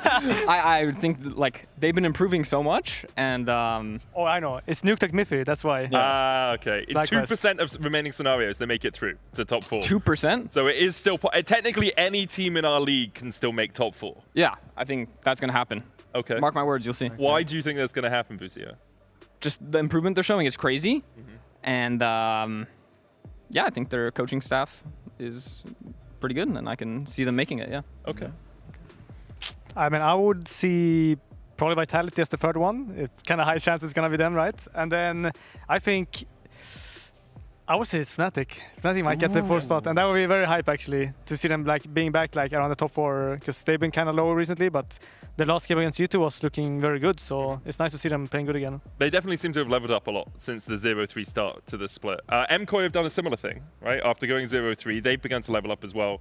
Do you think that they can rise to the level that we've seen of them previously? I don't know how much MKOI you guys have watched. I mean, I believe so. I think Koi, they should always be like a strong team, right? Like on paper, they're always like the top 3 team, and this split they haven't shown as much, but I think they're slowly ramping up again, and usually that's what they've been doing. Like last year, for example, I remember like a split they would do kind of bad, but then playoffs come and they play good, you know, kind of similar to G2, and yeah, I would see them still probably go playoffs and do good in playoffs. And Busio, why do you think Shifters are going to make top 2? You mean Heretics? Sorry, no, I was trying to give you another team that definitely isn't going to make it to the finals as an option. I'm not trolling, but no, Shifters, they're cooked. I mean, at least we agree on that. But like in the finals, I'd be surprised. Yeah. You know, but like I like Most of us Mickey. would Mickey's be, I insane. think. Mickey plays for SK. Wait. Okay, they both start with S. That's my bad. No, that's that was entirely confusing. valid. I'm new here. That's my bad. That's my bad. Yike, Callista's stolen another thing from you. He got Player of the Series, unfortunately. No way. I can't believe it. What a surprise. Bad and lucky or good and lucky? No, it's bad and lucky from him. Like, I mean, yeah, it's fine. It happens. Yeah. Do you think you should have got it, Busio? Because you're Rakan. When you flashed that scat of the week in mid, that was. I'm glad you appreciate that. Yeah. I don't know. I mean, who votes? The fans? Yeah, it's the fan vote. Yeah. So obviously they just they just don't like me. Apparently. We're actually we're gonna see it again. Oh, what? This Preview? was very sexy. What did I you do gotta here? admit. Wow, I didn't even look see at the camera control, by the way, on this guy. Whoa. Oh, That was kind of sublime. cheating. Wait, you got another first blood as well? Yeah, and talked about Bargy did first blood exactly the stealer. same thing. This guy always gets first blood. That's what we're Yeah. talking about. He Yeah. probably has the most in the league, and that's pretty impressive for a support. It's my thing. Yeah. I'll ask Stats to check it for us, but we're not going to have the information back Yeah. before we close out the show, so we'll pretend it's Yeah. right. The support with the most first bloods, joined by the guy with the most pentas denied. Thank you very much for joining us, Busio and Yike. It's been very kind of you. Thank you. Good luck on your next couple of games. Hopefully we see an undefeated best of 3 series. We got another Super Week next week as well on our hands. We'll be moving over to the LEC Studio stage, which is the newest addition to our competitive stage here at the Riot Games Arena. We'll see you all then. I won't, I'm not here, but these guys will be here, and you get to watch them next Friday, 5 p.m. CEST. Thank you all for watching. Good night. Bye-bye. Come. Hello, it's me. I was wondering if you had I don't know the rest. Away himself, Sarah wants some nails, and now there's a call to follow. Onto Relech 2 and 3, the 4th, Paris still dies. Hype will take the kill, Relech will survive. Yeah, I will look at this way. Yeah. But Millie will be behind. Yeah, it's okay. Okay, it's not, you can try. I ulti here. Yeah, just try, it's okay. Nice. I yeah. You have ulti? Yeah. I think I don't use this actually. You can get mid tower or hit. I can flash on Lucian. No. Okay. No, it's very good. He has no flash now. Never mind. Okay, Tino flash in orange. We can go Dre. Oh, shit. Happy. Tino flash. Yeah, nice. Go. Nice, got up. Hold in 2. Gjør det. Kjør noe først, kanskje? Flere ganger med. Du kan ha det. Får du gjennom først? Ok, en innom flash. Okay, visst. Innom flash. Kom on. Ok, Penta. Oh, wait. Come Really? two. Penta. Penta. Oh! Han best. Hey, why is my... Hey! 2 times this game. He's enemy. Jarvan is the enemy, Jarvan. is enemy. Jordan's going to spot this out, but Jackie's, as he steps forward into a Victor, is in trouble. Quickness, he battle dance, flashes! Busio with the moves, baby! Okay. Kana trying to get on out. Poked out. No, not dead. Oh, no! Somebody stop him! Wait, Penta? Can I? Oh, really? Really? Oh, can I? Penta? Oh, can I? Oh, sorry. Oh. Calist!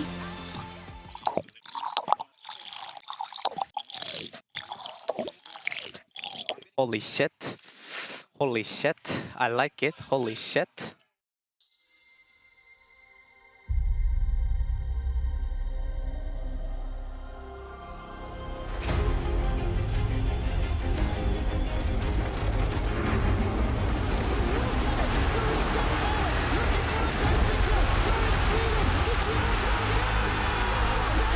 Green flag G2, the perfect